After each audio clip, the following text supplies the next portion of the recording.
Chapter 362, Rank. Although Wang Cheng and Wu Chuan had not voiced their opinions, their expressions exposed the disdain they felt. If Manager Xiao had not been present, they might have even taught Shi Feng a lesson, teaching him what it meant to be wet behind the ears.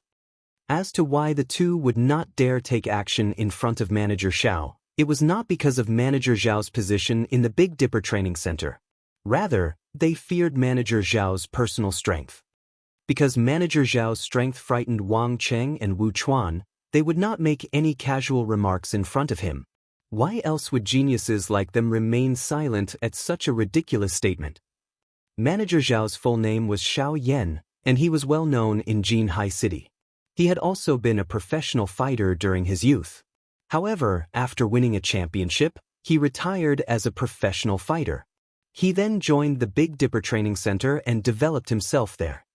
Even though Xiao Yan was over 40 now, he would frequently spar with some of the top fighters in the city, thoroughly defeating them.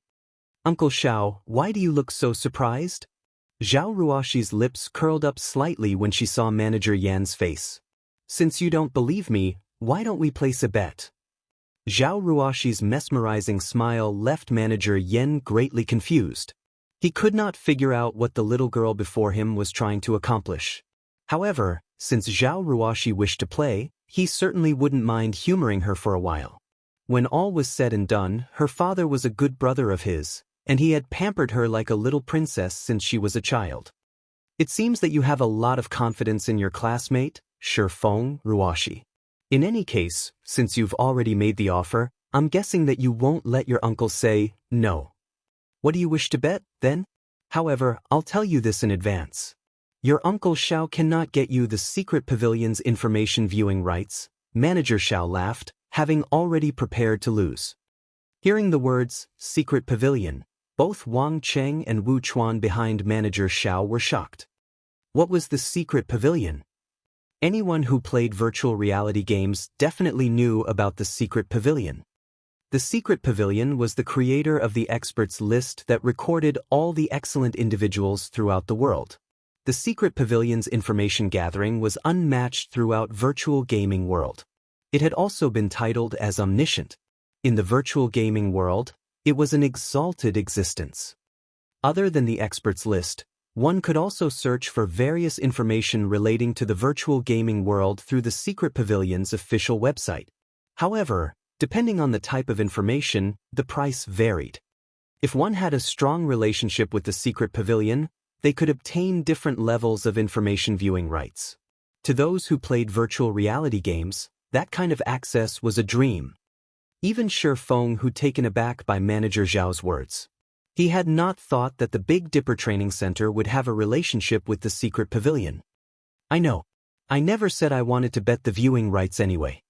Although Zhao Ruoxi made that claim, inwardly, she was somewhat disappointed. She then smiled and said, let's bet 3 bottles of S-rank nutrient fluids. I know that you have recently received some. Manager Xiao laughed bitterly when he heard her offer. Little girl, you are always thinking about taking what little family fortune I have left. I've only managed to obtain these few bottles of S-rank nutrient fluids after much difficulty, and I had planned to reward them to the most excellent students. When Wang Cheng and Wu Chuan heard these words, their hearts began to pound with excitement. They had even thought that they had heard wrong for a second there. Even C-rank nutrient fluids were considered a luxury, let alone S-rank nutrient fluids. S-rank nutrient fluids could not be purchased even if one had the money for it. When consumed, S-rank nutrient fluids provided notable physical recovery and enhancements. It even played a role in delaying the body's aging process and was known as the water of life. Moreover, even if one found the opportunity to purchase these S-rank nutrient fluids, each bottle cost 1 million credits. Ordinary people could not afford it even if they bankrupted themselves. Only a wealthy organization like Big Dipper could willingly award such an item. If Wang Cheng and Wu Chuan could each obtain a bottle of S-rank nutrient fluids before the provincial youth fighting competition, they would have more confidence in succeeding in the competition. Uncle Xiao, you aren't going back on your word, right? If so, I'm going to tell Big Sis Bing Yu that you're bullying me, Zhao Ruoxi giggled. You're the one who bullies your Uncle Xiao. Since I've already agreed to your bet, I won't go back on my word. Say it. What are the terms? Manager Xiao agreed without hesitation upon hearing the name Bingyu, his actions stupefying both Wang Cheng and Wu Chuan. After giving it some thought, Zhao Ruoxi shifted her gaze towards Wang Cheng and Wu Chuan. She then smiled faintly as she pointed towards the two, saying, "The two of them, then. What do you want the two of them to do? Don't tell me you want them to fight your classmate. Ruoxi, you should consider this carefully. Although Wang Cheng and Wu Chuan are not professional fighters, an ordinary university student is no match for them," Manager Xiao kindly explained. Wang Cheng and Wu Chuan both proudly raised their heads upon hearing Manager Zhao's words, expressing their agreement. After all, they were the most excellent candidates selected by Big Dipper. Of course not. It would be too unfair to them if we let them fight Shifeng, Zhao Ruoxi said righteously. For a second there, even Manager Xiao almost believed her. So, let's compete using the punching power test and reaction test results. That way, they can't complain when they lose. Zhao Ruoxi's words left both high schoolers utterly speechless. The two of them promptly shot a glare at Shifeng, provocation filling their eyes as if saying, "A brat like you thinks you're fit to compete with us? You'll pay for this." Little girl, what goes through your mind all day long? You better not blame me when you lose, Manager Xiao sighed. He then looked at Wang Cheng and Wu Chuan, asking, "What do you think? If you two lose, your S-rank nutrient fluid rewards will be gone. If you win, I will double the rewards. We don't have any problems. However, we wish to retake the test and use the new results. Will that be fine?" Wang Cheng and Wu Chuan had long since discussed the bet among themselves. Hence, they quickly put forward their request. This surprised many of the silently spectating crowd.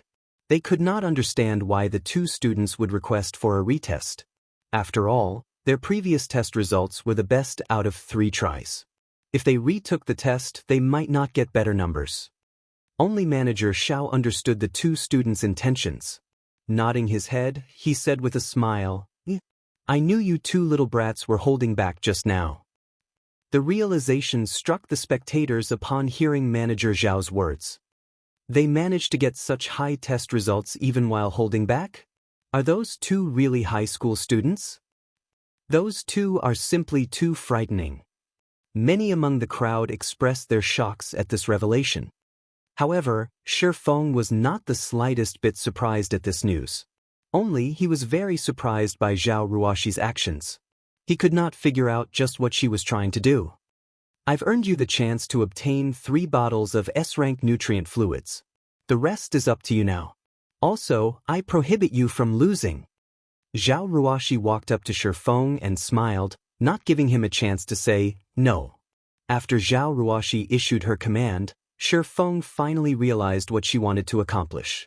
It turned out that she had played this little game just to gain him 3 bottles of S-rank nutrient fluids. Before Shifeng could utter a word of gratitude, Zhao Ruoxi, with slightly red cheeks, cut him off, saying, "Don't think too much about it. Aren't we friends? I know that you've been secretly and desperately training to improve physically. Since we're friends, it is only natural that we help each other out. As for thanks, it isn't necessary. If you really wish to thank me, then come to my birthday party next month. Even if you're a busy man, you must come. You're also not allowed to be late, all right?" Shifeng's heart warmed when he heard Zhao Ruoxi speaking. Although he had many things he wished to say, after racking his mind on what he should say, a single, simple sentence left his lips: "I'll be there." However, when Manager Xiao heard Zhao Ruoxi's demand, his originally friendly smile suddenly froze. He then shifted a stiff gaze towards Shifeng, looking at the youth with disbelieving eyes. Just what sort of demonic power does this brat have? Manager Xiao could not help but pay more attention to Shifeng. There must be a reason why the little swindling girl had such an optimistic opinion of him. Following which, Shifeng, Wang Cheng, and Wu Chuan walked towards the punching power testing apparatus to begin their examination. Chapter 363, Breaking the Record. Is this really happening? They're going to compete with each other? Both Wang Cheng and Wu Chuan are the most excellent among these students. Their results were so impressive despite their age. Calling them geniuses wouldn't be an exaggeration. That guy called Shi Feng is only going to humiliate himself. You don't know? Shi Feng didn't request this competition himself. Instead, it is the great beauty standing beside him who claimed that Shi Feng could defeat Wang Cheng and Wu Chuan in a fight easily. For fairness' sake, they chose to compete using the test results. That beauty is blinded by love. Does she really believe whatever that Shi Feng says? What do you even know about it? This is called having skill. However, that Shi Feng is going to suffer for his bragging. Soon, the tests will reveal his true colors. The testing hall had originally been very lively. Now, because of the competition between Shi Feng and the two students, everyone immediately crowded around the trio. The spectators present had already witnessed Wang Cheng's and Wu Chuan's strengths, though none of them had ever seen Shi Feng before. However, nobody among the crowd felt optimistic about Shi Feng's chances. Shi Feng possessed neither a strong and sturdy frame nor a giant muscular body. Shi Feng's appearance was simply too ordinary. Shi Feng was overestimating himself by challenging Wang Cheng and Wu Chuan's punching force and reaction time. Let's start with the punching test first. Each one of you will have 3 tries. Wu Chuan, you'll go first, Manager Xiao said from beside the testing apparatus. Although Wu Chuan's test results before had not been as eye-catching as Wang Cheng's, his strength was still over 320 kilograms. He was already at the standard of a professional fighter. Wu Chuan nodded before stepping up to the testing apparatus. Holding up and clenching his fists, his arms abruptly burst with strength as he sent 3 accurate strikes towards the leather target. Ping! 3 deep, muffled noises resounded simultaneously. Wu Chuan was satisfied with his punches. He then turned and walked away from the testing apparatus, smirking arrogantly at Shi Feng. The numbers displayed on the testing apparatus continuously changed before finally displaying 3 scores. 341 kilograms, 346 kilograms, 342 kilograms. The crowd suddenly went into an uproar when these 3 scores appeared. Wu Chuan's results were close to Wang Cheng's previous results. Regarding pure strength, Wu Chuan definitely ranked second within the elites Big Dipper had recruited. Manager Xiao was elated when he saw these numbers. His heart was already set on placing more emphasis on Wu Chuan's training in the future. After all, Wu Chuan was far more superior than Wang Cheng in reaction time and speed.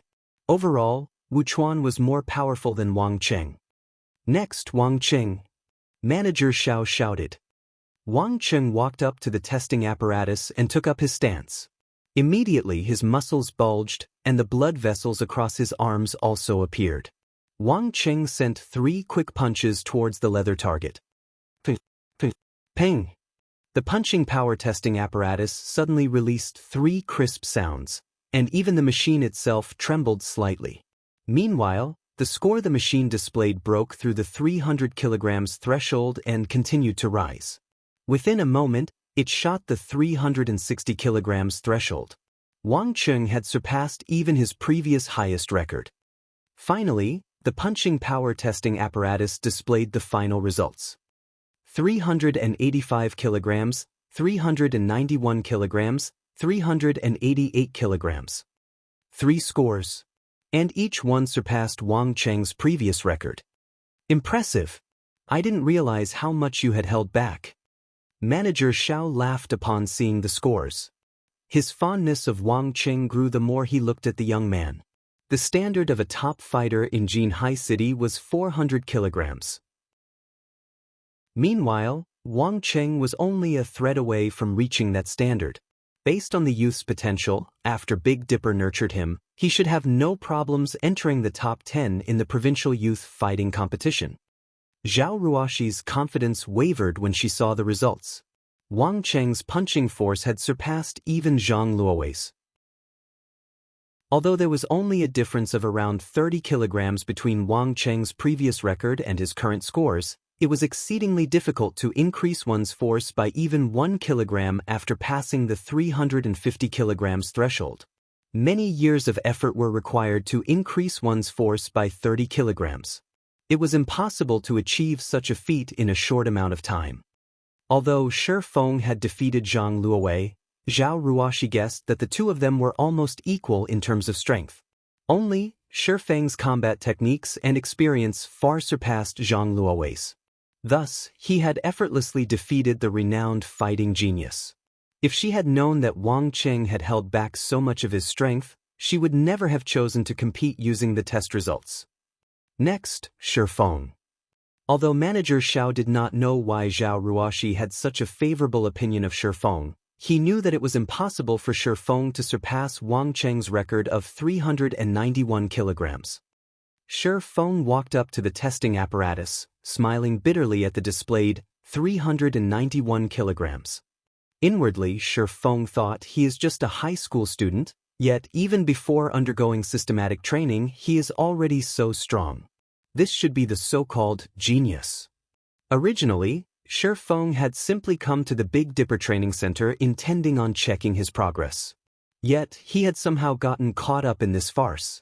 If he did not give it his all, he might really become a laughingstock. Although he did not mind being laughed at, the spectators behind him would ridicule Zhao Ruoxi for trusting the wrong person, and that was something he absolutely would not permit. I wonder how much I've improved. Shi Feng then began to warm up, preparing a full-powered punch. The last time he tested himself, he only obtained 256 kilograms, placing him above the standard of ordinary people. Though he had improved since then, it was impossible for him to have improved overmuch. He would be impressed if he could achieve 290 kilograms. Damn, can you be any slower? Isn't it just a punch? Is all this build-up necessary? I think he's frightened. He is just trying to stall for time. In a moment he might even say that he feels ill. Watching Shi Feng take his time warming up, many in the crowd began to grow impatient and taunt him. Shi Feng paid no attention to the noisy crowd behind him and continued with his warm-up. That should be enough.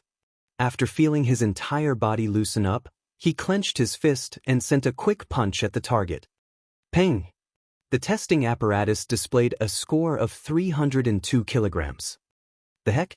Here I thought he would be amazing, but he only managed to hit 302 kilograms. Many among the crowd laughed when they saw Shi Feng's first result. In the next moment, however, Shi Feng abruptly took half a step forward, firing a punch once more. This time, the crowd could faintly hear the joints all over Shi Feng's body crack. Pa, pa, pa. A series of 8 pops resounded.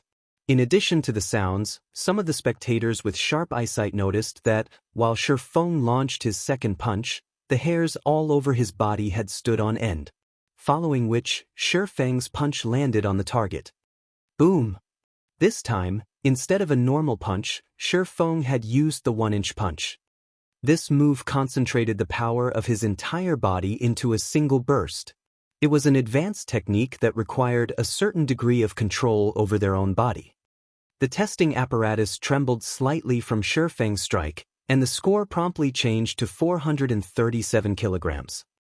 However, he was not done. In the next moment, Shi Feng whirled his body around and threw out a punch, his fist striking the target. Suddenly, the testing target bent inwards, and the entire apparatus rocked back slightly. Meanwhile, as if struck by a sledgehammer, web-like cracks appeared on the marble floor where Shi Feng's foot landed. At the same time, the testing apparatus complained loudly, the machine's display revealing a frightening score of 576 kilograms. Shi Feng's punch had broken the punching power test record of the Big Dipper Training Center. What the? Wang Cheng's eyes nearly popped out of their sockets after seeing this score. What the hell? Wu Chuan was greatly shocked as well. Shi Feng's final result stupefied every witness in the testing hall, every one of them falling silent. Chapter 364, Internal Force Expert. Not only did Shi Feng knock the punching power testing apparatus back with a single punch, but he also cracked the marble floor with a single stomp. However, there was one point that confused everyone watching. Shifeng's punch and stomp both looked very light, and no matter how one looked at the two actions, it was impossible for them to exert such immense power. Yet, the impossible had actually happened. Moreover, the burst of power was simply terrifying. Shifeng's punch and stomp struck the testing apparatus and the marble floor, respectively. If they landed on someone's body, wouldn't the hits be fatal? Both Wang Cheng and Wu Chuan inadvertently gulped when they saw the cracked marble floor. They no longer looked at Shifeng with contempt. Instead, they gazed at him in awe. Only now did they understand why Zhao Ruoshi's claim. If they fought Shifeng, the result would not be pleasant. What a hateful bastard. Despite being so powerful, he is constantly trying to hide it. For a second there, I was afraid he might lose. Zhao Ruoshi finally sighed in relief after watching Shifeng's stunning performance. Standing beside the testing apparatus, Manager Xiao gaped at Shifeng's flushed and sweating face with disbelieving eyes. He suddenly thought of a possibility for Shifeng's shocking results, and he couldn't help but ask softly, "Is this internal force?" Manager Xiao was well versed in physical techniques and combat. He knew only Grandmaster martial artists could utilize an advanced technique like internal force. "Michim." "It is," Shifeng nodded, not expecting Manager Xiao to recognize the technique. Internal force was an advanced combat technique. It was not a myth or a legend, and it was not a superpower. In the past, in order to learn this technique, Shifeng had spent many years consulting several martial arts masters, constantly training and refining his skills in God's domain. Only after he finally achieved a certain level of control over his own body could he perform this technique. Although internal force granted vast destructive power, it was also extremely taxing on the body. A single strike fatigued him. Right now, he began to show signs of collapsing. If he launched another strike using internal force, he would most likely fall flat to the floor. "Mr. Shi, I represent Big Dipper to thank you for breaking our all-time punching power record. According to Big Dipper's rules, we will award you 300,000 credits for this achievement.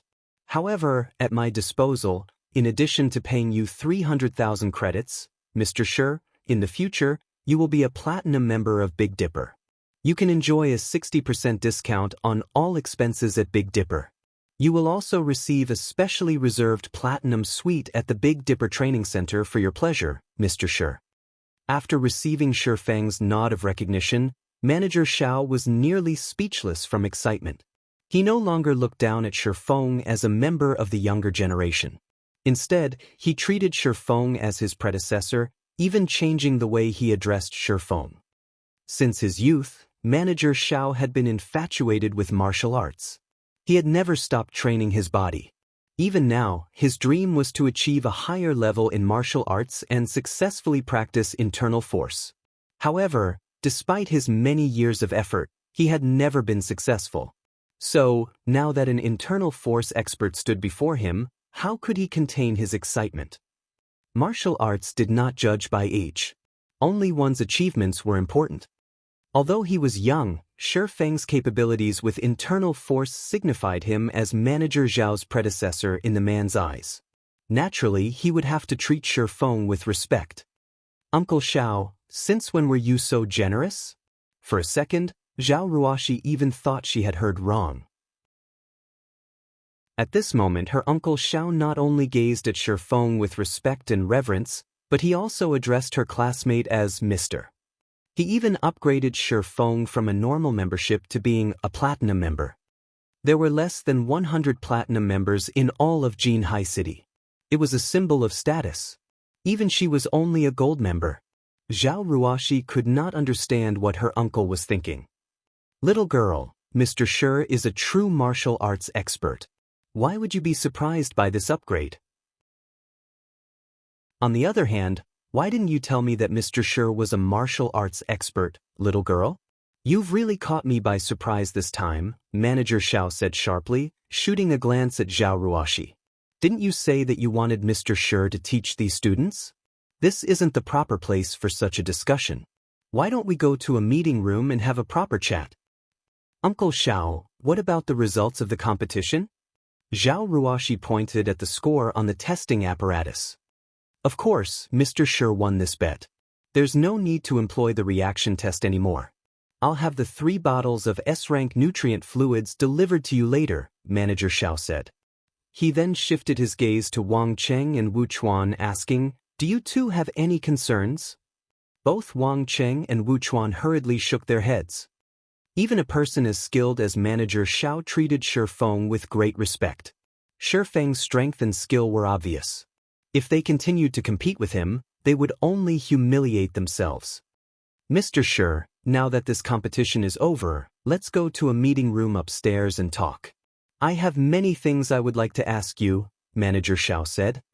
Zhao Ruoxi's heart fluttered with joy when she saw her uncle Zhao's respectful attitude toward Shi Feng. She also felt a little prideful, as if Shi Feng's success were her own. After the crowd in the testing hall dispersed, Manager Xiao led Shi Feng and Zhao Ruoxi to a meeting room on the 21st floor. "Mr. Shi, would you be interested in becoming the head instructor of Big Dipper?" Manager Xiao asked seriously. "As long as Mr. Shi is interested, you can state any conditions you want." It was extremely rare to meet an internal force expert. After all, every one of these experts was a master of the martial arts world. Their statuses and positions were all extremely impressive. Manager Xiao could not meet such a master even if he wanted to. Employing such a master to Big Dipper was an even more impossible task. The Big Dipper Training Center was famous in Jinhai City and possessed a certain amount of influence. Outside of Jinhai City, however, it was unknown and insignificant. Big Dipper had no way to compete with the training or fitness centers commanded by martial arts masters. If Big Dipper had an internal force expert like Shi Feng in command, their long-time goal of becoming famous beyond Jinhai City might soon become a reality. "Uncle Xiao, are you joking?" Zhao Ruoxi was stunned. The position of Big Dipper's head instructor was no laughing matter. At that time, the rights Shi Feng would possess would surpass even Manager Zhao's. In her opinion, Shi Feng was only a university student slightly skilled in martial arts. In the beginning, she had pestered her uncle Xiao with the intention to help Shi Feng get a good part-time job, as well as train the current batch of students. Now that the situation had evolved, even she was slightly caught off guard. "Since when has your uncle Xiao joked around before? I am very serious. I am only afraid that Mr. Shi Feng is unwilling to accept my offer." Manager Xiao did not know what to say to Zhao Ruoxi. Despite clearly having an internal force expert by her side, she had not realized the true value of an internal force expert. Manager Zhao's anxiety was overbearing. He was deeply afraid that Shi Feng would just stand up and leave, taking Big Dipper's dream of growing out of Jinhai City with him. Big Dipper's head instructor? Shi Feng thought for a moment before saying, "It isn't impossible, but I have 2 conditions." "Mr. Shi, please speak your mind," Manager Xiao hurriedly said. "I want to become a member of Big Dipper's board of directors and establish a specialized training area. Meanwhile, I want full responsibility over this training area," Shi Feng demanded earnestly. Chapter 365, Ranked. Shi Feng's conditions were quite harsh. Manager Zhao's brows pinched upon hearing them. His expression turned somewhat grim, and he was at a loss on what to do. If Shi Feng had only wanted some of Big Dipper's shares, Manager Xiao could easily approve by himself. The chairman of Big Dipper would also happily agree with Manager Zhao's decision. However, it was a different story if Shi Feng wanted to become a member of the board of directors. Manager Xiao did not have the authority to make that decision. The board of directors controlled every aspect of Big Dipper. In other words, the board of directors held absolute authority. Why would they allow an outsider to have access to such power? Moreover, Shi Feng had also demanded permission to establish a training area that would be solely under his supervision. This request was equivalent to cutting off a portion of Big Dipper and giving it to Shi Feng. It was more incredulous than his first request. If Shi Feng were a famous martial arts master, the directors might even agree to his requests. However, no one knew of Shi Feng. There was practically no chance that the company would accede to his demands. Sitting by the side, Zhao Ruoxi was similarly stunned by Shifeng's conditions, and she began to look at Shifeng in a different light. Is this really our classmate Shifeng? This question resounded in Zhao Ruoxi's heart. Shifeng's exorbitant demand surpassed even her greed. Head instructor was only a title. In reality, it was a very relaxing position, and normally, Shifeng would not have much to do. However, the head instructor of Big Dipper's status was extremely high, and countless people coveted the position. Even the famous fighters of Jinhai City yearned for this position. Unfortunately, Big Dipper had never found anyone worth consideration. On the other hand, despite being offered such a coveted position, Shifeng still demanded such a high price. Zhao Ruoxi could not understand what Shifeng was thinking. In Zhao Ruoxi's opinion, Shifeng's actions were somewhat excessive. However, Zhao Ruoxi felt they were justified. Shifeng was not an unreasonable person. Indeed, just as Zhao Ruoxi had guessed, Shifeng was completely reasonable with his demands. His price was actually quite low. If not for his consideration of Zhao Ruoxi, his demands would have been more exorbitant than a position on the board of directors and a training area under his supervision. Although Zero Wing's strength was limited to White River City at the moment, after the looting war in White River City, Zero Wing had become famous throughout the entire Star Moon Kingdom. Moreover, Zero Wing had long since established a strong and sturdy foundation. It already qualified to fight for the position of Overlord of Star Moon Kingdom. It was possible that only the higher-ups of first-rate guilds knew what this signified. There were hundreds of millions of players. Moreover, this number increased with each passing day. Only a few million people lived in Jinhai City. At most, it was as large as White River City. As for the authority Zero Wing commanded in White River City and the Big Dipper's authority in Jinhai City, it would not be an exaggeration to describe the difference between them as the difference between heaven and earth. Moreover, as God's domain grew increasingly popular, the number of people Zero Wing could influence would also grow. That influence could massively impact whichever training center it partnered with. What about the training center itself? To put it bluntly, it was simply a place for people to improve physically. What sort of influence could it possibly have? A casual remark made by a first-rate guild could allow a training center to rise to prominence at any given minute. Hence, rather than sharing the profits with others, wouldn't it be better just to establish their own training centers? What is your opinion on this, Manager Xiao? Shifeng looked at Manager Xiao and asked. Mr. Shi, your conditions are a little harsh. How about 5% of Big Dipper's shares? Manager Xiao could tell that Shifeng was not some random knowledgeable person, and Shifeng most definitely knew the value of an internal force expert. Hence, after giving it some thought, he offered the highest possible benefit that he could authorize by himself. Although 5% of the shares of a successful company like Big Dipper is generous, my conditions are firm. It would truly be a pity if you cannot agree to them. Shifeng shook his head. Mr. Shi, I do not have the authority to agree to the demands you've stated. Can you give me some time? I'll report this to my superiors. After they have reached a decision, I'll give Mr. Shi an answer. How about it? Shifeng's unwavering attitude frightened even Manager Xiao.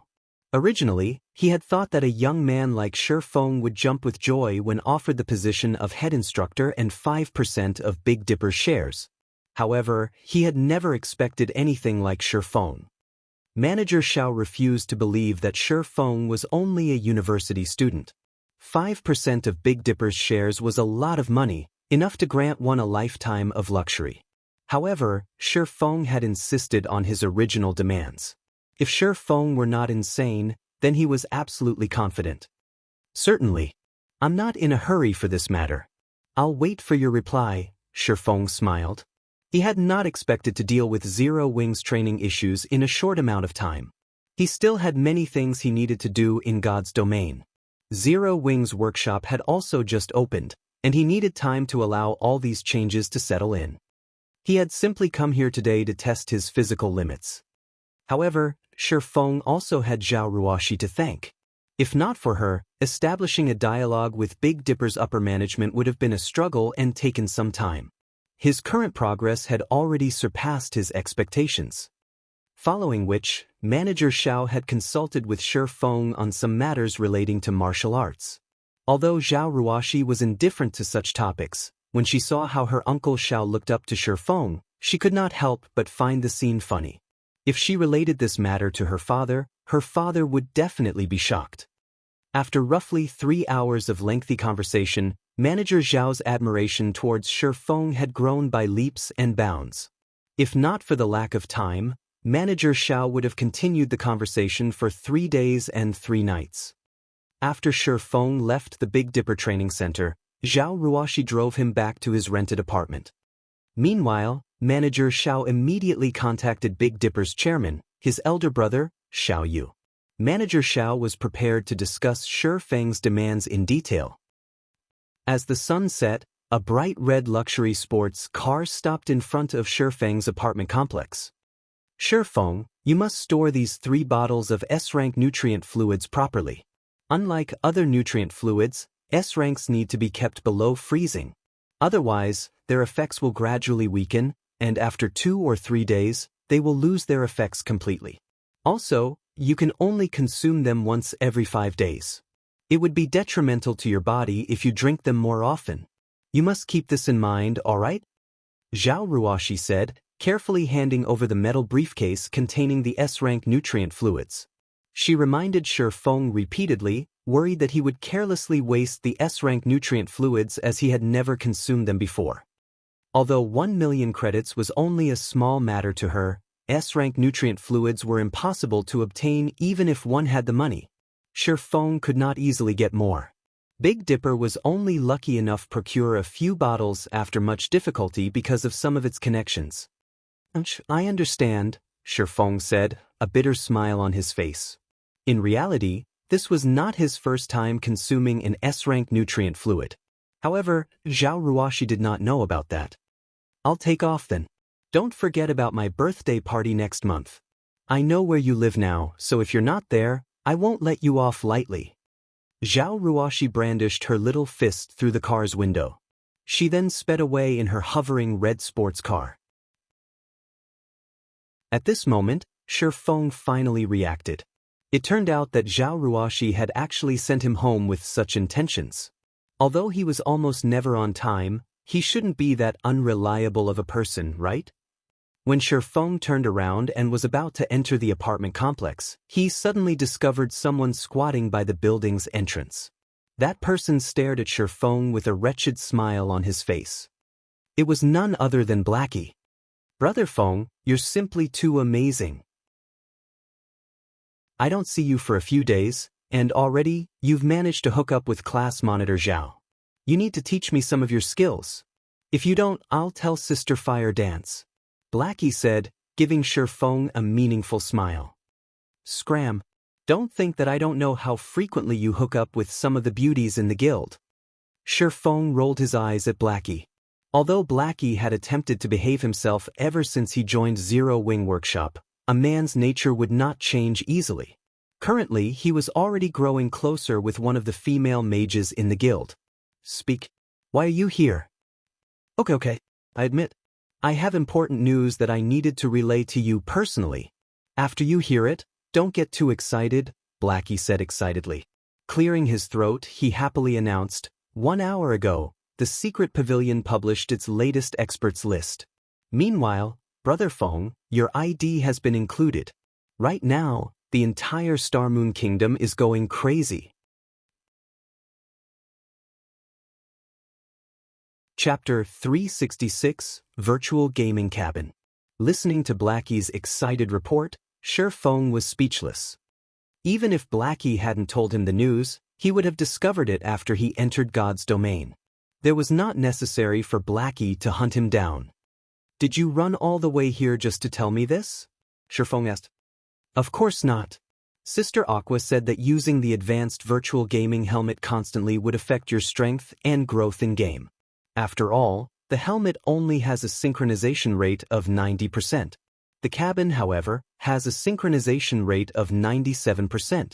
So, some time ago, she tried to buy a few virtual gaming cabins, Blackie said. However, there aren't many of them. Even with Sister Aqua's influence, she could only purchase 5 cabins for us. I came to deliver your unit. The workers have already installed the cabin in your apartment. You can use it immediately. Virtual gaming cabin? Where did you guys get so much money? Shifeng could not help his shock. Although there was quite a lot of money in the workshop's bank account, it was not enough to buy 5 virtual gaming cabins. A single unit cost 3 million credits. Moreover, virtual gaming cabins were always scarce as they were extremely difficult to manufacture. Unlike the virtual gaming helmet, the materials the virtual gaming cabin required were very rare, so they only produced and sold a limited number each day. Wealthy tycoons usually snatched up the cabins the moment they came out of production. Many people usually wondered why these virtual gaming cabins were so popular. Despite the cabin being so expensive and only having a 7% sync rate increase over the helmets, it was still immensely popular. In the past, Shifeng had thought similarly. Wasn't it just 7%? How much would a player's strength in game possibly increase after using the cabin? Why bother wasting so much money for such a measly improvement? However, after Shifeng obtained his own cabin and subsequently tested it, it instantly changed his mind. That 7% made a world of difference. In the past, an expert had been involved in an experiment using the 2 machines to test combat power. In the end, the expert exhibited 71% of his combat power while using the virtual gaming helmet. However, when using the virtual gaming cabin, the expert managed 75%. Furthermore, not only could the gaming cabins allow a player to raise their combat power, but they could also allow a player to improve their techniques at a quicker rate. The cabins could also develop the potential of a player's brain, as well as restore and enhance their physical fitness. In the past, if Shifeng had purchased a virtual gaming cabin earlier on, he would not have stagnated at the peak of Tier 3. He had poured his heart and soul into God's domain to build his own legacy. In the process of doing so, he had neglected his physical fitness, which deteriorated with each passing year. By the time he realized the problem, it was already too late. Sister Aqua paid for them with her own money. She said that, as the #1 workshop in Jinhai City and the sensational guild of White River City, if others discovered that the guild leader of Zero Wing still used a virtual gaming helmet, Zero Wing would become a laughingstock. Hence, we needed to buy the cabins no matter what, and you, Brother Feng, must use one. This concerns Zero Wing's reputation, Blackie said eloquently, leaving Shifeng with no room to refute. Alright then, I'll accept the cabin. However, we must pay Aqua back for all of the money she spent. There's still around 2 million left over from the White River City guidebook sales. Send that to Aqua for now. I'll think of a way to gather the rest. Shifeng agreed that he needed a virtual gaming cabin. However, he couldn't have purchased one before because he lacked the proper channels. Since Aqua Rose had already bought one for him, he would gladly accept this favor, but there was no room for negotiation regarding money. However, he did not possess a lot of credits right now. Although he had previously earned quite a bit and received the 50 million compensation from Twilight Echo, he had already spent most of it purchasing the real estate and all of the necessary equipment for the workshop. He now had very little credits on hand. Coins, on the other hand, he had a lot of. If he converted the coins into credits, he would have more than enough to repay Aqua Rose. However, unless he had no other choice, he would never trade his coins for credits. There was not much time left to complete the epic quest, Gospel Project. After his few recent large purchases, the gold coins he had on hand had grown further and further from his target of 30,000 gold. He could no longer afford to trade coins for credits. He could only search for other avenues to earn credits. Ha! Brother Feng, Sister Aqua truly understands you. She knew you would say such a thing. So, she told me to tell you that since she was paid 5% of Zero Wing's shares for doing nothing, you can consider this as her investment in Zero Wing. Also, if you really wish to repay her, make Zero Wing a guild that surpasses Twilight Echo. To her, this would be the greatest form of repayment, Blackie said. He laughed when he heard Shifeng reply exactly how Aqua Rose said he would. The cabin has already been installed in your home. Since I finished my report, I'll return to the workshop now. You have no idea how busy the guild is right now. Finished speaking, Blackie quickly departed from the apartment complex. Surpass Twilight Echo, huh? Shifeng muttered as he watched Blackie leave. His goal was not just to surpass Twilight Echo. However, there were still too many things he needed to deal with in White River City right now. It was especially true for Underworld. They had been too quiet during the looting war. This was out of character for them. After a short moment of silent contemplation, Shifeng turned and walked into the apartment complex, returning to his apartment. Inside his home, as expected, Shifeng discovered a white virtual gaming cabin that was 2.5 meters long, 1.8 meters wide, and 1.5 meters tall, quietly laying inside his bedroom. He would no longer have to rely on the virtual gaming helmet to play God's Domain. There were nutrient fluids as well as various health monitoring devices implemented in the cabin. Players would not have to worry about hunger or physical discomfort for extended periods of time while inside. On the contrary, they would get plenty of rest and recovery. Moreover, with a 97% sync rate, players would find their 5 senses reaching new heights in the game. With the cabin, Shifeng could finally display his true strength in God's Domain. Shifeng examined the cabin before shifting his gaze towards the furnishing around the room. His apartment suddenly felt empty. There was absolutely nothing in his home that was even close to rivaling the value of the virtual gaming cabin. Rather, the cost of a single cabin could pay for the whole apartment. It should be about time. Shifeng looked at the time. It was currently 8 p.m. and about time for him to enter God's Domain once more. Following which, Shifeng went to the kitchen and stood before the fridge.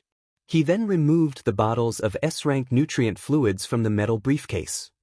Shifeng placed 2 bottles in the freezer, opening and drinking the last bottle. Compared to the lower-grade nutrient fluids, the S-rank nutrient fluid was very special. Despite being stored in freezing temperatures, when he drank the liquid, it felt as if he had swallowed a mouthful of liquid fire. Every organ the liquid passed, from his mouth to his stomach, felt as if they had been scorched. There was no pleasure when drinking the S-rank nutrient fluid, only piercing pain. Moreover, this pain quickly spread throughout his body. Even his skin started to redden. It felt as if hot air flowed through his body, cleaning away all the toxins and restoring the vitality of his cells. His previous efforts had paid off, increasing his punching power from 256 kilograms to 302 kilograms. Everything in life involved balance. It was the same with the human body. If there were gains, then there were bound to be losses as well. Such a huge and sudden improvement would definitely cause plenty of damage to his body. Originally, Shifeng had intended to purchase an A-rank nutrient fluid to recover slowly. However, that was no longer necessary. A single bottle of S-rank nutrient fluid could completely heal all the damage to his body. It's been so long since I've drunk this. I almost forgot about the burning sensation. Shifeng smiled faintly. Although he was in pain, his body had never felt better. As for the remaining 2 bottles, he planned to leave them for his parents. That way, it could also help strengthen his parents and relieve some of the exhaustion they had piled up from work. Following which, Shifeng lay down in the virtual gaming cabin and connected to God's Domain. The drops from the Mechanical Slayer still waited for his appraisal. After all, aside from a 2-hour waiting period, there was also a 12-hour period before the drops of field bosses could be unsealed, appraised, or used. Fortunately, by the time Shifeng logged in, that 12-hour period should be almost over. The drops of a mutant. Just thinking about them excited Shifeng. In the past, the drops from a common mutant were enough for guilds to drool over. Meanwhile, the Mechanical Slayer was a High Lord mutant. Shifeng couldn't even begin to guess just how amazing its drops would be. Chapter 367 Asura. A series of notifications flooded Shifeng the moment he logged into the game. There sure are a lot of people trying to contact me. Shifeng slowly browsed through the notification list, discovering that a vast majority were friend requests or private messages. Among them, there were plenty of messages from high-ranking members of first-rate guilds. Most of them wanted to acquire Zero Wing. There were also a few first-rate guilds who had messaged Shi Feng with different intentions. These first-rate guilds stated that, as long as Shi Feng willing joined their guilds, they promised to promote him into an elder position in their guild immediately and offered him a significant percentage of the guild's shares. Shi Feng couldn't understand these offers. Since when had he become so valuable? Even Feng Xianyang sent me a message? Interesting, Shi Feng read Feng Xuanyang's message, feeling slightly surprised. Although he had yet to discard all pretenses with Feng Xianyang, they were already mortal enemies. Neither would rest until one side was annihilated. Based on Feng Xuanyang's arrogance, it would be a miracle if he stopped trying to dispose of Shi Feng. So, why would Feng Xianyang contact him? This wasn't his style at all. When Shi Feng opened and read Feng Xuanyang's message, he could not but laugh. Feng Xianyang sure is quick to change his attitude. It's no wonder he was promoted to Underworld's management. In the message, Feng Xianyang had expressed his agreement to the conditions Shi Feng had previously stated.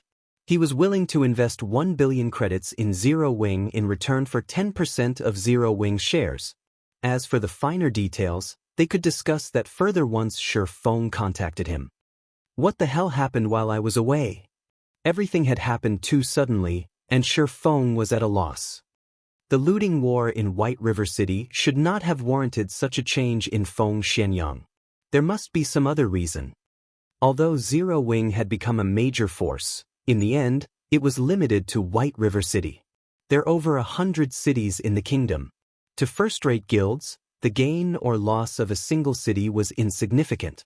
As for Underworld, they surpassed even first-rate guilds. Moreover, among some of the messages Shi Feng had received, a few of the major guilds from the other countries in God's domain had invited Shi Feng to their guilds. They even offered very enticing salaries. No matter how Shi Feng looked at it, there was definitely something wrong with this situation. However, even after a long moment of contemplation, he still couldn't figure it out. Hence, he logged onto the official forums to get a better understanding of the situation. The moment he logged in, however, he was stunned. Under the Star Moon Kingdom's forum section, posts about Black Flame and the God's Domain experts list flooded the page. Star Moon Kingdom's top player, Black Flame. Appearance of the experts list top 500 in Star Moon Kingdom. God amongst men. 1 against 10,000. Killing thousands and escaping alive. Experts analyze of the various guilds in Star Moon Kingdom. Zero Wing overall strength ranked first. However, among the numerous posts, the most popular was titled, One Hit Asura, with a view count of over 10 million. God's Domain experts list rank 481, Black Flame. Class, Swordsman. Title, Asura. Black Flame had undergone numerous great battles in White River City. He once successfully killed Lone Tyrant, the guild leader of Dark Star, while surrounded by over 1,000 Dark Star members. Afterward, he fought several hundred elite players in White River City, killing every player with a single hit. Nobody could stop his mighty sword as he effortlessly annihilated over 100 players. Shortly after, tens of thousands of players from multiple guilds hunted him down. Not only did he paralyze those players with shock, but he also killed thousands of players by himself before safely departing the battlefield. Secret Pavilion's evaluation, 1 hit per person, possessing strength like a demon. The Secret Pavilion hereby gives Black Flame the title of Asura. Below the introduction, the post contained video highlights of Black Flame's battles. Black Flame is simply too amazing. He is the role model of a swordsman. I must take him as my teacher. I heard that the Secret Pavilion doesn't give out titles casually. It's a pity that Black Flame has been in so few battles. Otherwise, he would definitely get a higher ranking on the experts list. You don't say? 1 hit per person. Black Flame even killed a level 19 shield warrior with a single hit, and he only took a few seconds to kill over 100 players. With such godlike strength and techniques, no matter how you look at it, he should not rank at just 481. In my opinion, first place should be just about right. The secret pavilion is definitely pulling some strings, so they're using the title of Asura to divert people's attention. I had hesitated about joining Zero Wing before. Now, however, I've decided to head straight for White River City. I must join Zero Wing no matter what. I've long since arrived at White River City. I heard that the benefits Zero Wing offers to its members are superbly good. The weapons and equipment available for trade are also top tier. In particular, the core members' equipment is a feast for the eyes. You'll just be ashamed if you wear secret silver equipment in front of them. The lowest quality equipment is at least of fine gold rank. Moreover, Zero Wing also has a guild residence. I hear that there are private rooms in the guild residence, and even normal members can rent these rooms. After I join Zero Wing, it will only be a matter of time before my equipment surpasses a major guild leader's. Many players had begun discussing Shifeng's title of Asura and the revelation of the various benefits that Zero Wing offered its members. At this moment, Black Flame and Zero Wing had become the most popular existences in Star Moon Kingdom, and their fame far exceeded first-rate guilds like the Star Alliance and Ouroboros. As Zero Wing did not recruit players outside of the city, White River City had become Zero Wing's recruitment center. Many players throughout the Star Moon Kingdom began pouring into White River City, causing the population to rise suddenly. Unknowingly, Zero Wing had become the most dominant force in White River City. While the reputation of one-hit Asura spread, many players also cursed Shifeng as a shameless villain. Shifeng had lured the Mechanical Slayer to kill countless innocent players, dragging many players into the fray. These players claimed that Shifeng should compensate them by handing over all the drops from the Mechanical Slayer. Meanwhile, these players cursing Shifeng were all the subordinates of Lone Tyrant and the guild leaders of the various guilds in White River City who had joined to take down Shifeng. After the looting war, their hatred for Shifeng was higher than the sky and deeper than the ocean. Any players who the Slayer had killed had lost 2 levels. They also had to wait 1 natural day before they could revive. Moreover, after reviving, they suffered a weakened state for 2 natural days. During this time, all of their attributes had reduced by 30%, and their EXP gain reduced by 50%. Dark Star had already suffered severe losses during the looting war. However, Lone Tyrant had never imagined that it was only the start of his nightmare. With this penalty, how Dark Star ever catch up to the other guilds in the future? The other guilds were in a similar situation as well. At this moment, their eyes had turned bloody red with rage. Just why had they so foolishly sent their members after Shifeng? Thinking up to this point, their hearts crumbled. However, regardless of how much regret filled their hearts or how many curses they spewed at Shifeng's despicable behavior, at this moment, nobody paid them any attention. Rather, they had set themselves up to become the joke that served to uplift Zero Wing's fame even further. So that's why. Rank 481 and a title. It's no wonder why even first-rate guilds from other kingdoms and empires have made such grand offers. Even Feng Xianyang has swallowed his pride and agreed to invest in Zero Wing. Reading up to this point, Shifeng finally understood the reason behind all those messages. There were countless experts in God's domain. However, there could only be 1,008 players on the experts list at a single time. These players were at the apex in God's domain. Players capable of placing on the experts list were also symbols of strength and status for guilds. The more experts list players a guild possessed, and the higher the rank of said players, the more potential and strength a guild would have. As a result, players on the God's Domain experts list became targets for first-rate guilds and various organizations. Take Red Feather for example. Despite ranking only within the top 900, the Star Alliance treated him like their precious baby. The Star Alliance had even given Red Feather a certain percentage of the guild's shares. As for Shifeng, not only did he rank within the top 500 on the experts list and was the #1 player in Star Moon Kingdom, but he had also received a title from the Secret Pavilion. Naturally, he was quite valuable. Just as Shi Feng was about to contact Aqua Rose and have her appraise the drops from the mechanical slayer with him, he suddenly received a call request from Feng Xianyang. Shi Feng had only logged into the game moments ago, and already, Feng Xianyang had contacted him. Feng Xuanyang's speed left even Shi Feng speechless. Chapter 368, Lunatic against Lunatic. Maple City was one of the major cities in Star Moon Kingdom's eastern region. Although its population was no match for White River City, it was not too far off. At this moment, over half of Maple City had fallen under Underworld's control, and it was only a matter of time before the organization controlled the city entirely. Young Master Feng, do you really plan to contact Black Flame? South Wolf asked curiously, watching Feng Xianyang as he sat on the sofa enjoying delicacies. Currently, Black Flame had become one of the great experts ranked on the God's Domain experts list and had even received the title of Asura from the Secret Pavilion. He had now become an expert recruiting. However, Black Flame had once rejected their kind offer in the past, going as far as to toy with Feng Xianyang. He had even ruined Underworld's plans. Based on Feng Xuanyang's personality, he would continue to plan Black Flame's destruction. Now, however, Feng Xianyang had actually taken the initiative to contact the Black Flame he hated so fiercely. There are some things you will never understand.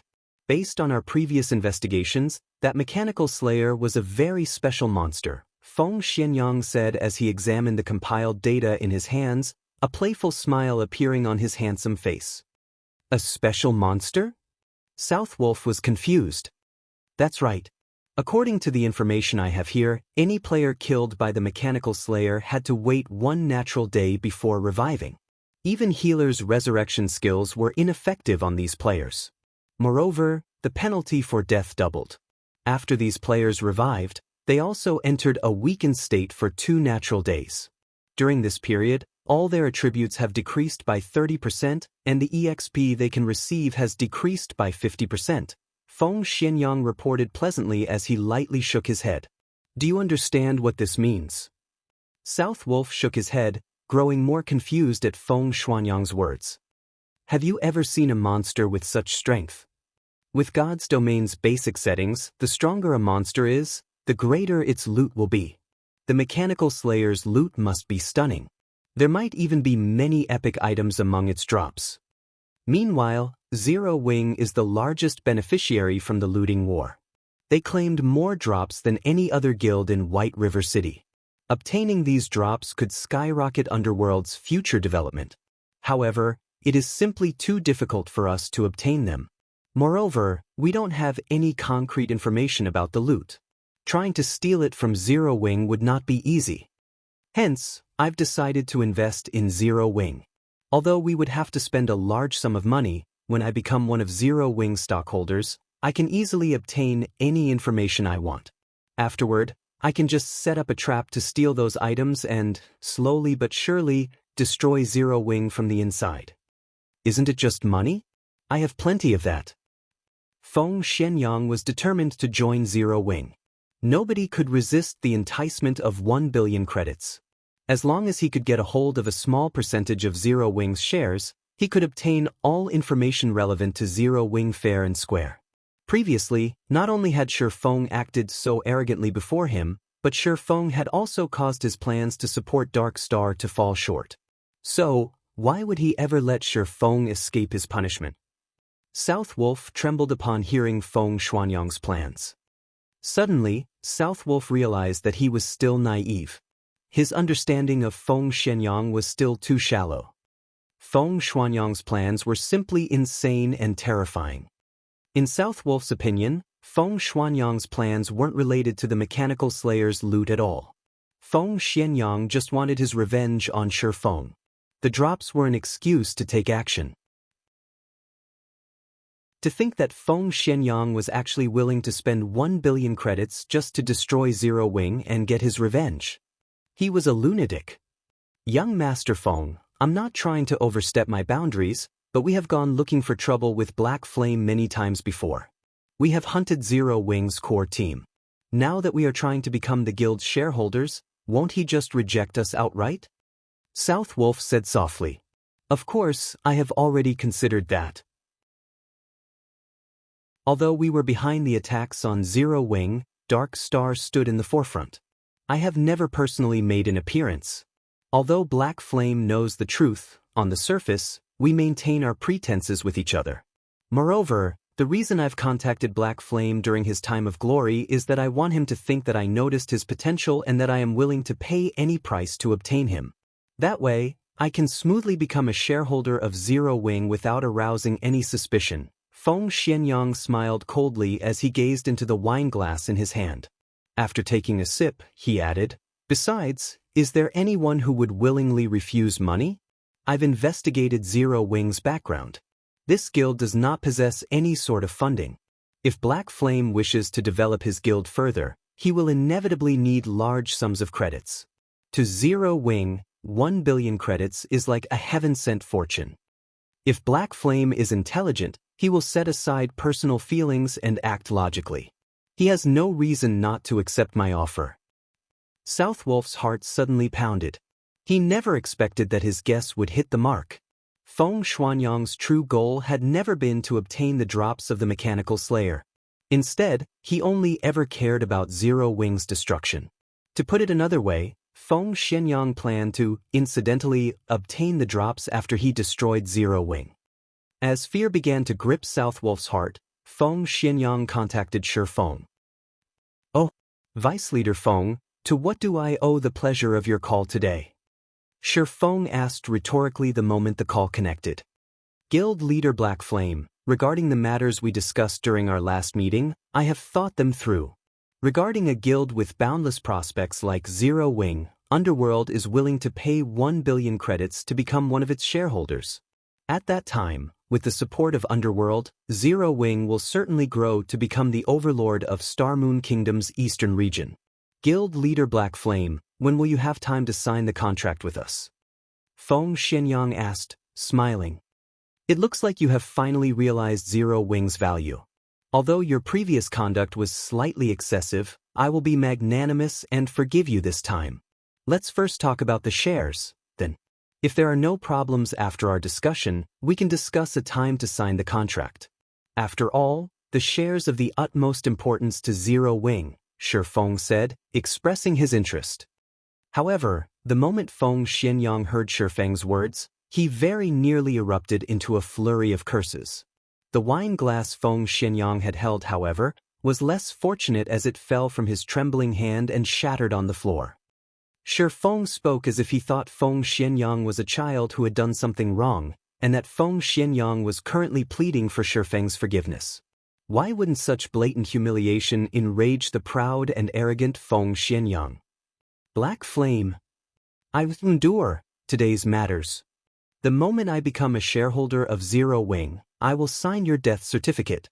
Feng Xianyang inwardly swore as he suppressed his anger. As calmly as possible, he said, "Of course. Underworld will willingly purchase 10% of Zero Wing's shares for 1 billion credits.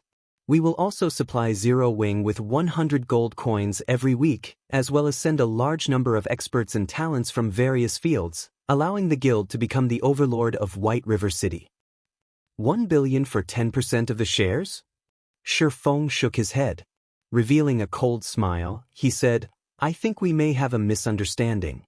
Vice Leader Feng, do you know what times have changed means? Is Guild Leader Black Flame planning to reject my well-intentioned investment because of our previous issues?" Feng Xianyang hurriedly said. "It was truly just a misunderstanding.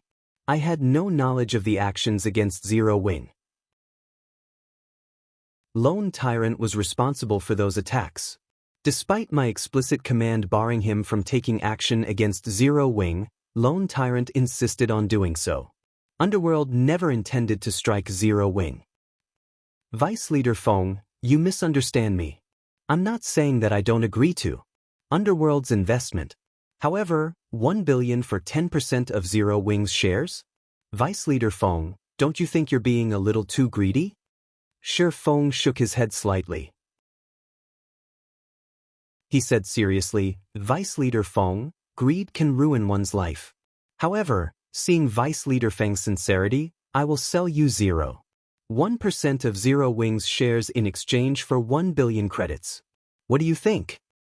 At this moment, Shi Feng's tone implied that this was an incredibly generous offer. There was no sense of disharmony in Shi Feng's words, and it sounded as if his every word was true. Flame. Feng Xuanyang's face immediately flushed red upon hearing Shi Feng's remarks, the hair all over his body standing on end and the blood vessels on his forehead surfacing. Feng Xianyang was no longer capable of suppressing the rage within him. Word by word, he angrily bellowed, "Have you gone insane? Why don't you rob a bank instead?" Shi Feng's offer even frightened Southwolf. A 100-fold increase. Even if Zero Wing had grown. Chapter 369, King's Return. By demanding such a price, Shi Feng made it clear that he was still angry about Feng Xuanyang's previous actions. Misunderstanding was just another form of deceit. Everybody knew this. After all, if anything could be chalked up to a misunderstanding, why would anyone need the police? Vice Leader Feng, I'm really losing a lot with this transaction. If you aren't interested, there are many others who will jump at the offer. Shi Feng chuckled. In fact, Shi Feng wasn't lying. Many guilds and organizations outside of Star Moon Kingdom had expressed interest in collaborating with Zero Wing. In addition, there were also major corporations who had offered high prices to purchase the guild. At this moment, Feng Xuanyang's complexion darkened, and his eyes flashed with a fierce chill. Even Southwolf, who stood by Feng Xuanyang's side, silently lowered his head, his legs trembling. He was deeply afraid that Feng Xianyang would erupt with rage and take it out on him. Whenever Feng Xianyang was this angry, he would secure a painful ending for any who incurred his wrath. Meanwhile, Shi Feng had toyed with Feng Xianyang many times now. No one knew what Feng Xianyang would do next. After a long moment, Guild Leader Black Flame, I am very sincere here. How about this? In exchange for 1 billion credits, I will ask for 5% of Zero Wing's shares. Feng Xianyang suppressed his anger and expressed an extraordinary serenity. No negotiations. I will only do 0.1%. This is the very limit that I can offer. If Vice Leader Feng is not interested, then forget it. I won't demand your acceptance. Shi Feng had only probed since he doubted Feng Xuanyang's intentions. He had not expected that Feng Xianyang could actually endure his games so well. Feng Xianyang had always possessed a dominant approach. He would immediately take action against anyone who disagreed with him. Now, however, he actually controlled his anger to negotiate with Shi Feng. Why wouldn't Shi Feng be suspicious? There must be a reason for Feng Xuanyang's attitude change. Feng Xianyang gnashed his teeth to the point of almost cracking them when he heard Shi Feng's reply. 1 billion was not a small number. If he had to give away so much money, even his heart would ache. If it was in exchange for 10% of Zero Wing's shares, he could barely accept it. However, he could never accept 0.1%. Black Flame, you dare treat me like a fool. Sooner or later, I will make you pay this debt 100-fold. Feng Xianyang inwardly bellowed. As long as he became one of Zero Wing's shareholders, he could investigate Zero Wing fair and square and insert his own men into Zero Wing's core. When that time came, he could crush everyone in Zero Wing. Hence, suppressing his anger right now, he said in a low tone, I understand. I hope that Guild Leader Black Flame will not disappoint me. Let's sign the contract as soon as possible, then. Feng Xuanyang's agreement surprised and concerned Shi Feng. Originally, he thought he could anger Feng Xianyang and send the young master flying into a rage. He had expected Feng Xianyang to break off their relationship completely, spouting a few curses and making some vengeful statements such as, not resting until one of them was annihilated, and the like. However, Shi Feng had never expected this ending. Feng Xianyang had actually endured such an insult to his reputation. Feng Xianyang was actually willing to exchange 1 billion credits for 0.1% of Zero Wing's shares. Unless Feng Xianyang had truly lost his mind, he was definitely plotting something. Considering the events up to this point, Shi Feng revealed a faint smile and said, "Vice Leader Feng, why are you in such a hurry? I still haven't finished. Aside from the 1 billion credits, I also want 50% of Underworld shares. If you can promise that, I won't hesitate to sign." "What? Flame? You're courting death?" Feng Xianyang exploded. He was now fully aware that Shi Feng was not deliberately raising the price out of anger. Instead, Shi Feng was wholeheartedly toying with him right now. Not only did Shi Feng want to sell 0.1% of Zero Wing's shares for 1 billion credits, but he also wanted 50% of Underworld's shares.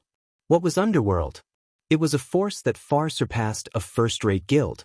Not to mention 50%, Feng Xianyang did not even possess 1% of the organization's shares. Yet, Shi Feng wanted 50%. "Vice Leader Feng, you're not going to keep up the act anymore?" Shi Feng faintly smiled. "I wanted to play around with you for a little longer." "Black Flame, don't think that just because you are invincible in White River City that I can't do anything to you. You underestimate Underworld too much. Zero Wing is merely the overlord of White River City. Meanwhile, the several cities surrounding White River City have already fallen under our control. It won't be long before I personally finish you off and eradicate your guild." Feng Xianyang could no longer control his anger.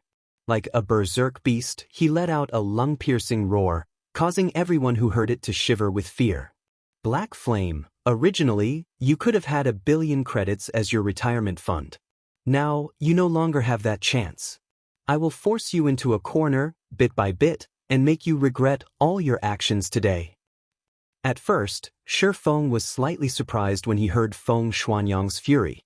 In the next moment, however, he smiled and said, "I will be waiting."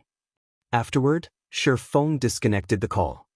Although he had only said 4 words, his statement contained utter confidence and determination. Even Feng Xianyang was slightly stunned, having no comeback.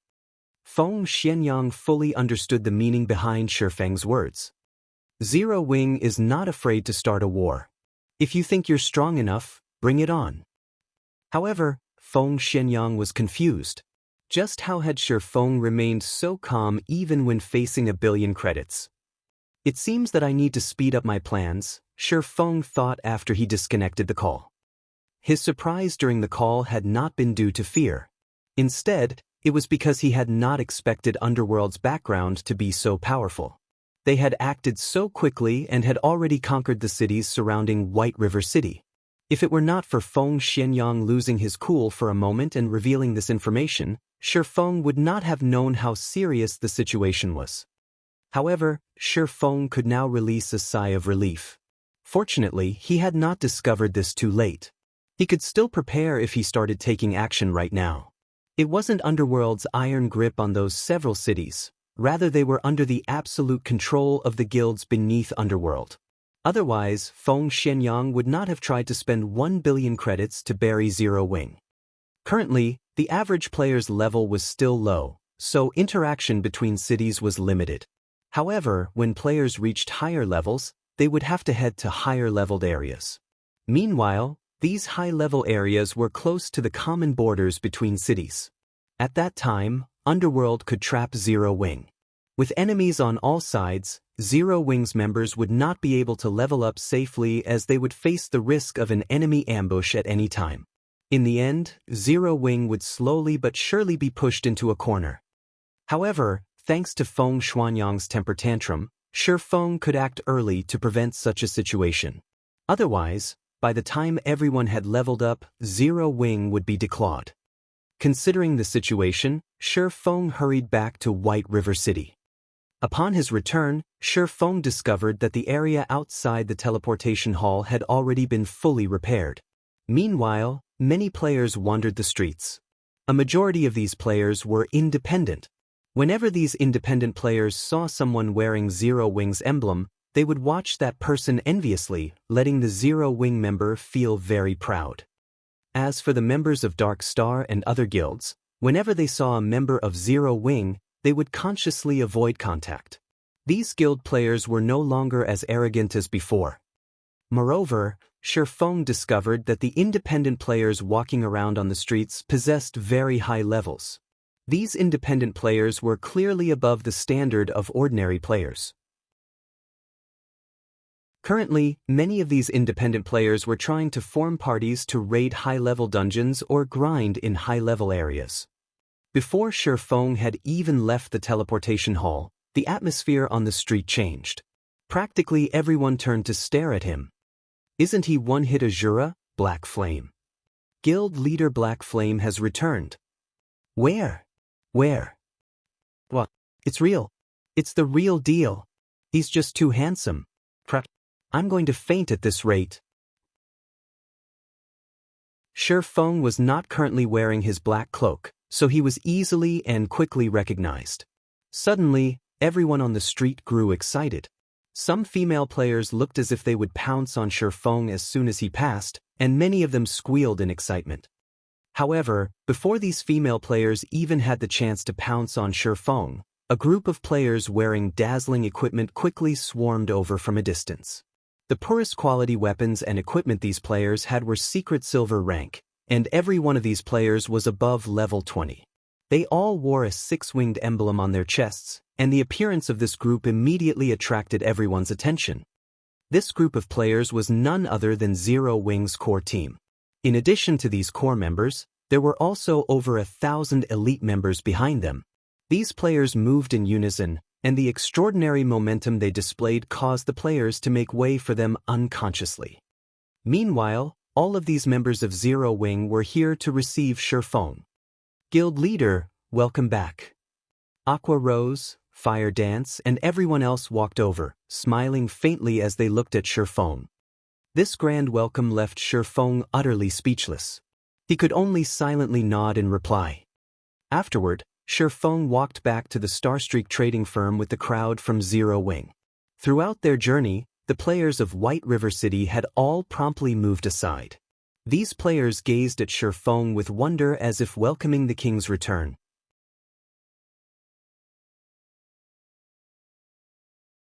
Chapter 370 Legacy Stone Sword.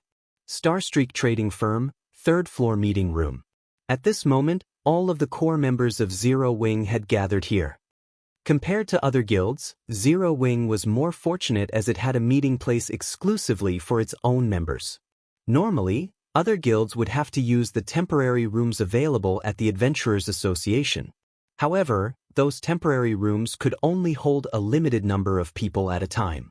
Other than the Adventurers Association, guilds could also pay a large sum to rent conference rooms at hotels or bars. However, only wealthy and powerful guilds could afford such rentals. Guild leader, we have completed all of the necessary preparations for tomorrow's recruitment. We can start as soon as the guild residence's construction has completed. In addition, here is the detailed list of tomorrow's tasks. Everyone can take a look at what they need to do tomorrow. Aqua Rose presented a list of tasks on the meeting table's system screen and explained them one by one. Aqua Rose had long since prepared for Zero Wing's recruitment. However, when she considered the large number of players coming from other cities as well, she had to revise her plan. Moreover, she had also made detailed adjustments to the guild's benefit system. Now, they would not have to fear the sudden influx of members overloading Zero Wing's capacity and harming the guild's development. Aqua Rose's list shocked everyone present. The information Aqua Rose had compiled so impressively organized. They felt as if they were reading a university textbook. The section relating to Zero Wing's benefit system consisted of over a dozen pages. Moreover, Aqua Rose had carefully planned how they were going to counter the spies sent by other guilds. To access more information about the guild and its benefit system, members would need to be promoted to a higher rank within the guild. However, the lowest-ranking members could still view the benefits that Zero Wing offered, and they were enough to impress many players. What? There are actually 150 private rooms available for rent in the guild residence? I thought there were only going to be 7 or 8 rooms available. That's only what is available for the normal members. Look at the benefits for elite members. They can actually rent 2-star private rooms. Moreover, there are a total of 52 star private rooms available. Just how huge is our guild residence? Many of the core members present were shocked by the information revealed. Their curiosity about their guild residence grew. Look at their surprise. If they knew that our guild residence is White River City's largest and most valuable residence, the Purple Sun Mansion, I wonder what kind of expressions they would make? Blackie chuckled softly.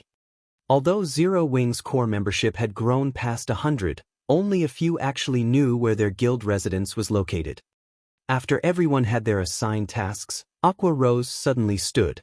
Clearing her throat, she said seriously, "The next thing we are going to talk about is classified information regarding Zero Wing. It is also what that everyone present is most concerned about today, the loot from the Mechanical Slayer. Other than the people here, no one is allowed access to this information." Everyone nodded nervously in reply to Aqua Rose's words. Every player who had been invited to this meeting today had a huge responsibility to the guild. The Mechanical Slayer was extraordinarily powerful. So, the items it dropped were also extraordinary. The importance of the role these items could play went without saying. Whether it was competing for a dungeon's first clear or fighting in a guild war, these items would definitely be of immense help a guild's development. If the information of these items went public, not only would their enemies have an edge against them, but it would also rouse the greed in others. At that time, their enemies would definitely plot to steal these items. Looking at the anticipation in everyone's eyes, Shi Feng slowly reported, "We have obtained a total of 102 items. Of them, there are 37 fine gold items, 14 dark gold items, 7 forging designs and recipes, 12 tier 2 magic scrolls, 3 tier 3 magic scrolls, 8 potions, 2 epic items, and 19 rare materials." What? There are actually epic items. Awesome! With epic items, our guild will flourish in dungeons. We can claim all of the first clears easily. Everyone grew incomparably excited after listening to Shi Feng's report. The large number of fine gold and dark gold items alone had greatly shocked the team. They could fully arm a 20-man team with so many items. Just the thought of having a 20-man team fully geared in fine gold and dark gold ranked weapons and equipment was enough to give them the shivers. Not even first-rate guilds could produce such a powerful team. Fully arming a team with secret silver equipment was already impressive. As for a 20-man team in fine gold equipment, that was simply impossible. Meanwhile, if Zero Wing could establish such a powerful team, they would be invincible in 20-man team dungeons. The dungeon bosses would become pushovers. At that time, they could continuously supply the guild with loads of precious equipment. Most importantly, there were even 2 epic items among the loot. Previously, epic items only existed in their thoughts and dreams. After all, since the launch of God's Domain, there had yet to be any mention of anyone obtaining an epic item. Now, their guild actually had 2 epic items. Everyone's breath began to grow heavy at this revelation. Don't get too excited. Although we obtained quite a few weapons and equipment, the lowest level requirement is 30. The same goes for the 2 epic items. Shi Feng smiled in response to their enthusiasm. He could understand how his team felt at the moment. Epic items. In God's Domain, they were symbols of extraordinary strength. In Shi Feng's previous life, he, too, had been elated when he first saw an epic item. After all, it was an item every player dreamed of having. I know that all of you are eager to see how powerful the epic items are, so today, I'll let all of you have a look at them. While we're at it, I'll let all of you know that I do not plan to allocate these 2 epic items to anyone in particular. Instead, I'll place both of them in the guild warehouse. However, only core members can see them. Once you have accumulated sufficient contribution points, you can trade your points for any of these 2 epic items at any time, Shi Feng explained. He then presented the information of the 2 items on the screen of the meeting table. Song of Beatrice, Staff, Epic Rank. Level 30, Level 90. Equipment requirement, Intelligence 200. Attributes will be adjusted according to user's level. Magic damage increased by 25%. Cooldown of all spells reduced by 20%. Casting speed increased by 20%. Spell critical rate increased by 15%. Cast range +3. All magic type skills +2 levels. Ignore levels +15. Durability 200/200. Additional passive skill, Song of Elements. All successful attacks have a chance to trigger this skill, increasing players' magic damage by 20% for 15 seconds. Does not stack. Cooldown, 1 minute. Additional skill 1, Forest Sprites. Summons 3 forest sprites to battle for you. Forest sprites can also be sacrificed to recover players' mana. Each forest sprite sacrificed will recover 15% of players' maximum mana. Cooldown, 20 seconds. Additional skill 2, Elemental Domain. All allies within a radius of 50 yards will have their magic damage increased by 15%, cast speed increased by 15%, and mana consumption decreased by 20% for 1 minute. Cooldown, 30 minutes. Additional skill 3, Song of Sprites. Increases the effect of a specified spell by 300%. Cooldown, 5 minutes. Shadowcraft, Leather Armor, Epic Rank. Level 30, Level 90. Equipment requirement, Agility 200, Strength 150. Attributes will be adjusted according to user's level. Agility increased by 25%. Strength increased by 10%. Evasion +20. All magic resistance +20. Defend +4 levels. Ignore levels +10. Additional passive skill 1, Dark Shadow. Movement speed increased by 20%. In dark places, movement speed increased by 30% and agility increased by 10%. Additional passive skill 2, Rapid Movement. Agility increased after receiving damage. Agility increases by 5% with every 10% decrease in HP. Additional skill, Shadowless. Player can consecutively appear behind targets within a distance of 40 yards. Each use consumes 1 charge. Replenishes 1 charge per minute up to a maximum of 3 charges. Of the 2 epic items, the Song of Beatrice required 600,000 guild points, whereas Shadowcraft required 400,000 guild points. 1 guild point was the current equivalent to around 30 copper coins. Even Aqua Rose and Fire Dance would require a relatively long time before they could accumulate so many points. When everyone saw the attributes on the 2 epic items, they were all stupefied. The equipment they wore was simply too inferior compared to these 2 items. Meanwhile, when everyone thought about how they could trade guild points for these items, a passionate flame lit up in all of their eyes. The absurdly high demand of guild points didn't deter their passion at all. At this moment, they wanted to rush out of the room and start earning guild points immediately. You've seen the attributes on these items for yourselves. As to whether or not you can trade for them, that will depend on the effort you put in. In addition, I also have some good news to tell all of you. I will reward guild points to the first 100 members in the guild to get promoted into a Tier 1 class. First place will receive a reward of 50,000 points, so all of you, work hard. Seeing the high morale of the crowd, Shifeng added more fuel to the fire. Currently, not a single player had become a Tier 1 class in the entire Star Moon Kingdom. The various guilds around the kingdom were all focused on raiding the 50-man team dungeons in their respective cities. None of them knew the importance of Tier 1 players. Presently, only Shifeng knew that Tier 1 players were the key requirement to raid a level 20, 100-man team dungeon. In addition, Tier 1 players also played an important role in the competition between guilds. The sooner a guild possessed Tier 1 players, the more beneficial it would be to the guild's future development. This was the reason why Shifeng had ordered his guild members to level up quickly rather than waste time competing over the first clear for the level 10, 50-man team dungeons. Everyone's fighting spirit soared once more when they heard Shifeng's announcement. At this moment, they all viewed their decision to join Zero Wing as the best decision they had ever made. No other guild would offer fine gold and dark gold items to its members, much less epic items. On the other hand, not only had Shifeng made the items available for trade, but he also spent a large sum of money to encourage everyone to raise their strengths.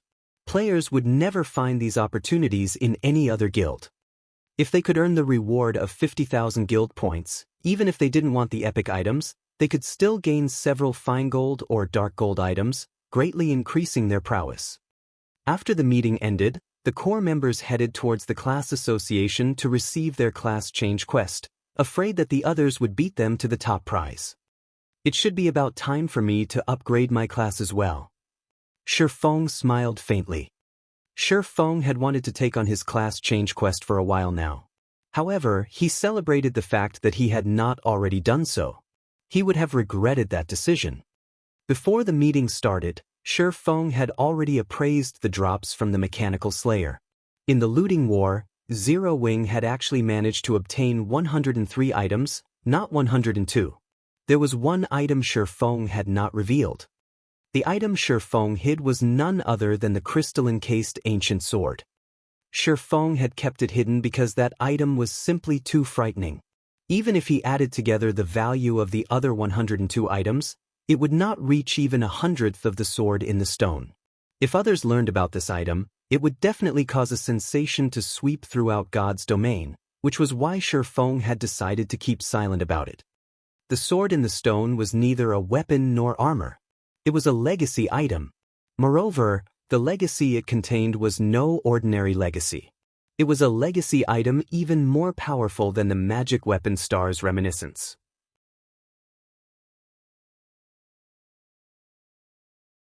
Chapter 371, Peak Legacy. A legacy hinted at a hidden class. This was also one of the reasons why legacy items were extremely rare in God's domain. Previously, the fact that they had obtained the Astromancer's legacy from the Blood Hand Association's stronghold had already blown Shifeng's mind. Now, however, he had an even more powerful legacy. Moreover, only berserkers and swordsmen could use this legacy. Shifeng knew that the legacy contained within the sword in the stone was more powerful than the Astromancer's legacy was because of its unsealing conditions. Violet Cloud's legacy item, the magic weapon Star's Reminiscence, required a Tier 3 Great Mage to help unseal it. Based on these stringent requirements, the Astromancer's legacy should be superior among the many legacies that existed in God's domain. However, Shifeng's sword in the stone was far more amazing than the Star's Reminiscence. Sword in the stone. The sword inside the crystal faintly emits a power from the ancient era. It occurs naturally with no signs of being crafted. However, a frightening power had damaged this ancient sword severely in the past. If one wishes to awaken the power contained within and gain a better understanding of this sword, they need to gather the power of 3 Tier 4 classes and expend 21 mana stones. Class restriction: Berserker and Swordsman. Not to mention the 3 Tier 4 NPCs, just the number of mana stones required was a huge headache for Shifeng. Mana stones were extremely precious in God's domain. Although they weren't as valuable as 7 Luminaries crystals, they were not far from them either. Mana stones were rare materials required to craft epic-ranked weapons and equipment. However, the most dreadful aspect of mana stones was that nobody sold them in God's domain. Only bosses in 100-man hard mode team dungeons dropped mana stones. Moreover, the drop rate was a minuscule 2%. Currently, throughout all of God's domain, Shifeng had yet even to hear news about anyone obtaining the first clear of a level 10, 50-man team dungeon, not to mention a level 20 100-man team dungeon. Even Zero Wing, his own guild, was only in the preparation stage of raiding a level 20, 100-man team dungeon.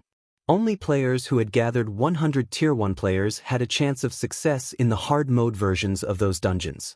In other words, it was simply impossible for Shifeng to get his hands on a mana stone right now, let alone 21 of them.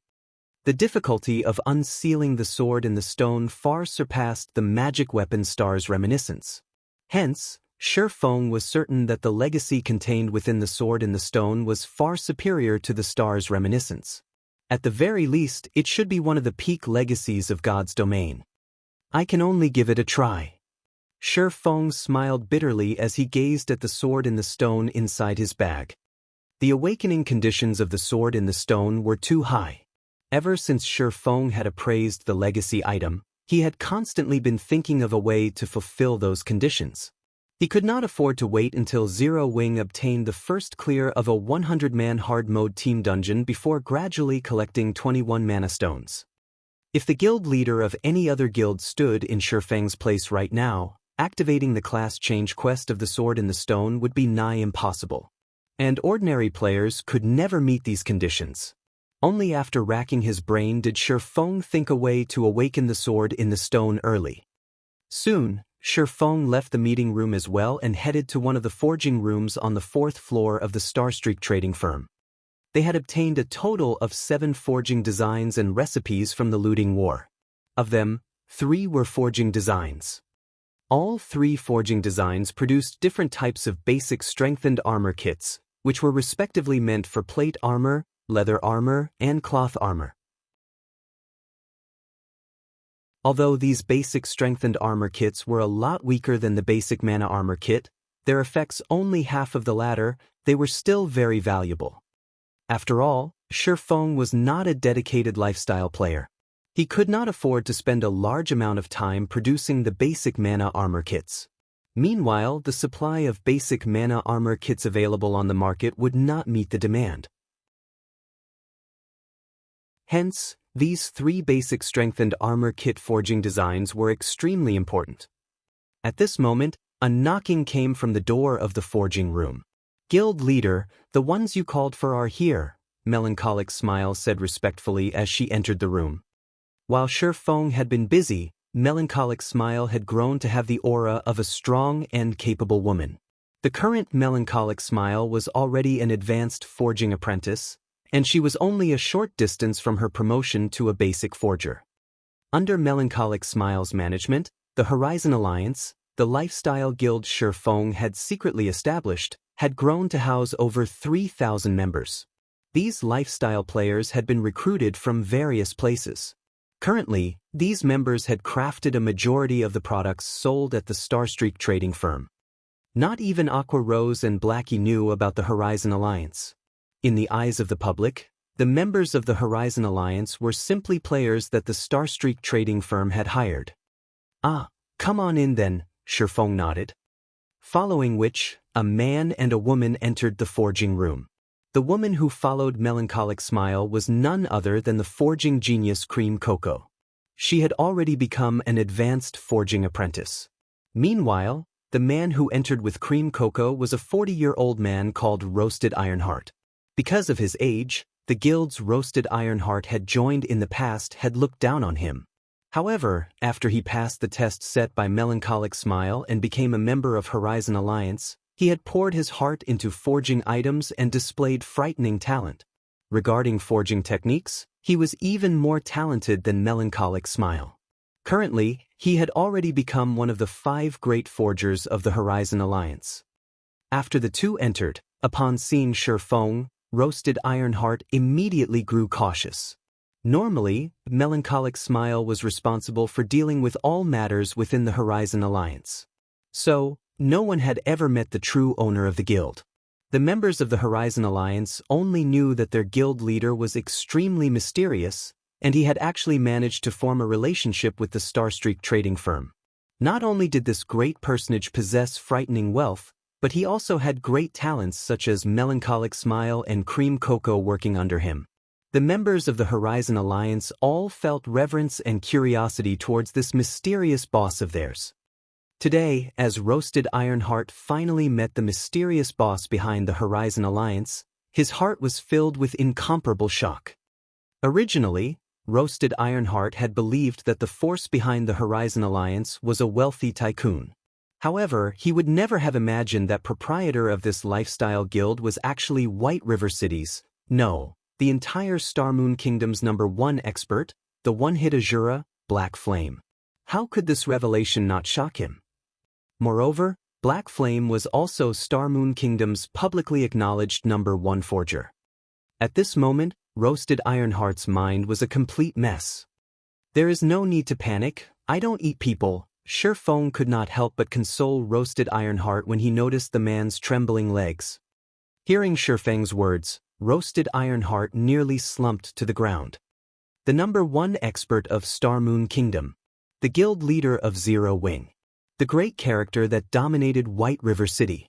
There was simply no chance that a small fry like Roasted Ironheart could meet such a great character like Shifeng. Yet, not only had such a situation occurred, but Roasted Ironheart was also speaking directly with such a great character. How could Roasted Ironheart not panic? Uncle Ironheart, relax. Our guild leader is a very kind and friendly guy. Cream Cocoa said, smiling. Roasted Ironheart silently nodded. After taking a long moment to calm down, he said, hello, boss. Melancholic Smile and Cream Cocoa giggled at this sight. Shifeng had grown speechless at Roasted Ironheart's actions as well. He was not a monster. Why was he so intimidated? Alright, I have some important matters to discuss with you. I've called the three of you here today because of these.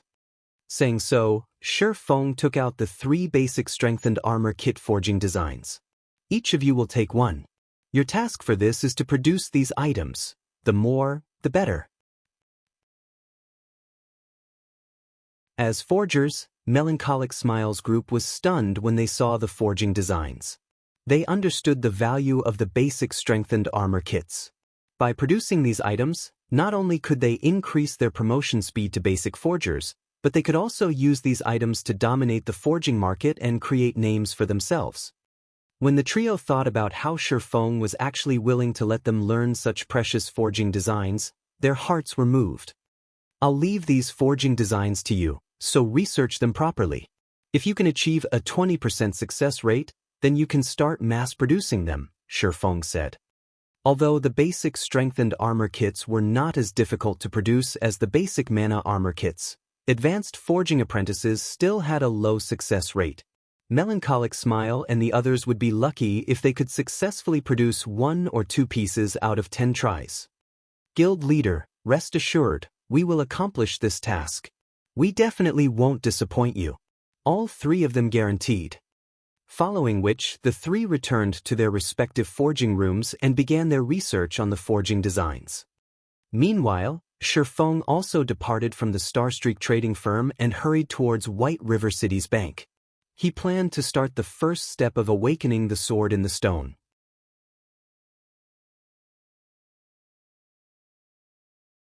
Chapter 372, 5 Big Cities. Walking in the middle of the street in White River City, Shifeng had used the demon mask to change his appearance back to Yifeng. The color of his ID reverted to white as well.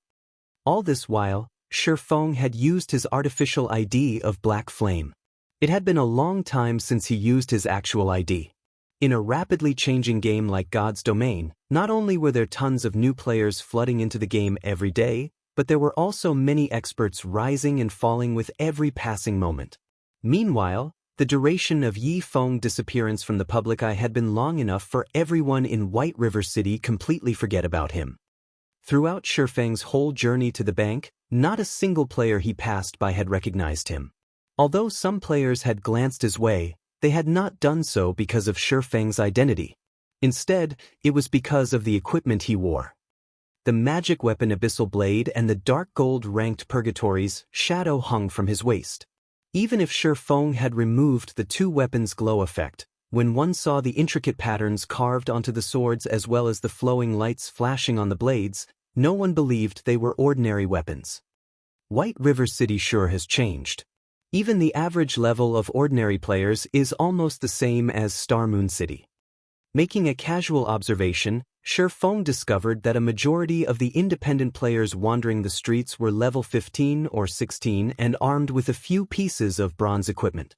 Shifeng occasionally saw some independent players who were level 17 or 18 and fully geared in bronze equipment with a few pieces of mysterious iron equipment. In the past, this sight could not have been found in White River City. Suddenly, Shifeng thought of an idea. What if he transformed White River City into the heart of Star Moon Kingdom?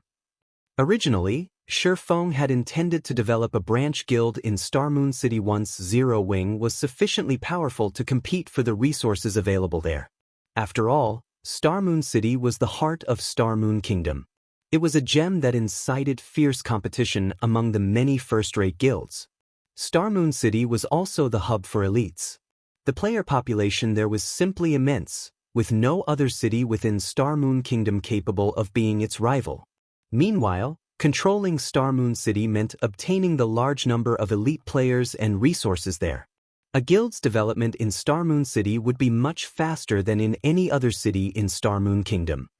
However, when Shifeng saw the current state of White River City, a thought suddenly came to his mind. Why must he torture himself to compete over Star Moon City with all those first-rate guilds? Most players went to Star Moon City was because it had far more opportunities for development. The city also contained many advantages that no other city possessed. But what about now? Due to Zero Wing's existence in White River City and the fact that the guild did not recruit members in any other city, many players had now migrated to White River City. As for the reason behind this migration, wasn't it because Zero Wing offered advantages that no other guild possessed? As long as Zero Wing offered its members more benefits than other guilds, players would continue to flood into White River City. Moreover, as players' levels increased, their income would increase as well. Soon, the teleportation fee between cities would no longer be a problem. At that time, it was not entirely impossible for White River City to surpass even Star Moon City. Is it about Underworld's inside information? Shifeng suddenly heard the arrival of a message. Absolute Heaven had contacted him. Meanwhile, the assassin's message was perfectly timed. Underworld had already become the dominant force in the several cities surrounding White River City. As for how much control they possessed over those cities and exactly which cities they controlled, Shifeng had no clue. Without that information, he could not take appropriate measures against Underworld. Shifeng did not want to waste too much time searching for Underworld and subsequently ruining the organization's plans. If he could find access to detailed information about Underworld, he would have a much easier time preparing for the future. There sure is a lot of information here. Shifeng was inwardly surprised when he opened up the file attached to Absolute Heaven's message. The file was dozens of pages long, and its level of detail was above and beyond what Shifeng had expected. An outer member like Absolute Heaven should not have had access to the kind of information contained in the file. Most likely, only those at Feng Xuanyang's level would possess the authority to know such information. Did Absolute Heaven kidnap and interrogate Feng Xuanyang? I'm impressed that he could obtain such detailed information. Now that he had such detailed information about Underworld, without wasting any time, Shifeng quickly found a quiet spot inside the bank and sat down. He then started carefully reading through the file Absolute Heaven had sent him. 2 hours later, Shifeng finished reading the final page. He could not help but exhale deeply. Although I already expected as much, I did not realize that Underworld is actually so terrifying. They control a total of 316 guilds in Star Moon Kingdom's eastern region. It is no wonder even Gentle Snow is wary of Underworld. Making a rough estimate, Shifeng guessed that Underworld controlled over 1 million players in Star Moon Kingdom's eastern region alone. Zero Wing's current member count was just over 5,000. To Underworld, Zero Wing was no more intimidating than an ant. Furthermore, there were also the Underworld Guards, a group of elites that the organization secretly nurtured.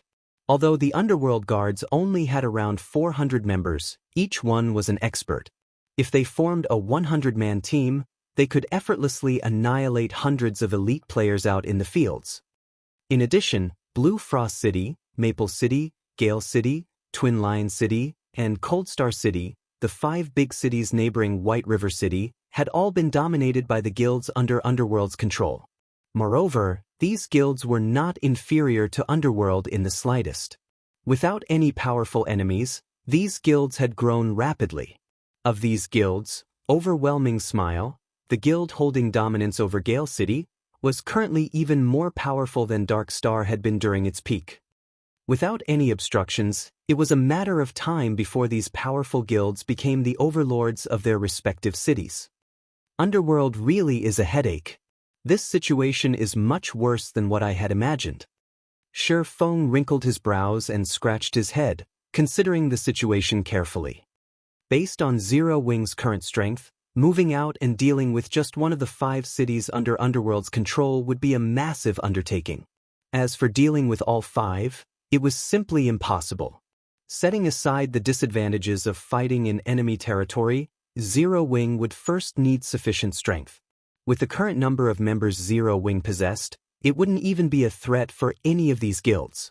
For such an endeavor, not only would Zero Wing need to pay a large number of teleportation fees, but it also had to waste a lot of manpower and material resources.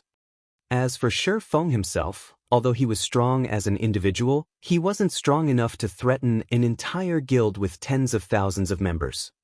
I need to hurry and get my class change done. Shi Feng looked at the sword in the stone inside his bag, a sense of urgency overwhelming his thoughts of upgrading his class. No matter how Shi Feng racked his mind, he could not think up of a proper solution. The only thing he could do now was to increase his own strength. There was a large gap in combat power between a Tier 1 player and a Tier 0 player, not to mention a hidden class. If Shi Feng could successfully upgrade his class and become a Tier 1 player, he could cause some trouble for the guilds controlled by Underworld and buy Zero Wing more time to grow. Following which, Shi Feng walked towards the bank's counter, retrieving the larger of the 2 Philosopher's Stones from inside his personal warehouse. He then retrieved a large number of magic crystals from the guild warehouse. Guild members had come across these magic crystals while they had raided dungeons. Originally, these magic crystals were intended for equipment crafting, but as of yet, nobody within the guild could produce equipment that required magic crystals. Hence, a large stockpile had accumulated inside the guild warehouse. Now, however, Shi Feng emptied their stock. Following which, Shi Feng returned to his forging room inside the Starstreak trading firm. He then took out the Philosopher's Stone and all of the magic crystals. Mana stones were originally born from the minerals inside magic crystals. If magic crystals were refined, there was a chance to obtain a mana stone. Hence, Shi Feng intended to utilize the Philosopher's Stone to refine mana crystals into mana stones. However, mana stones were extremely rare and precious. The chances of obtaining a mana stone from refining a magic crystal were extremely low, and even Shi Feng himself wasn't very confident in success. Hopefully this works. Shi Feng then grabbed a transparent magic crystal with one hand and the Philosopher's Stone in the other. Praying silently, he refined the magic crystal.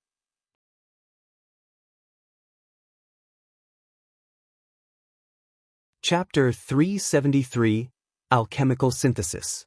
With his right hand, Shi Feng lightly tapped the Philosopher's Stone on the magic crystal in his left hand. In the next moment, the Philosopher's Stone released a faint blood-red glow. Following which, the magic crystal in Shi Feng's left hand transformed into dust and scattered across the floor, leaving nothing behind. A magic crystal, which cost 8 silver coins, was gone, just like that. In the God's domain, 8 silver coins were the current equivalent of a day's income for an entire elite team. However, without even blinking, Shi Feng snatched a second magic crystal from the table and attempted the elemental refinement once more. 2 seconds later, another pile of dust scattered to the floor. After over 100 consecutive attempts and failing every time, Shi Feng stopped and reevaluated his actions. Is it not possible with elemental refinement? Shi Feng frowned at the dust-covered floor. There were not many members in Zero Wing, so the number of accumulated magic crystals was not high. There had been only around 600 in the guild warehouse.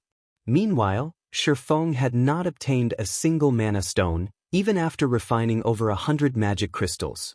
At this rate, he would never refine 21 mana stones. No, it is just because the success rate is so low. Do I need to raise my chances before it'll work? Mana stones are the product of polymerization of magic crystals. Logically, it should be possible to refine a magic crystal into a mana stone. Is it because the magic crystal's quality is too poor? Thinking up to this point, Shi Feng took another magic crystal and tested his theory. This time, after clicking Refine, Shi Feng thoroughly focused on observing the changes that occurred during the refinement process of the magic crystal. After God's domain underwent its first evolution, both forging and alchemy had become far more realistic. Moreover, Shifeng was currently playing the game using a virtual gaming cabin which possessed a synchronization rate of 97%. Hence, if he observed the refinement process of the magic crystal carefully, he might discern the cause for failure. However, the refinement process happened far too quickly. Even if Shifeng had exceptional dynamic vision, everything still happened in a flash. It was too hard to see anything. System recording, activate full simulation mode, Shifeng suddenly said. System, please hold for system identification. System, interface used by player detected as the virtual gaming cabin. Full simulation mode is supported. System, full simulation mode has activated. After the system activated full simulation mode, Shifeng picked up a magic crystal and attempted elemental refining once more. As expected, the magic crystal still crumbled into dust that scattered all over the floor. Unperturbed, Shifeng said, "System, play the video recorded through full simulation mode." In the next moment, a 3D holographic image appeared before Shifeng's eyes, showing the exact scene when Shifeng had attempted elemental refinement on the magic crystal. Aside from allowing players to experience a synchronization rate of 97%, the virtual gaming cabin also allowed players to activate full simulation mode in the game. With this function, the videos players recorded in-game could be viewed as a holographic projection rather than on a flat surface. This function was unavailable to those who used both the ordinary and advanced helmets. In the God's domain of the past, if one were a master lifestyle player, they would have definitely purchased a virtual gaming cabin for themselves. They did so for the sole purpose of this holographic recording function. Through this function, players could realistically reproduce the videos they recorded. Players could experience what they normally couldn't through a flat-screen video, and this included the refinement process of the magic crystal. However, the main purpose of the full simulation mode lay in the analysis of enemies. Players could record their battles with enemies to study their enemies' fighting habits, defenses, attacks, dodges, and other detailed actions. After analyzing their enemies' habits and weaknesses, even if they were weaker than their opponents, players could take advantage of said habits and weaknesses to triumph against their enemies. In the past, this often happened in God's domain. It was especially true for fights between experts. At the same time, players could also utilize the holographic recording for self-reflection, improving weaknesses and discovering new techniques. This was one of the quickest ways for a player to improve themselves. This was also why players who used the virtual gaming cabins improved so quickly. In the past, Shifeng had done countless self-evaluations through using the full simulation mode, continuously improving his combat power. Back then, if he had used the virtual gaming cabin a few years earlier, he might have reached even greater heights. Unfortunately, Shadow had only a few million credits. A single virtual gaming cabin cost 3 million. How could Shadow possibly afford a virtual gaming cabin? Moreover, even if they purchased one, Shifeng would not have had access to it. Following which, Shifeng adjusted the settings of the holographic recording and played the refinement process into slow motion. That way, he could fully observe and analyze the entire process in detail without needing to waste magic crystals and stress his eyesight over and over. After observing the process dozens of times, Shifeng finally discovered the reason. As expected, the mana density inside the magic crystals is too low. I wouldn't get a single complete mana stone even if I used the elemental refinement 10,000 times. Although Shifeng had discovered the cause of his failures, he didn't have a solution.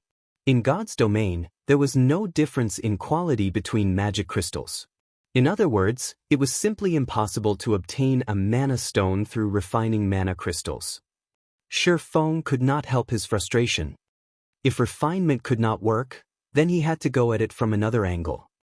The only method he had left was to use alchemical synthesis, combining two magic crystals into one.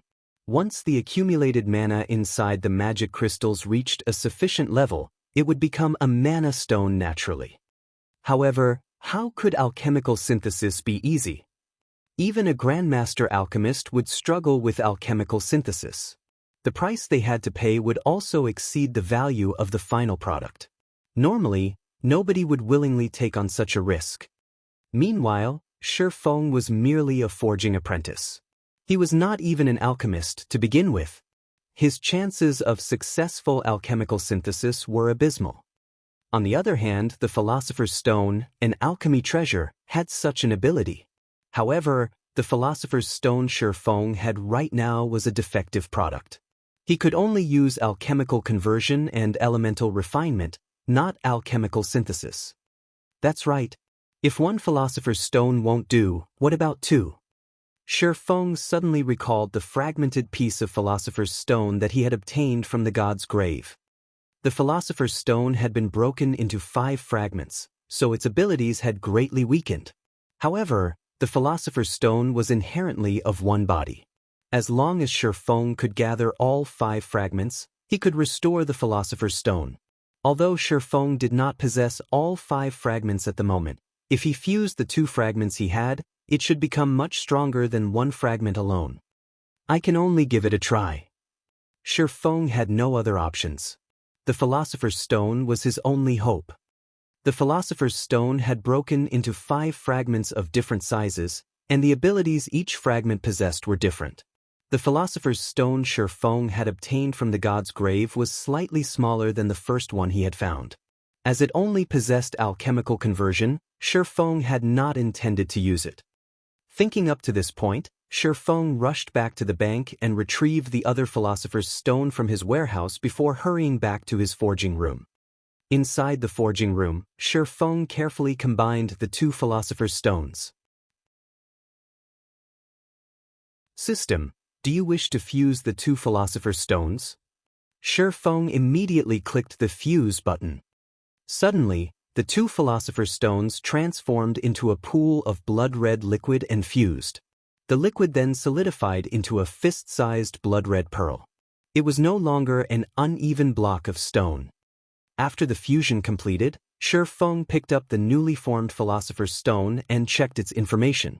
He wanted to know how powerful the Philosopher's Stone had become.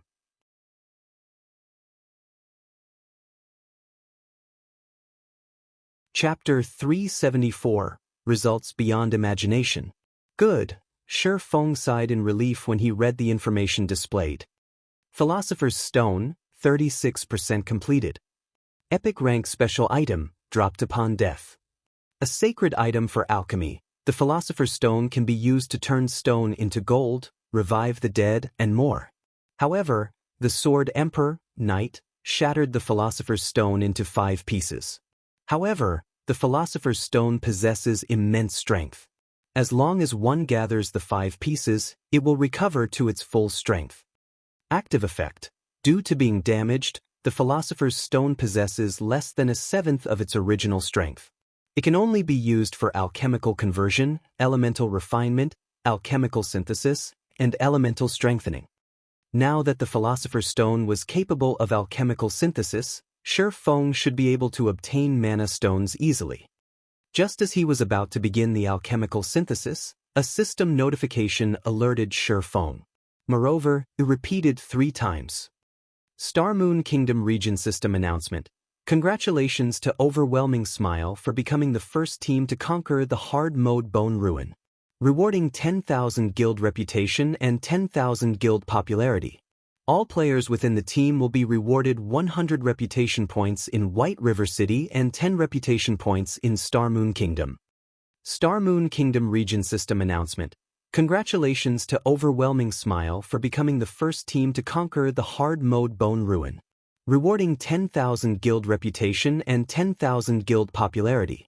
All players within the team will be rewarded 100 reputation points in White River City and 10 reputation points in Star Moon Kingdom. Star Moon Kingdom Region System Announcement. Congratulations to Overwhelming Smile for becoming the first team to conquer the hard mode Bone Ruin. Rewarding 10,000 guild reputation and 10,000 guild popularity. All players within the team will be rewarded 100 reputation points in White River City and 10 reputation points in Star Moon Kingdom. What? The Bone Ruin is a 50-man team dungeon. A guild has already defeated it? Thinking that he had heard wrong, Shi Feng quickly opened the system message log to take a look. However, they had indeed cleared the bone ruin. Overwhelming smile? Isn't that one of the guilds controlled by Underworld, a second-rate guild dominant in Maple City? Shi Feng could not help his surprise. He then carefully read the member list of the team that cleared Bone Ruin. How could they have cleared it first? There were over 100 cities throughout Star Moon Kingdom. There were simply too many guilds and experts within the kingdom to count. There were also plenty of first-rate guilds.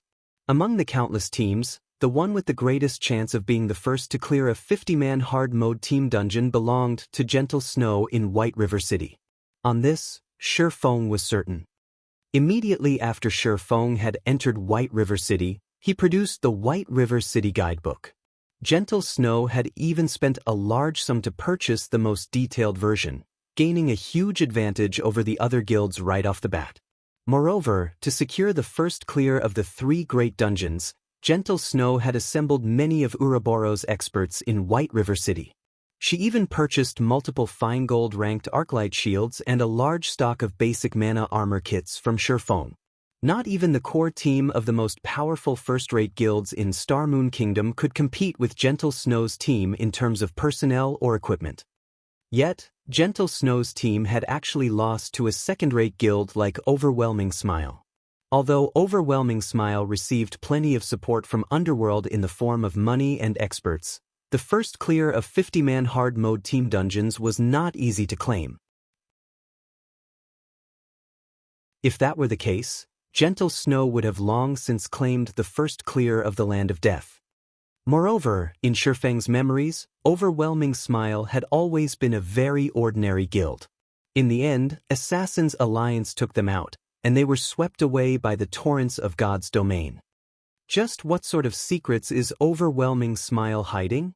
In the information Shi Feng received from Absolute Heaven, there was nothing special about Overwhelming Smile. Despite Underworld going all out with its support, even sending 50 Underworld guards to help the guild, Shi Feng did not believe for a second that Overwhelming Smile could take the lead in claiming the first clear of a 50-man team dungeon. Yet, Overwhelming Smile had done exactly that. This showed that Overwhelming Smile's team had an advantage that not even Gentle Snow's could compete with. If Overwhelming Smile continued to develop without rival guilds, in addition to Underworld's hidden support, even Shi Feng could not guess how powerful the guild would become. The appearance of the 3 system notifications had immediately caused a sensation throughout Star Moon Kingdom. Previously, everyone had their guesses as to which first-rate guild would be the first to claim the first clear of a 50-man team dungeon. However, no one expected this result. A second-rate guild had actually accomplished what first-rate guilds couldn't. For a time, Overwhelming Smile had become the focus in Star Moon Kingdom. I need to hurry as well. Shi Feng clutched the Philosopher's Stone and started the alchemical synthesis. No matter how powerful an enemy was, one's personal strength still mattered the most. Shi Feng stored one magic crystal after another in the Philosopher's Stone. In the next moment, the synthesis bar began to slowly increase. The synthesis bar only reached 100% after Shi Feng stored 50 magic crystals. Although Shi Feng could now synthesize mana stones using magic crystals, the Philosopher's Stone in his possession was still incomplete. Hence, the synthesis rate was only 50%. This item really is an alchemical treasure. The power of this stone awed Shi Feng. If Grandmaster alchemists could see this synthesis rate and the number of required base materials, it would leave them speechless with shock. Grandmaster alchemist's synthesis rate only hovered around 20%, which was already quite high. Meanwhile, normally over 200 base materials were required. Hence, nobody would willingly sacrifice high-tiered materials through alchemical synthesis. However, Grandmaster alchemists paled in comparison to the Philosopher's Stone. It was as expected of a treasure of alchemy. Meanwhile, alchemical combination was only a small part of the Philosopher's Stone's abilities. It was no wonder so many kingdoms and empires had gone to war over the Philosopher's Stone. Let's start then. Shi Feng clicked the synthesize button. 3 seconds later, An additional fist-sized gray stone appeared in Shifeng's hand. This was none other than the mana stone. Awesome! After successfully synthesizing a mana stone, Shifeng quickly added more magic crystals into the Philosopher's Stone, starting the second round of alchemical synthesis. At the same time, Shifeng had also contacted Melancholic Smile and instructed her to purchase a large stock of magic crystals immediately. With the stockpile Zero Wing possessed, he wouldn't have enough to synthesize 21 mana stones. Even if the synthesis rate was 100%, he would need 1,050 magic crystals for 21 mana stones. With only a 50% rate, he would need at least 2,100 magic crystals. Shifeng had previously used quite a lot of magic crystals, and he only had 508 remaining. By Shifeng's estimation, he would need at least 2,000 more magic crystals. Guild leader, please tell me you're joking. You want to purchase 2,000 magic crystals? The current market value for them is 8 silver coins each, 160 gold for 2,000 pieces. Moreover, this is the best and lowest cost. If we buy them in bulk, the prices in White River City will soar. When that happens, we'll need to pay at least double or triple the current price. Making a rough estimate, we'll need to spend at least 300 gold to get 2,000 magic crystals.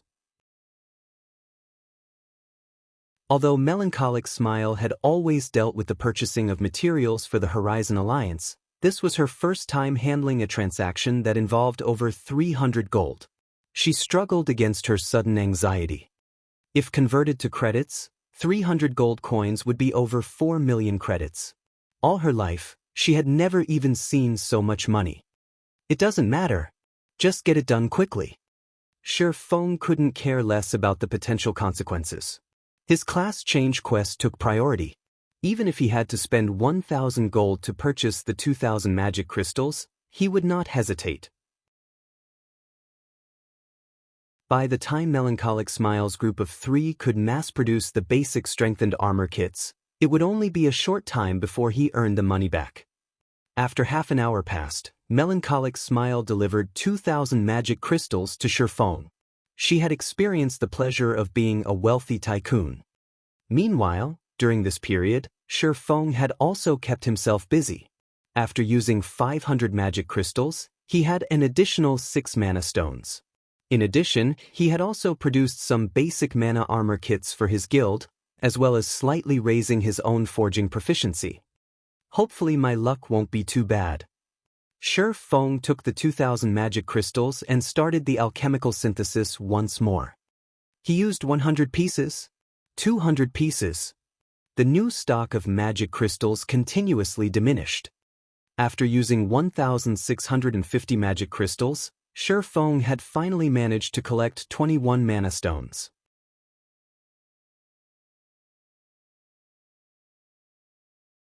Chapter 375. I'd like to borrow someone. Now that I've got 21 mana stones, I only need the 3 Tier 4 NPCs. Shifeng thought about where he could find these NPCs as he collected the 21 mana stones and Philosopher's Stone from the table. There were only 3 Tier 4 powerhouses currently residing in White River City. If Shifeng wanted to gather all 3 of them. Even if Shifeng were 10 times stronger than he was now and became a Count of White River City, he would not possess the authority to gather all 3 of these NPCs to help him. I guess I can only try my luck in the capital city. Starmoon City possessed the most high-tiered NPCs in Starmoon Kingdom, and it was where Shifeng would most likely get the help of 3 Tier 4 NPCs. Following which, Shifeng left the Starstreak trading firm and ran towards the bank. His personal warehouse in the bank was the safest location to store the Philosopher's Stone. The Philosopher's Stone dropped upon death, and Shifeng did not want to lose the treasure under any circumstances.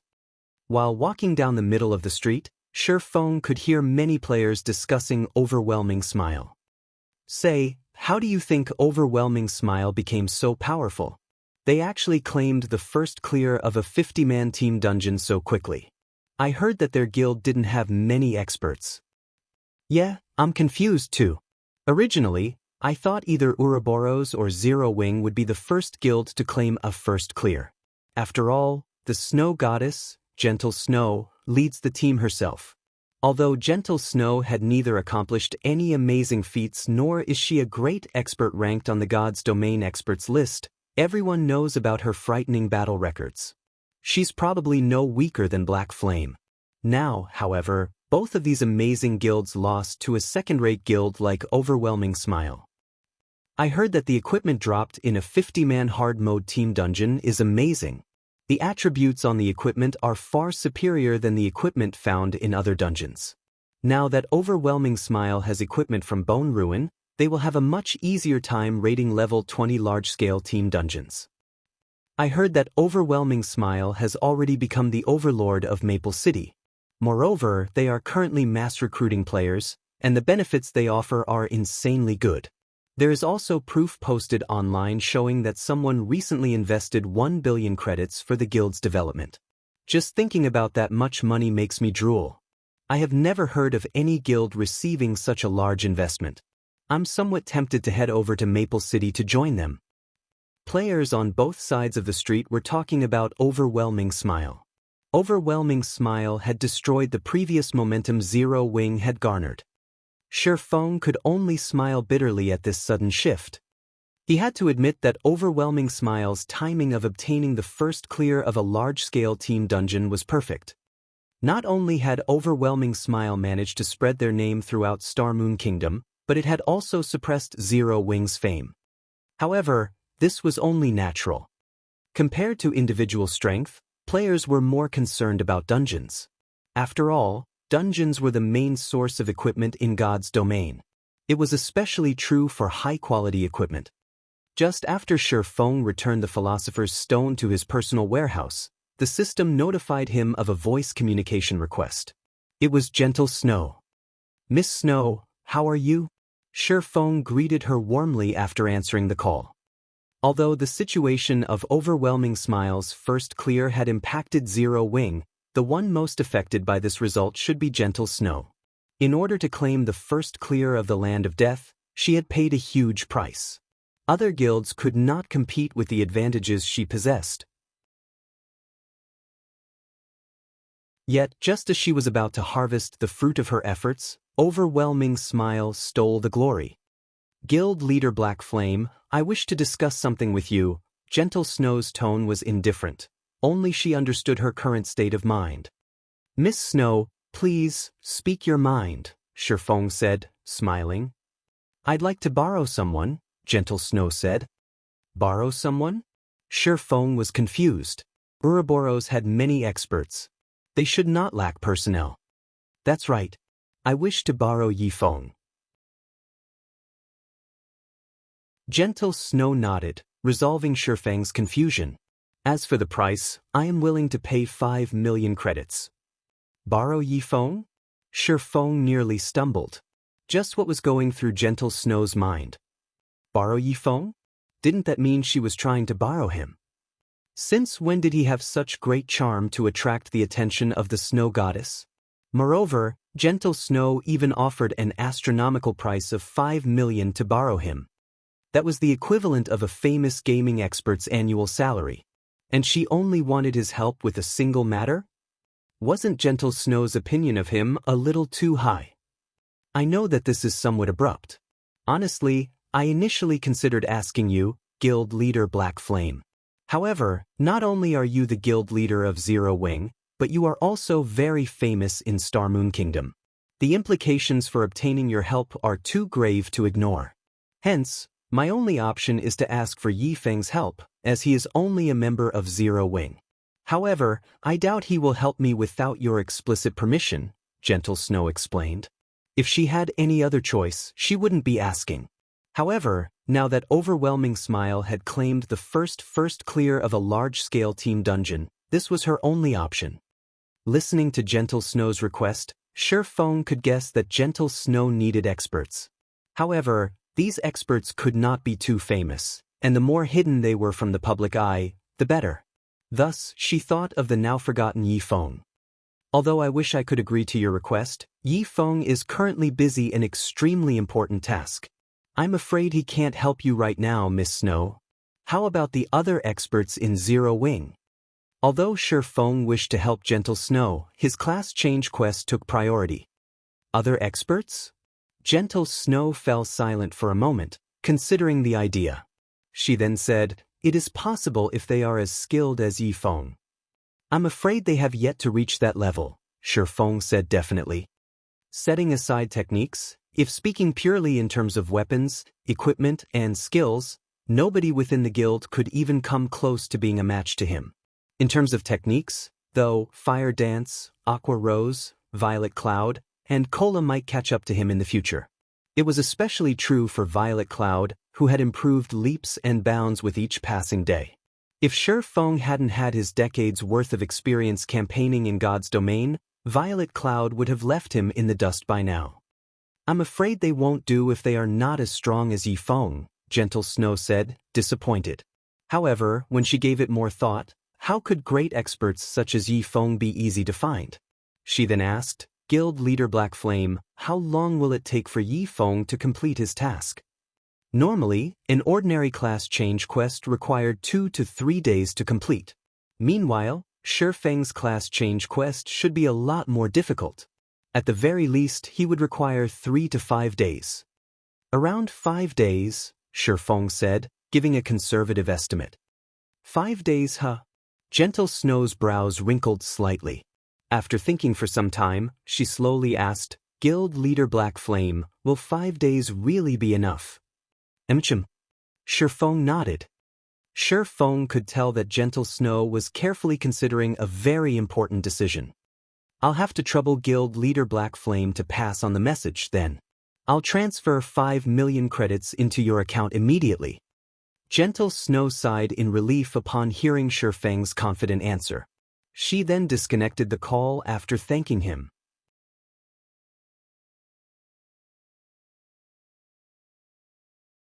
Chapter 376, Great Divine Official.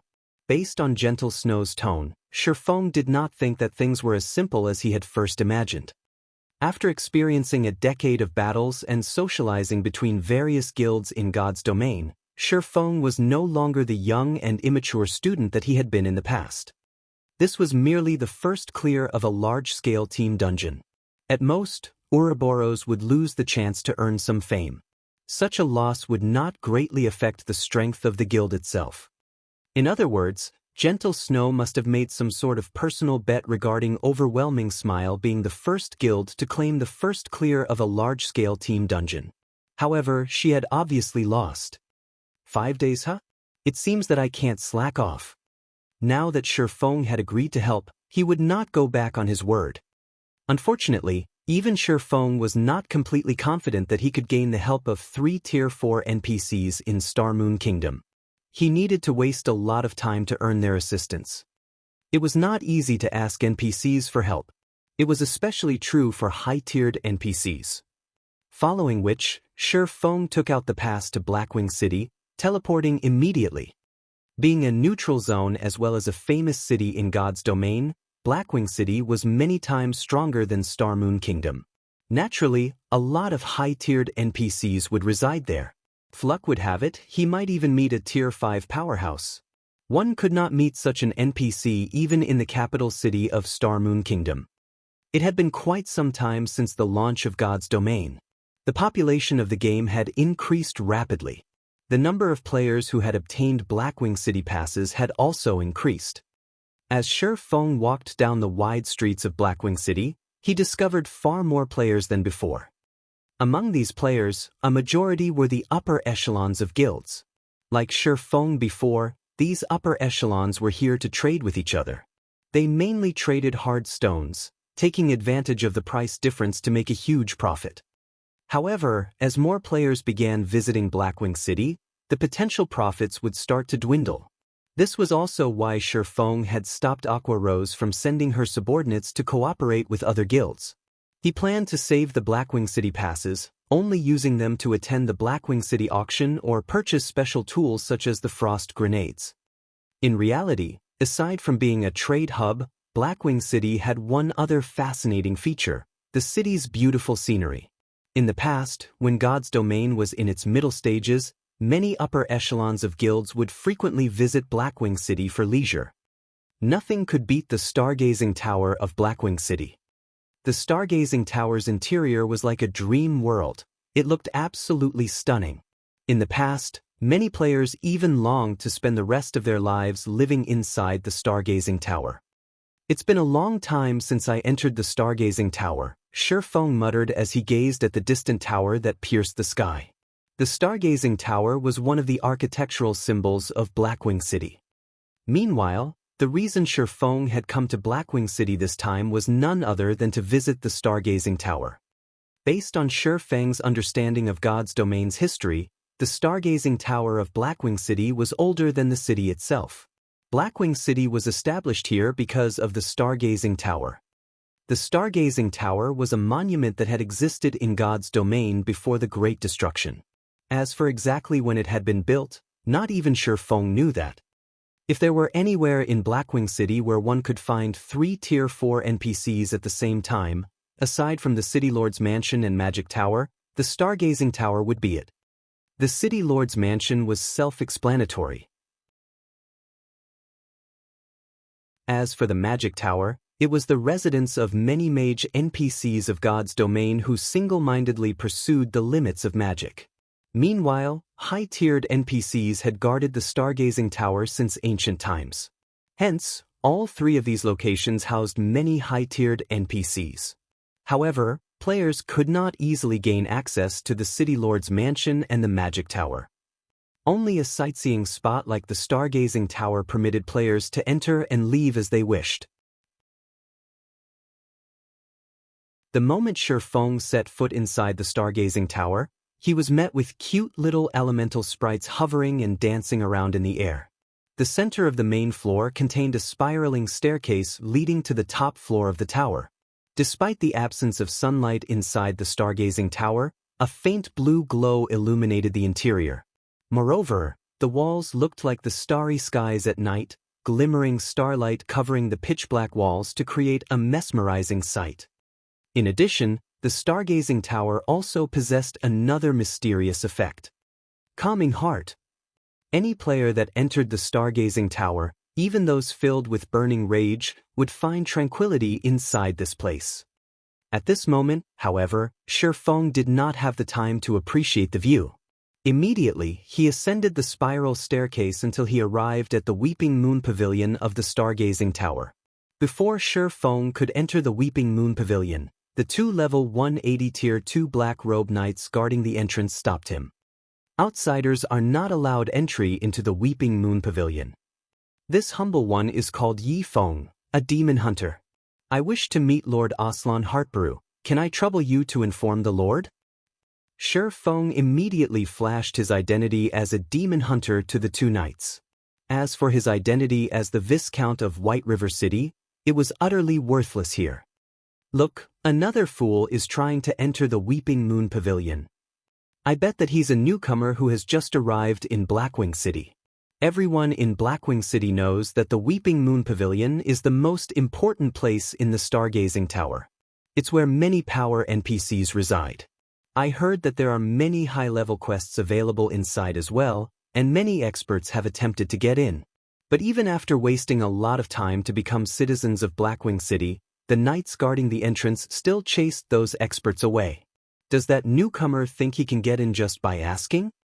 The stargazing tower was well known in Blackwing City.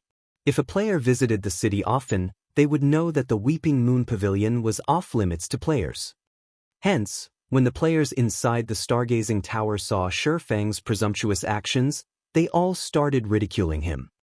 Outsiders are forbidden from entering the Weeping Moon Pavilion. The knights ignored Shifeng's identity as a demon hunter. The gaze they directed at him was as cold as before. They then moved to chase Shifeng away. However, before these Black Robe Knights could take action, a voice came from inside the Weeping Moon Pavilion. "Let him in. I know him." The 2 Black Robe Knights immediately halted their assault. They then opened the doors to the Weeping Moon Pavilion, allowing Shifeng to enter. What the hell? Damn, that player actually got in. The players who had come to enjoy the show were all stupefied. Until now, not a single player had been allowed into the Weeping Moon Pavilion. Now, however, a newcomer actually got in. The first floor of the Weeping Moon Pavilion was a large and spacious hall. The hall was filled with books and crystal tools. Meanwhile, the ceiling was made of a gigantic water mirror that reflected the starry skies of the outside world. "You're late. You've kept me waiting for a long time. How are you going to pay me for my time?" A crisp and melodious voice reached Shifeng's ears. Turning around, Shifeng noticed a female priest in white robes walking down the staircase at a distance. Meanwhile, this female priest who emitted a sacred aura was none other than the divine official Charlene. Listening to Charlene's accusatory tone, Shifeng suddenly recalled the scene back at the city hall of White River City. Back then, Weissman had told him that Charlene would wait for him in the stargazing tower. However, as he had been preoccupied at the time and had completely forgotten about it. Watching Charlene's slowly approaching figure with a saintly smile plastered on her face, a sense of foreboding bloomed in Shifeng's chest. Moreover, Charlene was no longer the Tier 3 divine official that Shifeng had known. Now, she was a Tier 4 great divine official.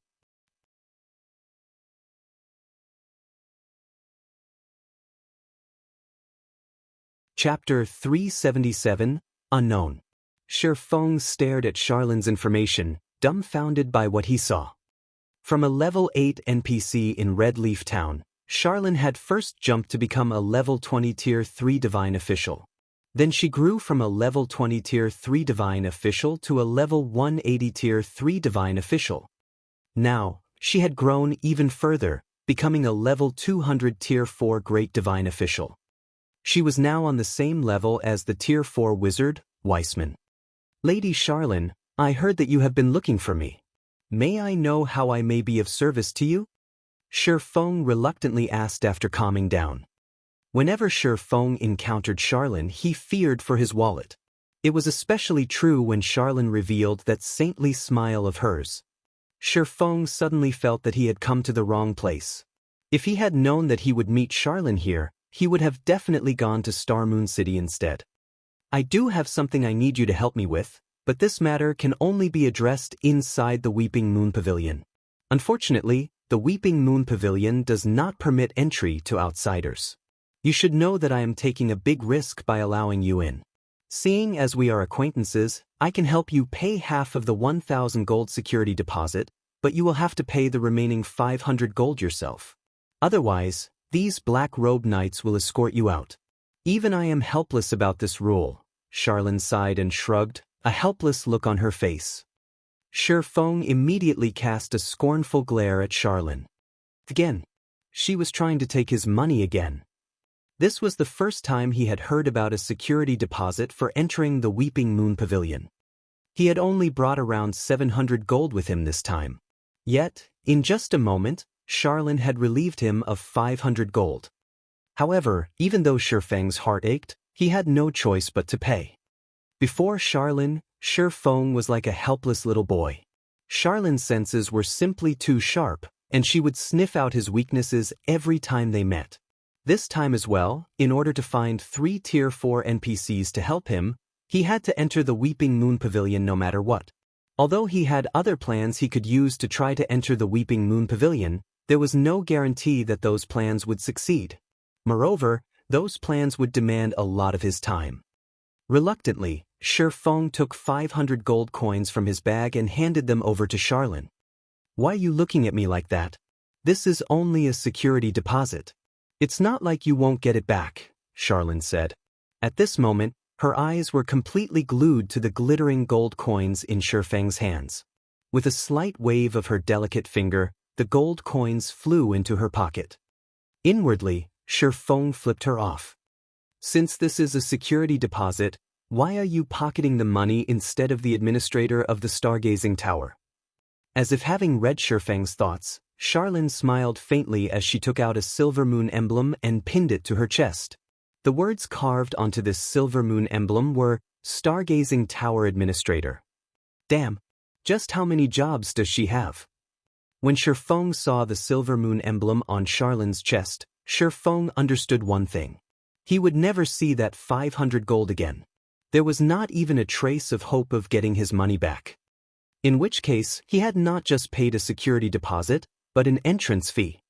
Moreover, it was an entrance fee of 500 gold. Little dummy, did you really think that I'd lie to you? Xianxia tapped the silver moon emblem on her chest, chuckling. All right, let's go then. Sighing helplessly, Feng followed Xianxia up the pavilion. As for the sword in the stone, it would not be too late to ask for Xianxia's help after accepting her quest. The second floor of the Weeping Moon Pavilion consisted of a single wide corridor with many tightly locked rooms. It looked like an apartment complex. Massive stone doors loomed at the end of the corridor.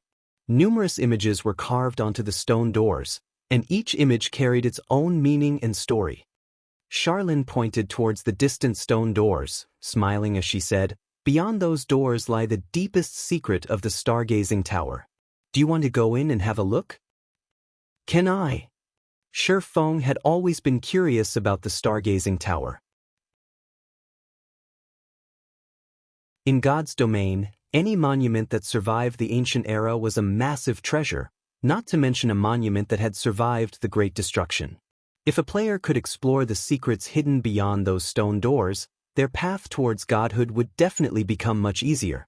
Unfortunately, Feng had not been strong enough in the past, and he simply had not qualified to explore the secrets beyond those doors. Of course not. I should remind you that, without sufficient strength, you are better off not knowing certain things. Just like how you open the entrance to the endless abyss.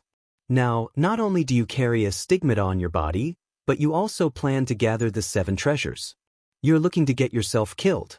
Do you know how many years the War God's Temple has spent trying to gather those treasures? Meanwhile, you haven't even obtained your Tier 1 class. Do you think it is even possible for you to accomplish something the War God's Temple cannot? They are only trying to. Forget it. There are some things you are better off not knowing. Xianxia sighed as she looked at Feng, emotions such as pity and anger filling her eyes. Suddenly, Feng realized that Xianxia was a unique NPC. It was no longer a matter just high intelligence. Xianxia was almost human. Following which, Xianxia led Feng to her own room. Xianxia's room was very simple. Other than a place to rest, bookshelves covered the remainder of her room. Rare, ancient books crowded the shelves, all of which would normally be impossible to find anywhere else. Sit. Xianxia made a wave with her finger. In the next moment, a wooden chair appeared behind Feng. I've called you here because I have something I need you to do for me. People such as myself cannot complete this particular task. Only heaven-blessed individuals like you can accomplish it. However, this task is extremely dangerous. Will you accept it? Of course, if you do, I can give you a chance to obtain an advanced legacy. This would help your growth immensely in the future. If you can complete this task, I can even make you the lord of a city. You will possess your very own fiefdom. Xianxia's words stunned Feng into a silence. He could obtain an advanced legacy just by accepting the quest? Moreover, if he could complete the quest, he could even become the lord of a city. Just what rank was this quest? System, do you wish to accept Xianxia's unknown quest? It seems that I won't know anything about the quest if I don't accept it. Feng felt uncertain when he saw Xianxia's grave expression and the unknown quest. Feng was very clear about the iron law of God's domain. Equivalent exchange. The greater the risk, the greater the reward would be. The advanced legacy alone was no trivial matter, let alone the reward of becoming the lord of a city. Although he could afford to ignore the advanced legacy, the reward was something he could not ignore. Opportunity seldom knocks twice. It was now or never. The term, becoming the lord of a city, did not mean that players would be allowed to take control of a city controlled by NPCs such as White River City. To begin with, these NPC cities would never accept the rule of players. When Xianxia spoke of becoming the lord of a city, it meant that she would reward Feng with his own fiefdom, qualifying him to establish his own city. Normally, when a guild wished to establish their own city, it would first need to capture a town not governed by any kingdom or empire. The second option was starting it from scratch and establishing a town from nothing. However, that was much more difficult, and the resources needed would also be several times higher than if the guild just captured a town. On the bright side, the guild could determine the location and geographic advantages of the town. Meanwhile, once they obtained a town, a guild would have to develop the town over a long period before it could become a city. Moreover, the conditions for a town's promotion to become a city were numerous and very demanding. However, Charlin's reward would allow Shifeng to establish a city directly, eliminating many of the challenges one would normally face.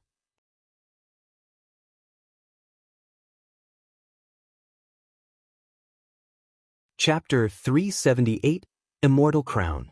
A city completely under his control. This was a dream for Zero Wing. Shifeng had once led Shadow, a guild that owned 10 city-states, so he knew how valuable and how great the advantages were for owning his own city. Although Zero Wing was developing well at the moment, its lack of a stable source of income for credits was a major flaw. Other first-rate and second-rate guilds had support from wealthy corporations. These corporations would provide funding to their partnered guilds, allowing these guilds to develop steadily without worrying about a shortage of credits. Although Shifeng had many ways to earn coins in God's domain, it was not easy to support a guild with coins alone. Moreover, along with the guild's development and the influx of new members, its demand for coins would increase as well. Converting large sums of coins into credits was not a suitable long-term plan to develop a guild. However, it would be a different story if Shifeng possessed a city of his own. Why were large corporations willing to invest so many credits into a guild? Wasn't it to earn money? However, how were they going to earn money? The answer was a player-established autonomous city. If a guild possessed an autonomous city, it could start seeking investors to rent out shops and such in its city. Through these investors, the guild could then earn a large amount of credits and coins, thereby solving the problems of the guild's future development. Thus, Shifeng was determined to obtain the rights to establish his own city. Even if he had to pay a huge price in the process, he would. After a moment of silence, Shifeng answered, "Lady Charlin, I accept your conditions. But I really did not choose the wrong person.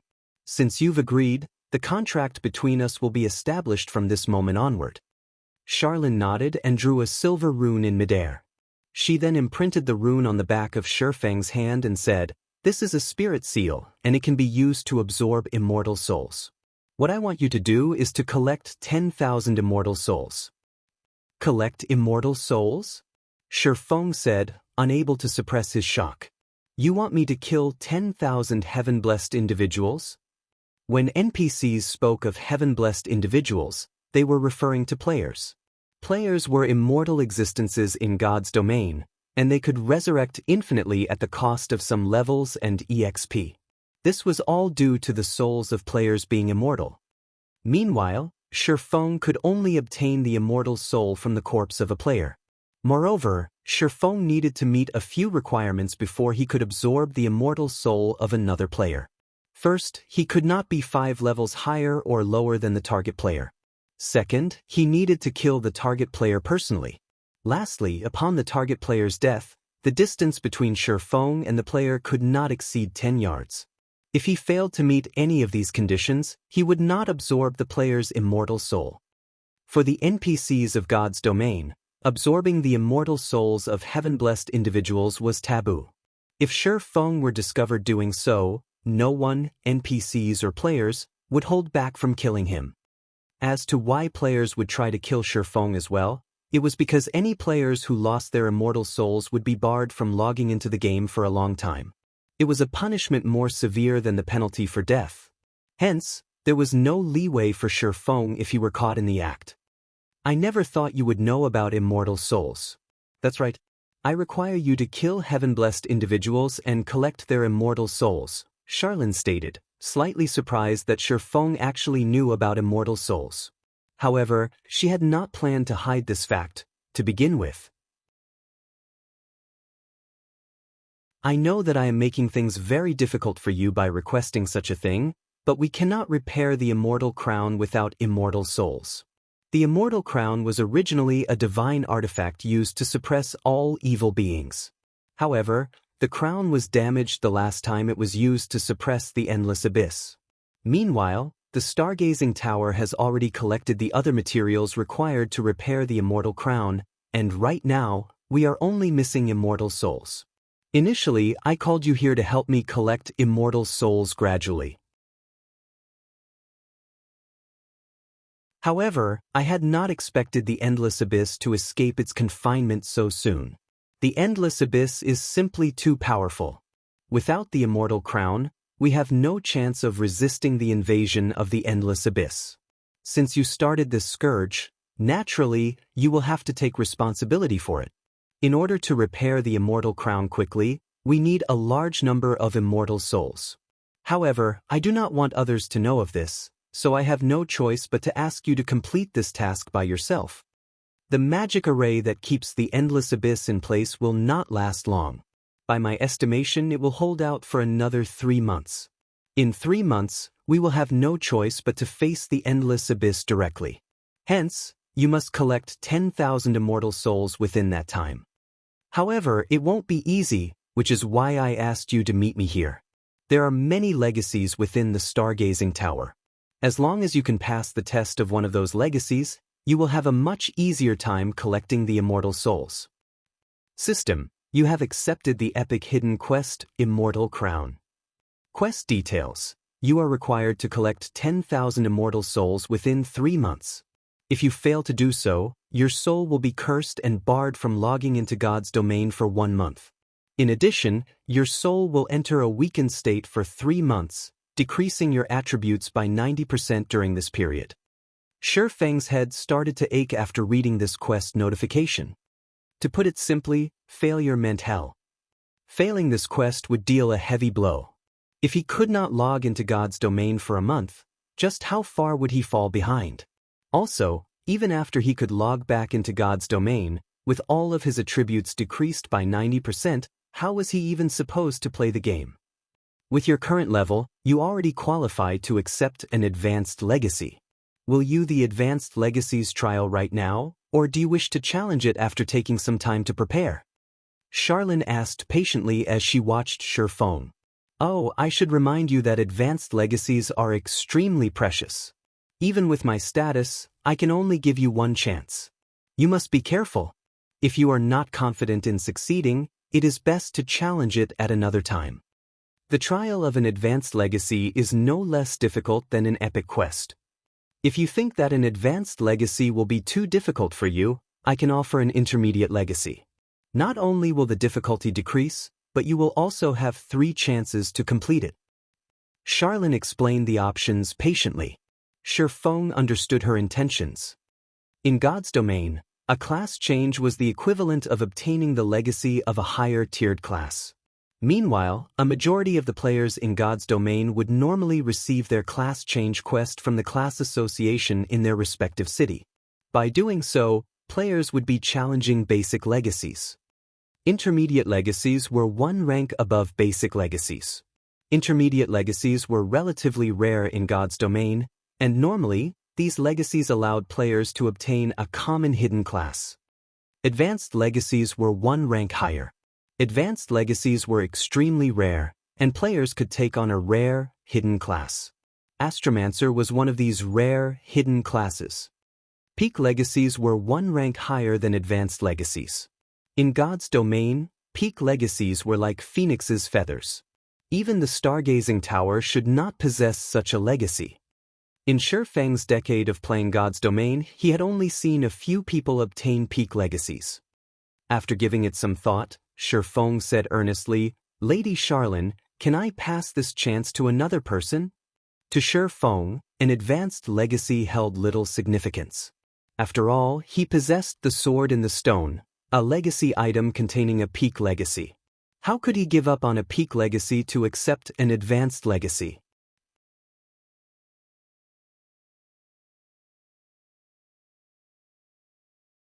Chapter 379 Awaken. Shifeng's question stunned Charlene. She looked at Shifeng, surprise flashing in her beautiful eyes. What were advanced legacies? A heaven-blessed individual could only come across an opportunity like this if they were lucky. They'd never find an advanced legacy by searching alone. Even if one tried to trade 10 epic items, they could never afford it. Even she, the manager of the stargazing tower, had paid a massive price to obtain this one chance to challenge an advanced legacy. Yet, Shi Feng wanted to give this precious chance to someone else. The legacies of the stargazing tower cannot be passed to others. If you do not wish to accept the legacy, I can give you an epic item as compensation instead, Charlene said, shaking her head. The words, epic item, were tempting. However, Shi Feng was not satisfied. Lady Charlene, may I exchange the advanced legacy for a favor from you? Shi Feng asked once more. A favor? Charlene grinned. Chuckling, she said, Little dummy, do you know how valuable an advanced legacy is? And you want to trade it for a favor? Don't tell me you want Big Sister too. Looking at Charlene's blushing cheeks, sweat streamed down Shi Feng's forehead. Hurriedly he said, Don't get the wrong idea. You mustn't misunderstand me. I only want you to awaken an item for me. Only Tier 4 classes can awaken it. Awaken an item? Charlene was suddenly interested. She then focused on Shi Feng, thoroughly scanning his body from top to bottom. Her eyes widened in surprise when her gaze landed on the bag hanging from Shi Feng's waist. With a teasing laugh, she said, I don't see anything on your body that needs to be awakened, though. You can't be asking me to wake that withered dragon hanging from your waist, right? Based on Charlene's comment, Shi Feng had finally confirmed something. Charlene could see the contents of his bag. This was how Charlene could always squeeze him dry every time they met. HM? She hasn't discovered it? Shi Feng felt that something amiss when he saw Charlene's ridiculing smile. Since she could see the contents of his bag, why didn't she discover the extraordinary power within the sword in the stone? If a Tier 0 player like himself could see it, how could a Tier 4 great divine official not? Thus, Shi Feng removed the sword in the stone from his bag. Charlene, who had still been chuckling, immediately became serious upon the appearance of the sword in the stone. She was no longer laughing. Indescribable emotions flashed in her eyes as she fixed her gaze on the crystal-encased sword in Shi Feng's hands. Charlene reacted as if the sword in Shi Feng's hands had suddenly appeared out of thin air. Just what is this? It actually escaped the detection of my eyes of God. Charlene was momentarily surprised. Even as she looked directly at the sword, her eyes of God could not discern any information. It was as if the sword before her did not exist. Eyes of God was a Tier 3 advanced detection spell, and even legendary items could not escape its detection. Yet, the sword in the stone had actually. Can I have a closer look at it? Charlene asked, her curiosity reaching its peak. Shi Feng did not reject Charlene's request, handing the sword in the stone over to her. The moment Charlene received the sword, she immediately cast over a dozen spells in quick succession. Every time one of her spells faded, Charlene's expression would grow slightly more serious. Amazing! It seems that I'll have to use my true abilities. Charlene smiled. Suddenly, a terrifying amount of mana burst forth from her body, and in the next instant, Charlene's holy light domain had devoured the room. Simultaneously, 2 golden magic arrays appeared on both the ceiling and the floor. Shi Feng immediately felt his body grow heavy, the mana in the room rendering him immobile. Charlene's holy light domain was much stronger than the Tier 4 Sky Piercer Weissman had used against the Mechanical Slayer. At this moment, Shi Feng had finally realized just how powerful Charlene was. It was no wonder why she could casually offer him the qualifications to establish his own city. However, Charlene was not done after summoning the 2-fold magic array, as her hands continuously drew line after line of divine runes in the air. After a short moment, the 2-fold magic array became a 4-fold magic array, before finally becoming a 6-fold magic array. At this moment, magic arrays covered all 6 sides of Charlene's room. The Tier 4 Sky Piercer Weissman had only required a 4-fold magic array to channel it. Yet, The spell Charlene channeled now required a 6-fold magic array. At the very least, Charlene's spell should be a peak tier 4 spell. Although Shifeng did not know what Charlene was trying to do, he felt incredibly fortunate. It seemed that asking Charlene to help him was the right choice after all. If Charlene could summon such a powerful magic array, her position in the stargazing tower should be relatively high. She might even be able to invite 3 tier 4 NPCs to help him awaken the sword in the stone. At this moment, the runes Charlene drew seeped into the stone in the sword, which floated in midair. After another few minutes had passed, the golden divine runes separated from the stone in the sword and flew into Charlene's palm, forming a golden ball. Following which, the magic arrays disappeared from the room, and the stone in the sword landed in Charlene's hand once more. However, Charlene paid no attention to the sword in the stone. Instead, she focused the ball of divine runes, seemingly studying it. How could this be? Charlene muttered in utter disbelief. Not even Divine Appraisal, a peak tier 4 spell, can analyze this sword. To think that you have such an item, I have really underestimated you. Even after exhausting every option I have, I still can't uncover a single thing about this item. How did you learn that this thing requires tier 4 classes to awaken it? Charlene asked.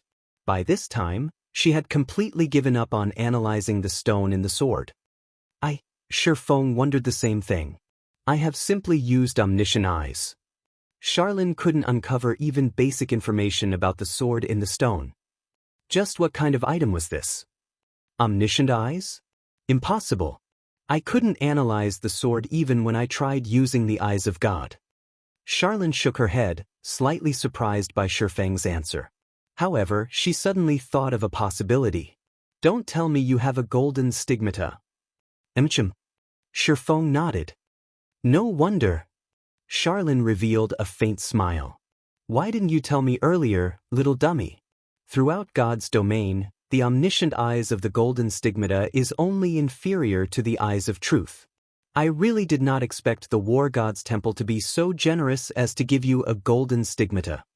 Tell me then, what are the conditions to awaken this item? Charlene inquired as she pointed at the sword in the stone. 21 mana stones and 3 tier 4 classes are needed to awaken the power slumbering within the sword. Shifeng recited the information he could see using the omniscient eyes.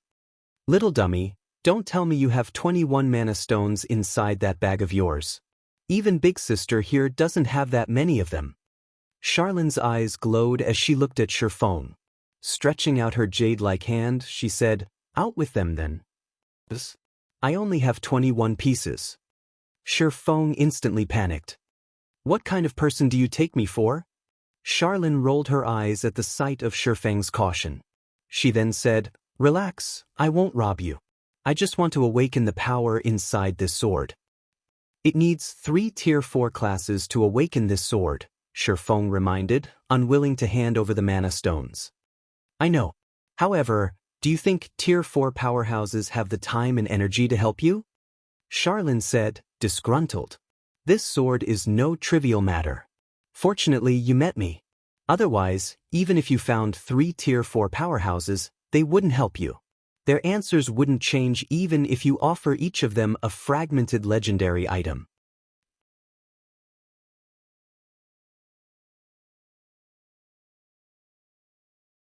Chapter 380, Destroyer of Immortality. They won't help me even if I offer each of them a fragmented legendary item? Shifeng was taken aback. He did not think Charlene was lying. He had personally witnessed how extraordinary the sword in the stone was. Even Charlene, a tier 4 great divine official, could not uncover its secrets. Meanwhile, he had only obtained the golden stigmata due to luck. Otherwise, he would have never known that the sword in the stone was a legacy item. Fortunately, I made the trip here. Otherwise, I would have missed my chance. Shifeng inwardly celebrated his luck as he looked at the sword in the stone. Originally, Shifeng had thought he only needed to hire 3 tier 4 NPCs to help him. Now, it would seem that even if he found 3 tier 4 NPC powerhouses, there was no price he could pay to gain their help. Based on Charlene had said, however, even if he could afford the price, he still couldn't awaken the power within the sword in the stone. Alright, let's begin. I too want to see just what sort of item this is. Little dummy, stand back. Charlene was greatly interested in the sword in the stone right now. After saying so, Charlene tossed the 21 mana stones into the air and started chanting an incantation. The 21 mana stones suddenly split up and flew in all directions. Fortunately, Charlene's room was sufficiently large. After the mana stones flew 20 yards, they immediately stopped, hovering in the air. The mana stones then started to spin slowly. In the next moment, silvery white light shone from under their feet. Shi Feng immediately distanced himself from the magic array that appeared, watching silently from afar. As the 21 floating mana stones rotated, the sword in the stone hovered in the center of the magic array. Charlene then shouted. Suffocatingly dense mana filled the room, buzzing. As if unable to withstand this immense pressure, the 21 mana stones immediately shattered into dust, forming clouds of gray smoke that flowed into the sword in the stone. When the sword in the stone completely absorbed one of the mana stones, the legacy item emitted a thumping sound that resembled a heartbeat. Shi Feng even wondered if his ears were playing tricks on him at first. However, as more mana stones fused with the sword, the thumping became much louder and more powerful. It was as if the disintegrated mana stones were waking an ancient beast from its deep slumber. However, as mana stones continued to drift into the sword, Charlene, who currently stood inside the magic array, grew weaker. By the time the 7th mana stone fused with the sword, Shi Feng could clearly feel that only half of the terrifying mana that filled the room remained. At this moment, Charlene had also greatly weakened. As the 14th mana stone melded with the sword, Charlene began to grow pale. When the 21st and last mana stone fused with the sword, Charlene wavered. A gentle breeze could send her tumbling to the floor. At this moment, Shi Feng finally realized that it was not easy to awaken the sword in the stone. Channeling a single magic array had weakened a Tier 4 powerhouse to such a degree. It was no wonder why Charlene had said that no Tier 4 powerhouse would agree to aid him, even if offered a fragmented legendary item. Charlene's power stunned Shi Feng. She had managed to complete a task that required 3 Tier 4 classes. Her strength was simply too frightening. Just who is she? Shi Feng grew curious about Charlene's identity. It was impossible for an ordinary NPC to grow so quickly. Moreover, back in the god's grave, Shi Feng saw a woman who looked exactly like Charlene. Although Charlene's strength could not compete with that slumbering woman's, the aura the two gave off felt exactly the same. The intensity was the only difference. While Shi Feng pondered Charlene's identity, the awakening ritual had come to an end. The silver magic array that covered the floor vanished. Boom! The sword in the stone hovering in the air suddenly fell, half its blade sinking into the floor. Sharp! Charlene, who was currently unstable from the drain of mana, could not hold back her shock when she saw the blade slide smoothly into the floor. Not even the Great Destruction had managed to destroy the stargazing tower. The strongest and highest quality materials had gone into this monument's construction. Magic arrays reinforced the building further. A full-powered blow from a Tier 4 sword emperor armed with a legendary ranked sword could not even scratch the floor. Yet, the hovering sword in the stone sunk effortlessly into the wood. By now, the transparent crystal encasing the sword had completely disappeared. Only a sword with a golden hilt and guard remained, with a blade that was as pure and clear as a diamond. Impossible! This is actually the destroyer of immortality. Charlene was tongue-tied when she read the sword in the stone's information, which was now fully visible. Destroyer of immortality. A creation born of nature, containing unrivaled power. Although it was greatly damaged during the war between the ancient gods, it had absorbed some of their powers. If one can master this blade, they will obtain a trace of the ancient gods' powers. Class restriction, Berserker and Swordsman. Destroyer of immortality? Shi Feng was puzzled. He had never heard this name before. Reading the item's introduction, apparently, its origin was quite amazing. The ancient gods had actually used this weapon. Shi Feng knew a little about the ancient gods. The ancient gods were born from nature, and they had the power to decimate the heaven and earth. Even the Tier 6 god-ranked classes of God's domain were no more than ants before an ancient god. They were practically invincible. However, all of these ancient gods had perished in the Great Ancient War. You must have heaven-defying luck. It is no wonder you didn't want an advanced legacy. Charlene smiled. She then explained, the Destroyer of Immortality is one of the 10 Great Saint Legacy items in ancient records. Moreover, the legacy is unique. Not even the peak legacy of the Stargazing Tower can compete with it. 10 Great Saint Legacies? Shi Feng was at a loss. The highest legacies he had heard of in the past were peak legacies. This was the first time he had heard of the 10 Great Saint Legacies. I too have only read about the 10 Great Saint Legacies. Today is my first time actually seeing one in person. However, I don't know any details about them. Even so, I will remind you not to look down on these saint legacies. A peak legacy is already as difficult as a legendary quest. At the very least, the trial of 10 great saint legacies should be just as difficult. If you are not confident in succeeding, you should not recklessly attempt to challenge it. You might lose your life, even if you are a heaven-blessed individual. Charlene was extraordinarily serious when she looked at Shi Feng, even more serious than when she gave the Immortal Crown quest to Shi Feng. When she spoke of death, she had even paused for a moment.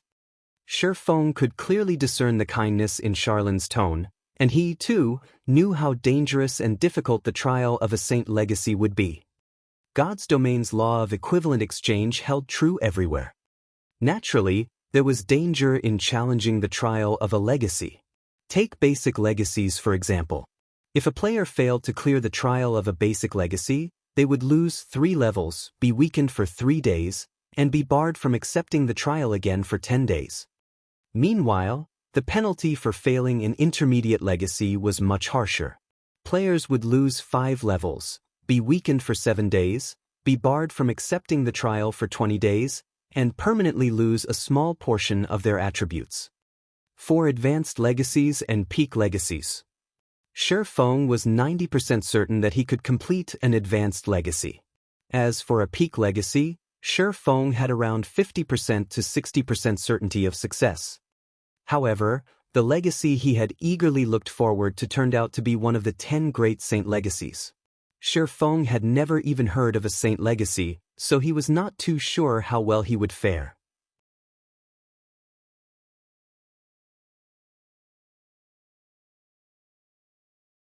Chapter 381, Attacks from Above and Below.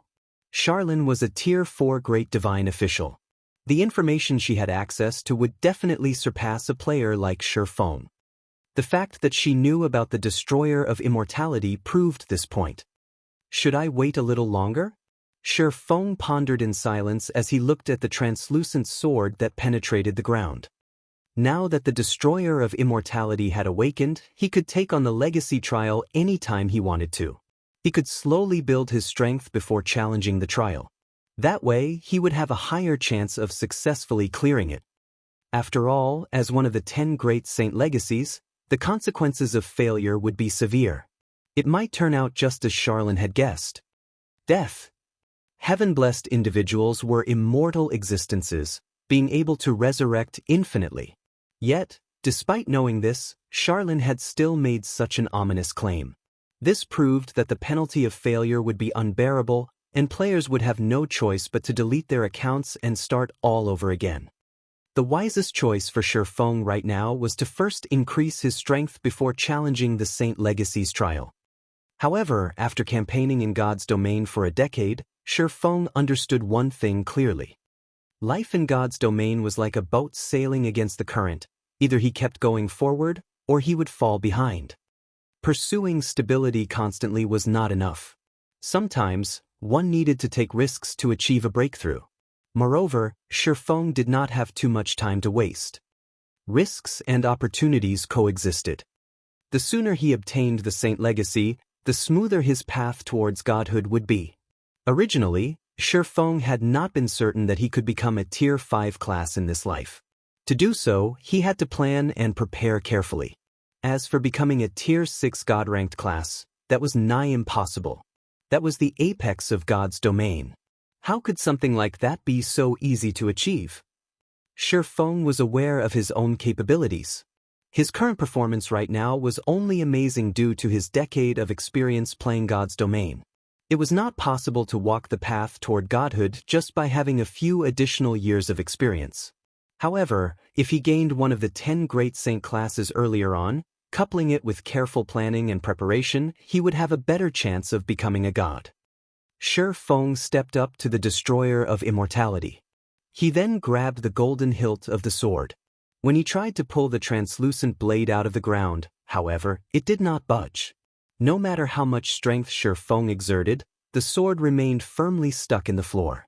Instead, the sound of a system notification reached his ears. System, do you wish to accept the legacy trial? Remaining time, 23 hours 54 minutes. Well shit. Shi Feng bitterly smiled. The destroyer of immortality never intended to give him a chance to raise his strength. Sighing, Shi Feng accepted the trial.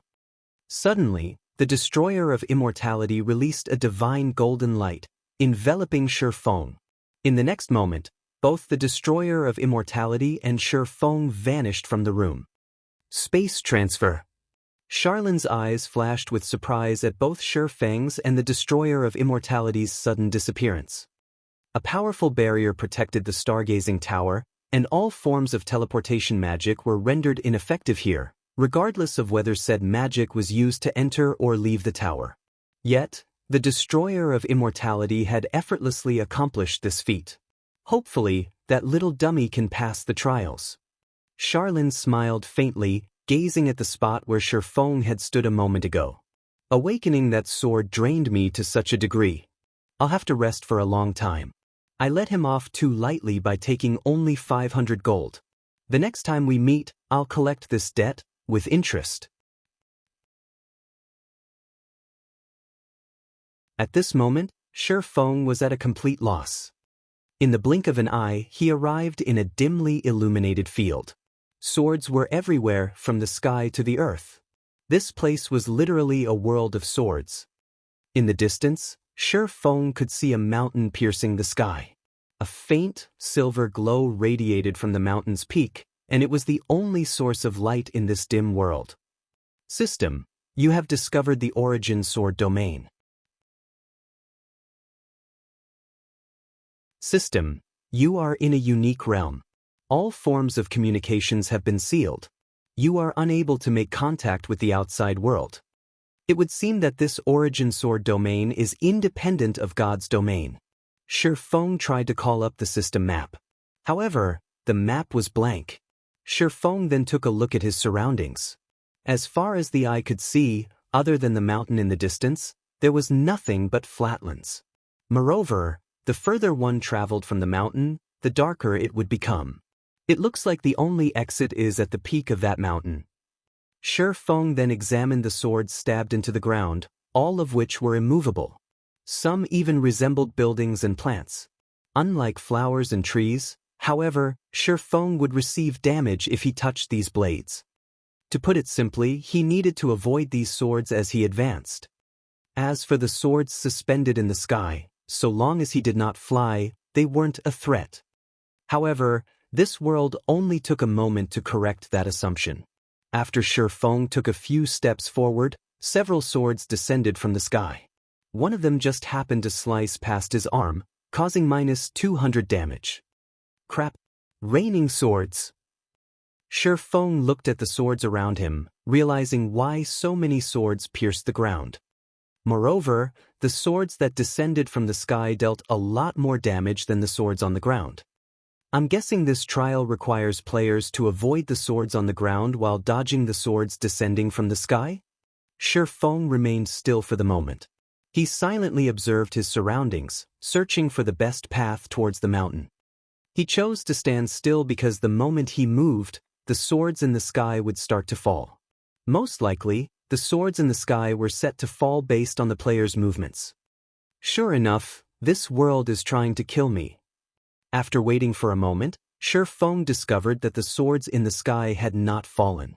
However, before he could rejoice over this discovery, the swords in the ground started trembling, and one after another, these swords sunk into the ground, vanishing completely. Feeling that something was amiss, Shi Feng kept his gaze on the ground beneath his feet. Suddenly, tens of swords sprung up from the ground beneath him, soaring into the sky. Reacting quickly, Shi Feng performed a backflip, dodging these blades. However, due to his backflip, the swords above plunged towards him. This is a joke, right? Shi Feng immediately unsheathed the abyssal blade and Purgatory's shadow, defending against the incoming flying swords. One after another, blades of light struck the flying swords, scattering them. After these attacks, Shi Feng finally realized that this world intended to toy with him until he died. If he rested, the swords on the ground would attack him after a short time. If he moved, the swords hovering in the sky would rain down on him.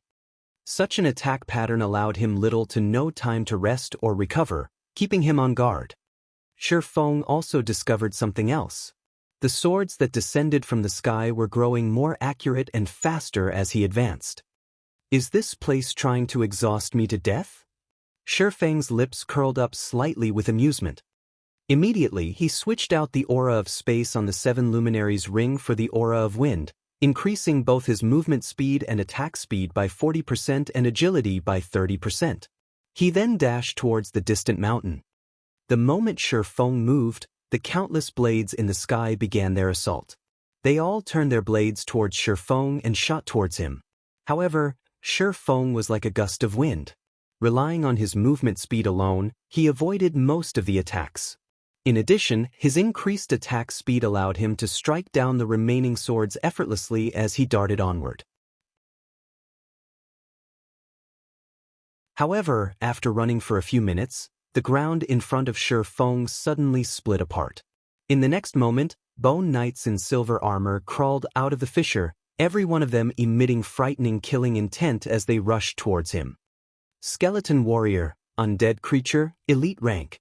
Level 25. HP 20, 000/20, 000.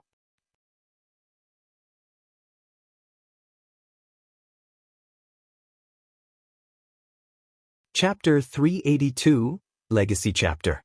The silver suits of armor shone brilliantly under the dimly lit sky, creating an exceptionally conspicuous sight. The assault from all directions forced Shi Feng to an abrupt halt. Facing such intense attacks, Shi Feng had no choice but to stop. Even he was not confident of defending against so many attacks on the run. This won't do. I won't last long at this rate. I need to move faster. Looking at the swords decorating the sky, an idea, inspired by his years of experience, struck Shi Feng. Purgatory Power. Shi Feng's attack speed rose by 100%. He then brandished the abyssal blade and the Purgatory's shadow, sending blades of light at the incoming swords and striking them down. After continuing this process for 3 seconds, Shi Feng successfully deflected all of the swords that attacked him, scattering them around him. Undead Creature? Shi Feng activated omniscient eyes and examined the distant skeleton warriors. Shi Feng could not learn anything about these undead monsters. If he faced them one-on-one, Shi Feng was confident that he could defeat such a monster with ease. If he had to face a group of them, however, even he was not certain that he would win. Moreover, the swords in the sky still posed a huge threat. When the two combined, Shi Feng's very life was at risk. However, Shi Feng did not know if death meant failing the legacy trial. If it did, then he would truly be finished. As a precaution, Shi Feng did not immediately move after fending off the flying swords. Instead, he stopped to think of an appropriate countermeasure. Changing my path isn't possible. For now, let's put these skeleton warriors to the test. The only exit was at the mountain's peak. Naturally, Shi Feng could not retreat.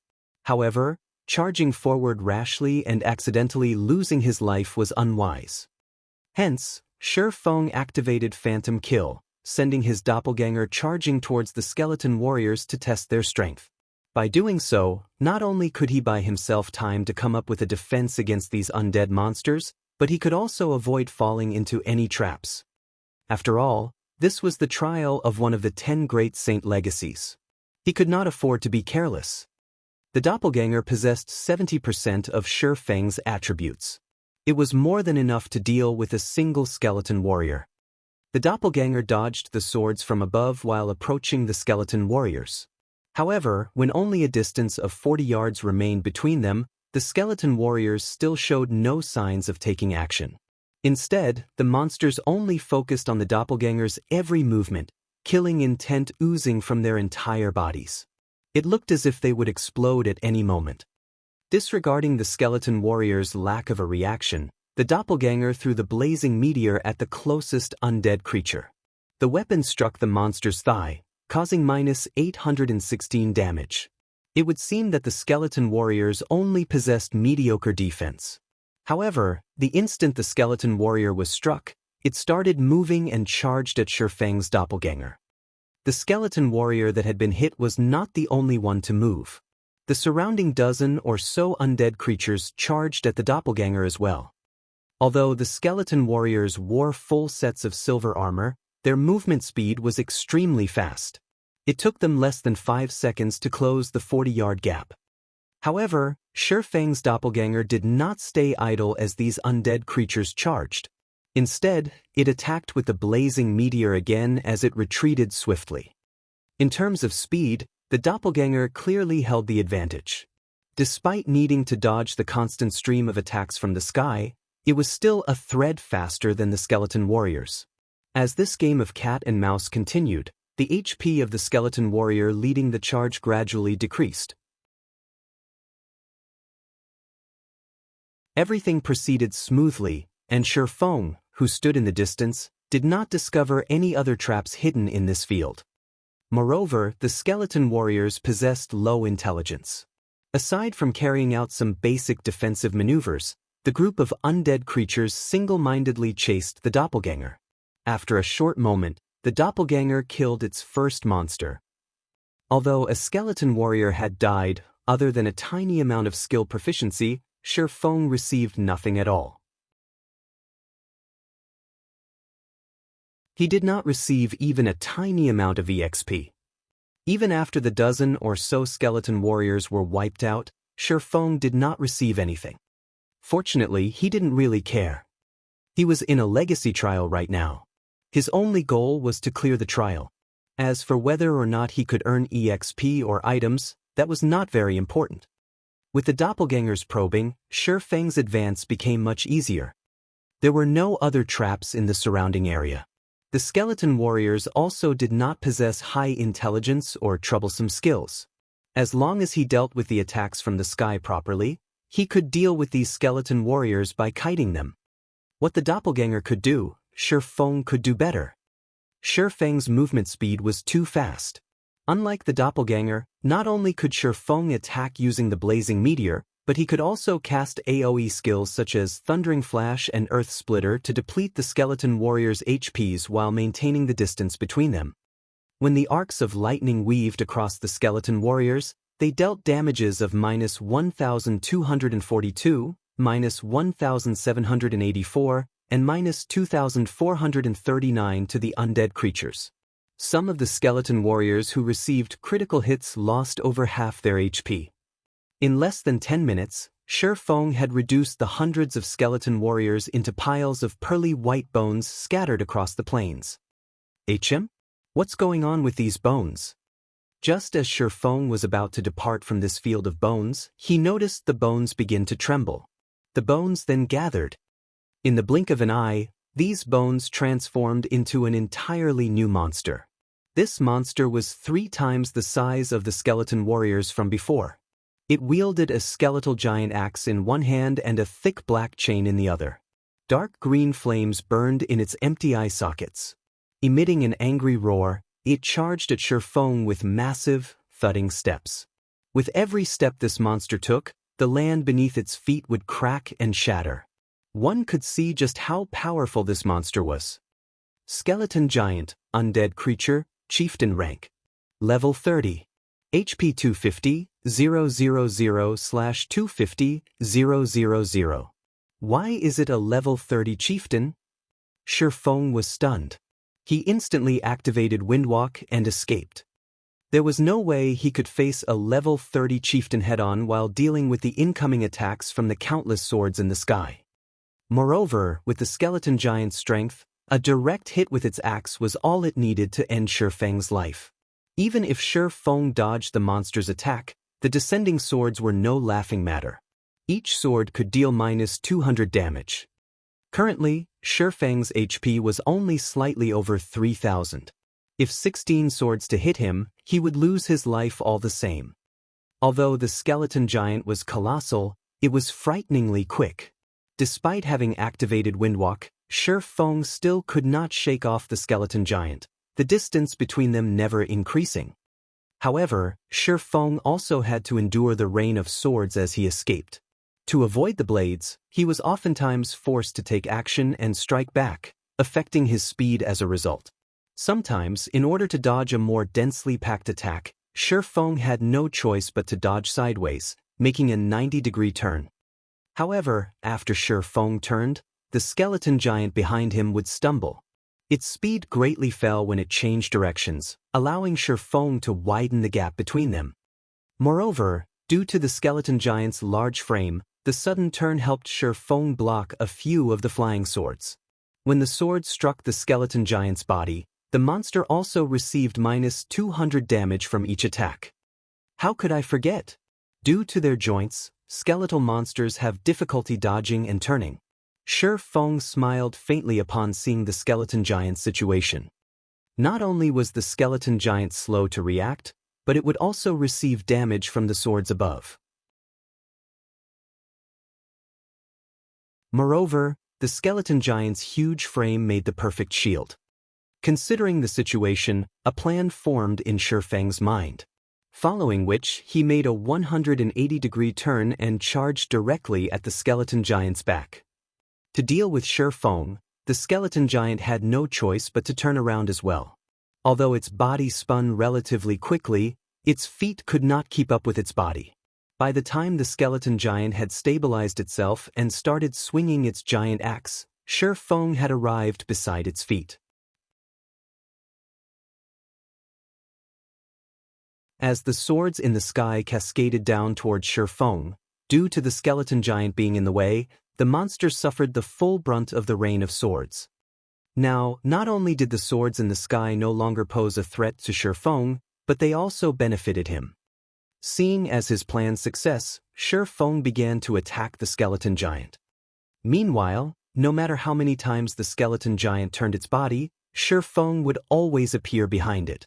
Faced with the continuous assault from Shi Feng and the swords, the skeleton giant's HP fell rapidly. Half an hour later, the skeleton giant crumbled. Even until its death, it had not landed a hit on Shi Feng. On the contrary, it had become his shield, blocking the falling blades. This fellow dropped an item. Shi Feng noticed a golden piece of paper with divine runes laying beside the skeleton giant's remains. When Shi Feng picked it up and tried to check its information, he only received an unknown in reply. Hence, Shi Feng used the omniscient eyes. Legacy Chapter, 7th page. A scattered page that has fallen out of a legacy book written by the ancient gods. This legacy book holds records for one of the 10 great saint legacies. It has a total of 50 pages. After gathering all of the pages, the saint legacy contained within the legacy book will become available. Class requirements: Berserker, Swordsman.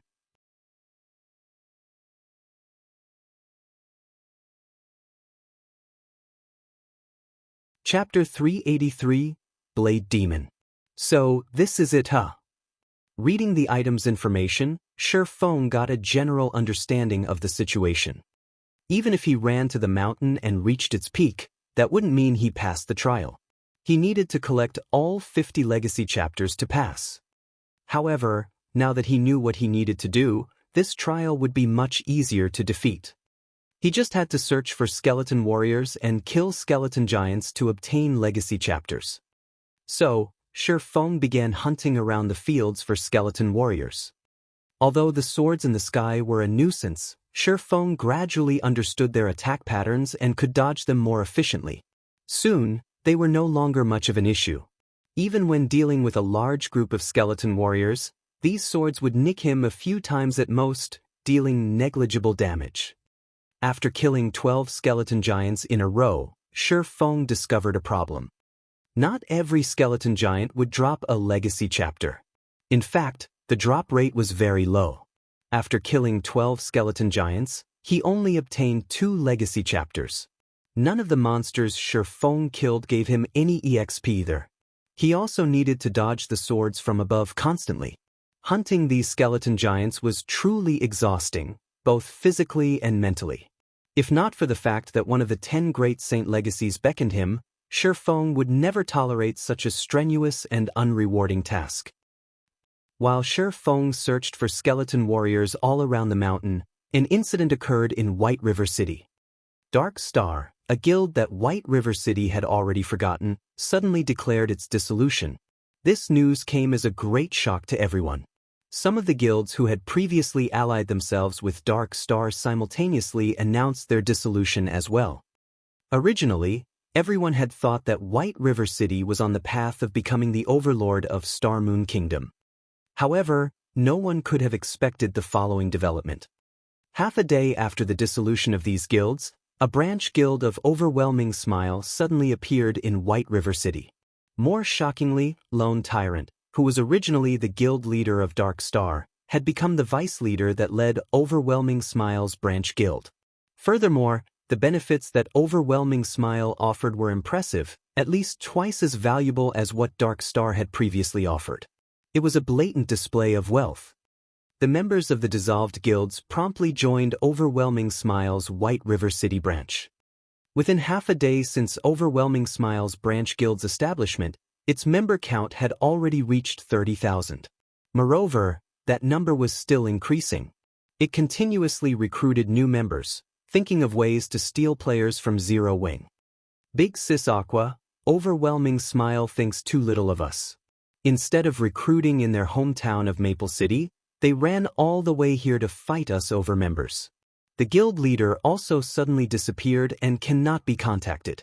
If we allow Overwhelming Smile to continue, by the time we start our recruitment tomorrow, they will have stolen all the good saplings. Big Sis Aqua, why don't we start recruiting right now? Snow Goose asked anxiously. It had been Zero Wing's fame that had attracted players from other cities. Yet, now, Overwhelming Smile had come to steal the fruit of victory. It was truly despicable. Overwhelming Smile is truly ambitious. They've only obtained the first clear of a large-scale team dungeon, yet, already, they're hungering after White River City. Aqua Rose's eyes flashed with rage. Although she was not afraid of losing potential guild members, she could not stand Overwhelming Smile's arrogant attitude. They were clearly trying to provoke Zero Wing. Does Overwhelming Smile think it is so easy to weave a web in White River City? Let's start advertising our recruitment right now. I want to see how a second-rate guild without a guild residence plans to compete with Zero Wing in terms of benefits. Once Zero Wing began to prepare for its recruitment fervently as well, White River City exploded with activity. On one side, there was Overwhelming Smile, a guild that had claimed the first clear of a large-scale team dungeon and annexed Dark Star, one of the top 6 guilds of White River City. On the other side stood Zero Wing, a guild that possessed a guild residence and was led by Star Moon Kingdom's #1 expert. Many players on the forums were also discussing which guild they should join. Big Brother Shadow Sword, White River City is truly interesting. Despite only being the 5th-ranking city of Star Moon Kingdom, it is now contested over by the 2 most popular guilds in the kingdom. Which guild do you think these independent players will join? The female Guardian Knight, Turtledove, asked the berserker beside her, Shadow Sword, with an amused smile on her face. I don't know what others will choose, but my goal from the very beginning has been to join Zero Wing. Shadow Sword wasn't interested in the competition between the 2 guilds. His only thoughts right now were of passing Zero Wing's assessment and polishing his strength by learning from the experts in Zero Wing. He also hoped to learn from Zero Wing's guild leader, Black Flame. He had no interest in anything beyond that. Meanwhile, after spending an entire day at the Origin Sword domain, Shi Feng had collected 21 legacy chapters. Oh, what's that monster? At this moment, Shi Feng, who stood at the foot of Sword Peak Mountain, discovered a monster of steel slowly descended the mountain. This steel monster seemed to be patrolling its territory. Although this monster was not large, only twice as tall as Shi Feng, all 4 of its limbs were blades. The rest of its body was made of pitch-black steel, decorated with spikes. It looked like a machine of slaughter. Although Shi Feng wanted to know this monster's information, he only received an unknown when he attempted to identify it. Even observing eyes failed to yield any results. Hence, Shi Feng had no choice but to use omniscient eyes. Blade Demon, demonic creature, chieftain rank. Level 30. HP 300, 000/300, 000. Shi Feng's interest suddenly grew upon discovering that the Blade Demon was a chieftain-ranked monster. Since the chieftain-ranked skeleton giant had a chance to drop legacy chapters, the chieftain-ranked Blade Demon before him might drop the item as well. Fortunately, dealing with a single Blade Demon was much easier than destroying hundreds of skeleton warriors in addition to a skeleton giant. Moreover, the Blade Demon only had 300,000 HP. At most, it would only be slightly stronger than the skeleton giants. If so, Shi Feng could defeat it easily. Of course, Shi Feng would not rashly charge to his death. The only reason he had defeated the skeleton giants so easily was due to the monster's dull reactions and the aid of the swords in the sky. On the other hand, not only was the Blade Demon a stronger monster, but it also wasn't that large. Shi Feng didn't expect its reaction time to be as slow. If Shi Feng confronted the Blade Demon directly, he would only seek his own death. Hence, he needed to identify the monster's weakness. If it's a demonic creature, then the Demon Hunter title will suppress its strength. Let's use the doppelganger to test things out first, then. Thinking so, Shi Feng switched out his Might of 1,000 title for the Demon Hunter title. The Demon Hunter title reduced the attributes of all darkness-type monsters within a 100-yard radius by 10% and increased Shi Feng's damage towards darkness-type monsters by 10%. Demonic creatures were considered darkness-type monsters. Following which, Shi Feng used Phantom Kill and sent his doppelganger charging forward. When the doppelganger was 40 yards away from the Blade Demon, it threw the blazing meteor at the monster.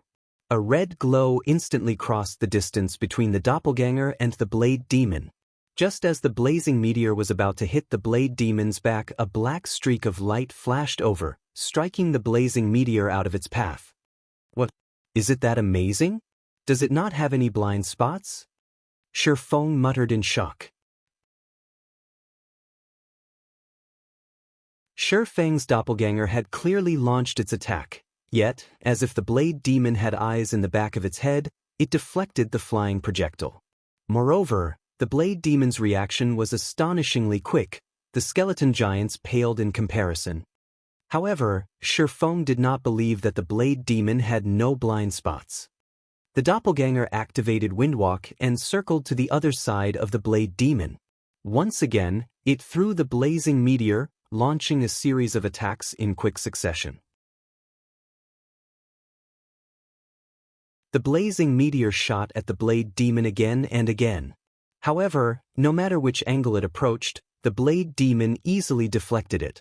Moreover, the monster moved extremely fast, leaving afterimages wherever it passed. In just a moment, the Blade Demon stood in front of Shi Feng's doppelganger. Shua, shua, shua. In the blink of an eye, the Blade Demon had launched dozens of attacks. Despite the doppelganger having already activated Defensive Blade, the demon broke through the skill almost instantly. The doppelganger only managed to block a few attacks before losing its life. Shi Feng's eyes widened as he watched his doppelganger's death.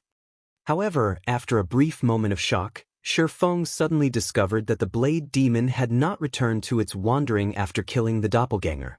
Instead, it turned around and charged directly at him.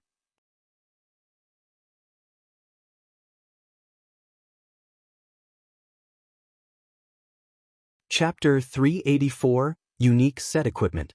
Despite also being a level 30 chieftain, the Blade Demon was far more powerful than the Skeleton Giant.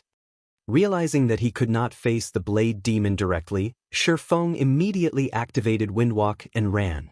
He wanted to break away from the combat area as quickly as possible.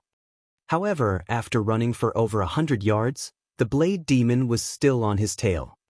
Although Shifeng's movement speed was much higher than the Blade Demon's, with the countless blades in the sky restraining him, Shifeng was not actually much faster than the Blade Demon.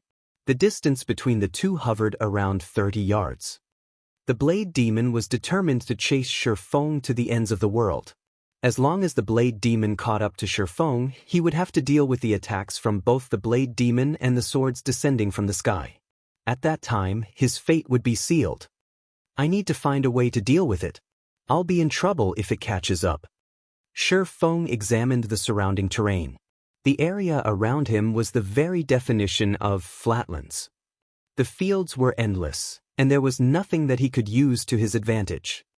However, as Shifeng moved further away from Sword Peak Mountain, the number of swords that descended from above increased. It was as if they were reminding Shifeng that he was not allowed to move away from the mountain. However, Shifeng couldn't care less right now. If he stopped, only death awaited him. Hence, he continued running at full speed while enduring the countless swords raining down on him. After running for a certain distance, Shifeng suddenly noticed that, whenever the Blade Demon behind him touched the densely packed swords that had fallen to the ground, damages of -100 would appear above its head. Due to the hindrances in its path, the Blade Demon's speed also slightly decreased. Shifeng's troubled expression transformed into a wicked smile. Just before the effect of Windwalk was about to disappear, Shifeng took out a speed scroll from his bag and used it. He then continued running away from Sword Peak Mountain. This time, however, Shifeng purposefully zigzagged. This way, if the Blade Demon wished to approach him, it would definitely collide with the swords on the ground. As a result, not only would the Blade Demon's speed decrease, but it would also receive a continuous stream of damage. The Blade Demon had a total of 300,000 HP. With its battle recovery, it could regain 3,000 HP every 5 seconds. Shifeng could not kill the Blade Demon by relying only on the scattered swords. Hence, Shifeng occasionally threw the blazing meteor at the monster. However, the Blade Demon's defensive capabilities were simply too powerful. Out of all of Shifeng's attacks, only 10% struck the Blade Demon.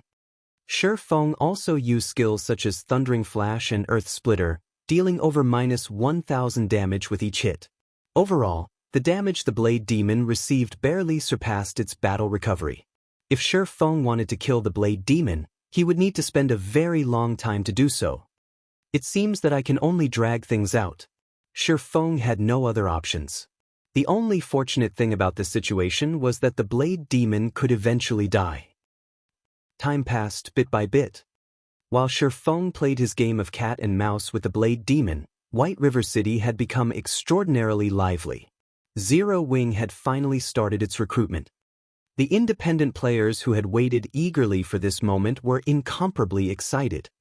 As everyone arrived at Zero Wing's recruitment location, anticipation overwhelmed them. The Purple Sun Mansion, the real estate that occupied the largest landmass and best location in White River City, was actually Zero Wing's guild residence. I'm not seeing things right? Isn't this the Purple Sun Mansion? Zero Wing isn't even giving the other guilds a chance. Damn, Zero Wing's guild hall is huge. It won't have any problems holding several thousand players at a single time. That's nothing. I have a brother in Zero Wing. I hear that it's even more amazing inside. Aside from having a high-class bar, many NPCs appear every day to issue guild quests. The number and variety of guild quests they get far surpass those available at the Adventurers Association.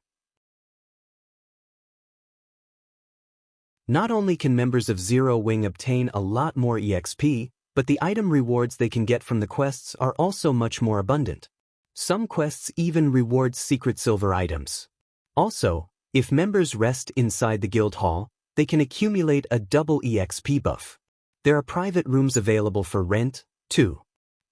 For a time, everyone began forming a long queue outside Zero Wing's guild residence, enthusiastically applying to Zero Wing. From a glance, the number of players in line had already exceeded 30,000. The many benefits such as high-level quests, double EXP buff, private rooms and more had sent all the independent players into a frenzy. Meanwhile, when news of Zero Wing's guild residence spread, the various guilds throughout Star Moon Kingdom tumbling into a turmoil. Originally, these guilds didn't think much of a guild residence. However, they never expected a guild residence to provide such significant benefits. All this time, they regarded a guild residence as only a symbol of a guild's establishment, a place where guild members could gather and chat. Now that they realized what a guild residence could do, the upper echelons of these guilds felt a chill crawl down their spines. A guild residence was simply too terrifying. Not only could it increase the leveling speed of guild members, but it could also provide a source of coins for the guild. Now that Zero Wing possessed its own guild residence, the guild would no longer have to purchase coins using credits or form teams to specifically farm coins. The guild residence also had other aspects that could allow a guild to develop quickly. How could guilds like theirs that did not possess a guild residence compete with Zero Wing now? At this time, the first-rate guilds who were not originally concerned with Zero Wing had to re-evaluate their opinions. Young Master Feng, now that Zero Wing has revealed their guild residence, everyone in Star Moon Kingdom has shifted their attention back to them. Overwhelming Smile's achievement can no longer hamper Zero Wing's recruitment. Should we focus on solidifying the branch guild in White River City? I have really underestimated Black Flame. However, don't think that I am out of options, Feng Xianyang sneered. Since you dare challenge me, you will only have one ending. Tell Overwhelming Smile this. Don't worry about spending money, just steal as many players from Zero Wing as possible. I want to see just how a guild without many members can develop. Shortly after Feng Xianyang gave his command, Overwhelming Smile took action. Overwhelming Smile shocked the various guilds in White River City. Overwhelming Smile has gone insane. Snow Goose shouted when she read the latest information on Overwhelming Smile. In order to attract independent players, Overwhelming Smile had increased the benefits it offered once again. At this moment, it offered 4 times what Dark Star had in the past. Normal members alone would be treated far better than even elite players of other guilds. The benefits offered to Overwhelming Smile's elite members was beyond comparison. Overwhelming Smile even began to publicly poach Zero Wing's normal members, promising them 3-fold what the other guild members received if they joined the guild. Originally, Overwhelming Smile's increase in the benefits was already shocking. Now that they took it a step further and offered another 3-fold raise, how could the members of Zero Wing not be tempted? In fact, some members already considered withdrawing from Zero Wing and defecting to Overwhelming Smile. Is Overwhelming Smile planning to destroy us with money? Aqua Rose smiled bitterly, her expression turning grim. This move was truly vicious. Zero Wing had only established recently. Its funding had never been abundant. They had no chance against the large funding Overwhelming Smile possessed. While Overwhelming Smile was in the midst of waging a poaching war against Zero Wing, Feng had finally reduced the Blade Demon's HP to its last vestiges. Die! Abruptly spinning around, Feng dashed towards the low HP Blade Demon. Abyssal Bind. Flame Burst. Abyssal Bind immediately tethered the Blade Demon in place. Following which, the scorching abyssal blade slashed at the demonic creature's body 12 times in a row. Every slash dealt over -2,000 damage to the Blade Demon, devouring the monster's remaining 20,000 HP. As the Blade Demon died, Feng noticed a piece of paper falling beside the monster's body. He originally thought that it was a legacy chapter. However, upon picking it up, Feng froze. At that moment, he even thought he might be hallucinating. Broken Steel Forging Design Fragment. Epic Rank Unique Set Equipment. Set consists of a total of 6 pieces. Current fragment count, 1/18.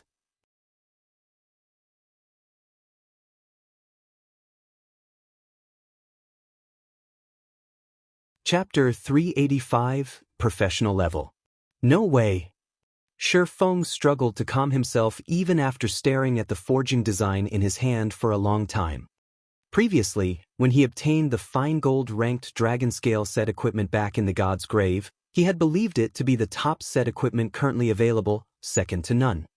However, with Shi Feng's current forging standards, he could not forge the dragon scale set equipment. He needed to become an advanced forger before he could attempt it.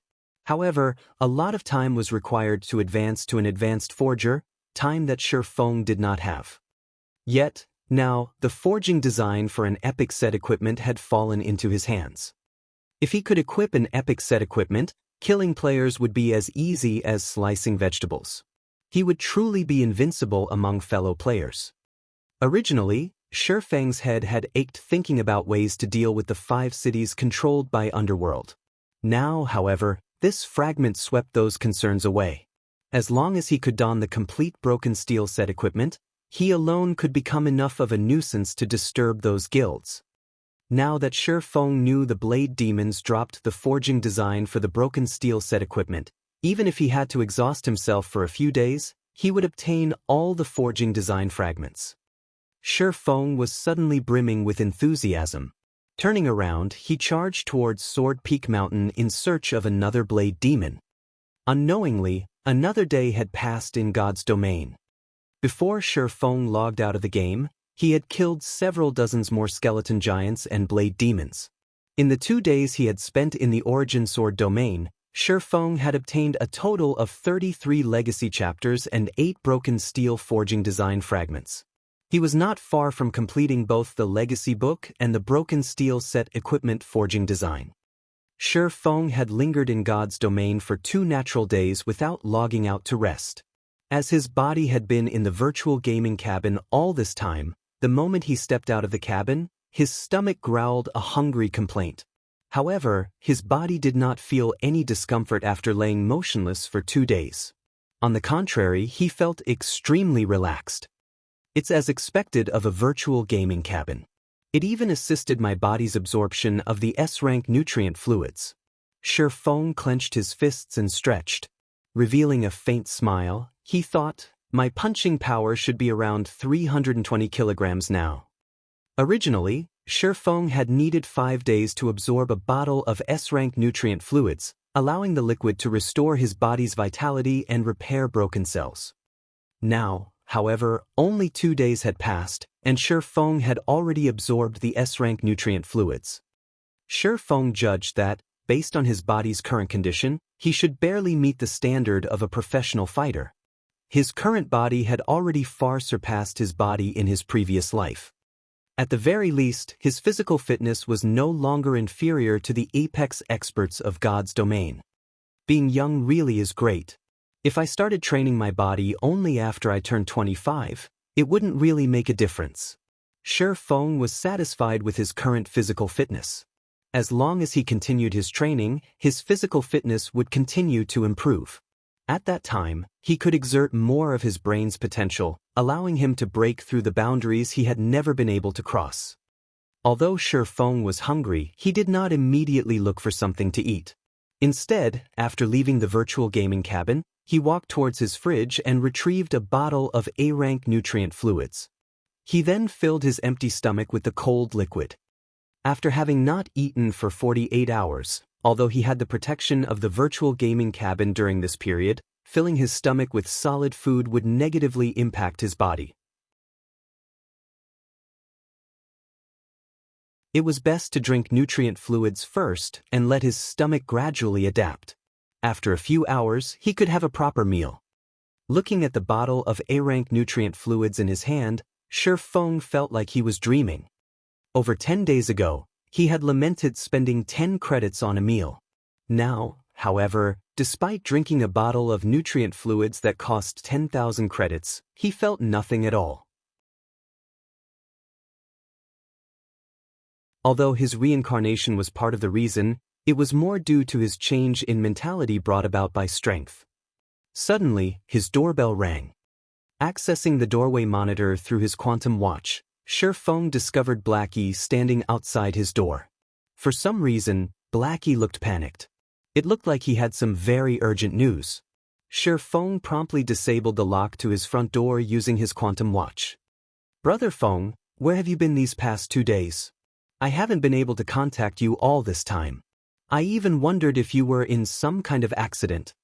As Blackie burst into the apartment and saw that Feng drinking a bottle of nutrient fluids, he unconsciously heaved a sigh of relief.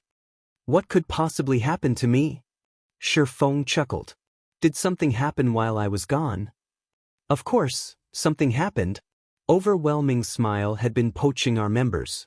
Although our guild's member count has increased steadily, the benefits Overwhelming Smile is offering are too enticing, and many have started considering defecting to Overwhelming Smile. I initially thought of increasing the benefits Zero Wing provides as well. However, Sister Aqua said no. Although Sister Fire Dance only focuses on the guild's core team, she agreed with Aqua Rose's opinion. However, at this rate, more members will leave the guild. If we allow this situation to continue, it will negatively impact Zero Wing as a whole. We need to think of a solution for this quickly.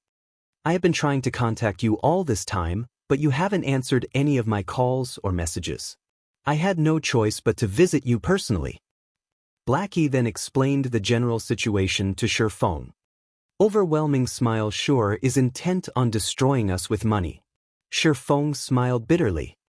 "Brother Feng, you too?" Sister Aqua said something similar. Blackie was somewhat astonished. "I understand the situation. However, I am still tied up with my quest. Go back and tell Aqua to continue recruiting members. The benefits we offer will stay the same, but loosen the entry requirements a little." Feng also showed his support for Aqua Rose's decision. "Let's see just how many players you can steal from us. How much money do you plan to burn?" Taking Blackie's advice and increasing the benefits that Zero Wing offered was not a long-term solution. Moreover, Overwhelming Smile could simply counter by increasing the benefits it offered again. If this trend continued, the situation would soon snowball out of control and grow into an all-out economic war. At that time, the side with the most funds would be the final victor. Meanwhile, Feng Xianyang, who quietly supported Overwhelming Smile, aimed for just that. If he had to increase the benefits Overwhelming Smile offered dozens of times, he would. He was confident he could destroy Zero Wing this way. Meanwhile, although Zero Wing could cause Overwhelming Smile to suffer greater losses by raising the benefits it offered, they would still lose. Zero Wing did not have the support of a large corporation. It also did not have the funds to contend with Overwhelming Smile. If Zero Wing increased its offer, it would dig its own grave. Feng had seen many of such situations in his past life, and he had considered his options long ago. The best thing was to bide their time and stay on course. However invincible the opponents might seem, he would forever remain true to himself. Moreover, when Feng had established Zero Wing, he had intended to establish a guild that was pure, rather than one where its members would leave because of a little enticement. Zero Wing did not need such shallow people. At this moment, instead of cursing, Feng wanted to thank Overwhelming Smile for ridding the scum from his guild. Feng's reply left Blackie speechless. However, since Feng had already decided he would fully support his guild leader. In truth, Blackie knew that increasing the benefits the guild provided would only increase the burden of Zero Wing. However, he still could not help his panic. Now that he had obtained Feng's reply, his anxiety began to fade.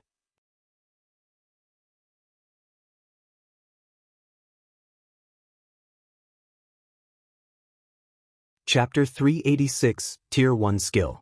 After receiving Feng's confirmation, Blackie gave his report regarding Zero Wing's recent recruitment. Despite their plans, Overwhelming Smile's appearance did not negatively affect Zero Wing's recruitment. Instead, Overwhelming Smile had made Zero Wing even more popular than before, driving more players to apply to Zero Wing. Some players from other guilds even withdrew from their respective guilds to join Zero Wing. As a result, the entrance of Zero Wing's guild residence was crowded with a sea of players.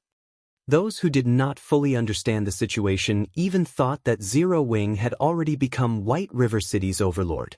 Though, those who knew the situation silently ridiculed the players rushing to join Zero Wing.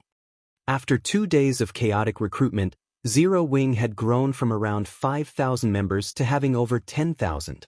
If not for Overwhelming Smile's interruption, Zero Wing would have no problem surpassing the 30,000 member threshold. Unfortunately, many of the players who had been accepted into Zero Wing then defected to Overwhelming Smile almost immediately. By doing so, they could enjoy triple the benefits of the ordinary members of Overwhelming Smile, which was 12 times the treatment normally offered by other guilds. How could anyone resist such a tempting offer? Zero Wing will only suffer if this continues. I need to think of a plan quickly. Shi Feng frowned as he listened to Blackie's report. If the situation continued to evolve like this, Overwhelming Smile would have to waste astronomical sums of money. However, Overwhelming Smile's poaching of Zero Wing's members would also increase its prestige, increasing the guild's strength in White River City. Others might not know that Overwhelming Smile had underworld support from the shadows, but Shi Feng knew. In addition to Maple City, Underworld had also taken control of 4 more cities surrounding White River City. If Zero Wing and Overwhelming Smile went to war in the future, Zero Wing would be surrounded by enemies. After Blackie finished his report, he hurried back to Zero Wing's workshop, whereas Shi Feng started working out. Now that Shi Feng's body had finished absorbing the S-rank nutrient fluids, it was the perfect time to improve his physical fitness further. However, instead of focusing on strength training like before, Shi Feng now focused more on control over his own body. When noon arrived, Shi Feng called for a takeout. After finishing his meal, he dove back into the world of God's domain. Shi Feng had not come up with any good ideas to counter Overwhelming Smile's suppression through wealth. The only thing he could think of right now was increasing his strength. After logging into the game, Shi Feng continued his hunting operation. Through his previous 2-day search, Shi Feng had grasped the general respawn time for the monsters surrounding the Sword Peak Mountain.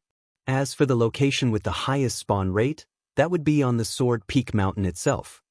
However, Shi Feng had not climbed the mountain throughout this period. He doubted that the legacy trial of one of the 10 great saint legacies would be so easy to clear. Although the skeleton giants and blade demons were indeed challenging, a legacy trial that was supposed to be as difficult as a legendary quest should not be so simple. In Shi Feng's opinion, the true danger of the Origin Sword domain waited for him on the Sword Peak Mountain. Hence, Shi Feng had yet to set foot on the mountain. Instead, he had searched for monsters around the foot of the mountain all this time, silently increasing his strength. In the Origin Sword domain, Shi Feng did not obtain any EXP from the monsters he killed. The drops he obtained were also limited to the legacy chapters and broken steel forging design fragments. However, there was one other immediate benefit to killing these monsters. Skill proficiency. The monsters here were all elites above level 25. Shi Feng's main targets, the skeleton giants and blade demons, were even level 30 chieftains. These chieftains exceeded Shi Feng by 8 levels. Whenever Shi Feng used a skill on these 2 monsters, he would receive bonus skill proficiency points, receiving around 5 or 6 with each use. In the outside world, there was a limit to high-leveled chieftains available for players to kill. Hence, Shi Feng was able to raise his skill levels quickly here. In the Origin Sword domain, Shi Feng had upgraded the skills that he normally needed a lot of time to upgrade in just 2 days. At this point, all of his attack-type skills had risen to level 10 or above, with some reaching level 11. When he upgraded a skill beyond level 12, it would become a Tier 1 skill. Although players had weapons and equipment that could increase their skill levels, that particular increase would not allow a skill to undergo a qualitative change, only the skill's level would change. For a skill to reach Tier 1, players needed to raise the skill past level 12 personally. Meanwhile, as long as Shi Feng could grasp a Tier 1 skill, his combat power would explode.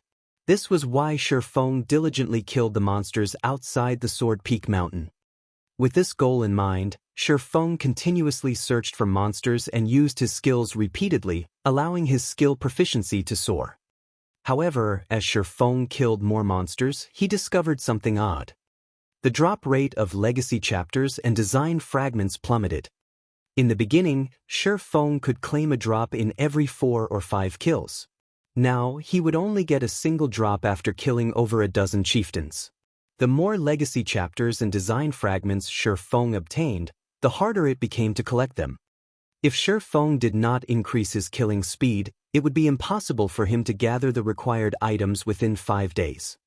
On the bright side, where players in the outside world normally needed over a week of effort, Shi Feng only needed a few hours to upgrade a skill from level 11 to level 12. His efficiency was staggering. After just half a day's worth of effort in God's domain, Shi Feng had already promoted Chop to a Tier 1 skill. Chop, action type. Requires, sword. Tier 1, level 1, proficiency 0/30,000. Additional 600 base damage. Deals up to 3 consecutive hits in 1 second. If attacks land in the same location, damage increases by 50%. Attack range, 6 yards. Cooldown, 3 seconds.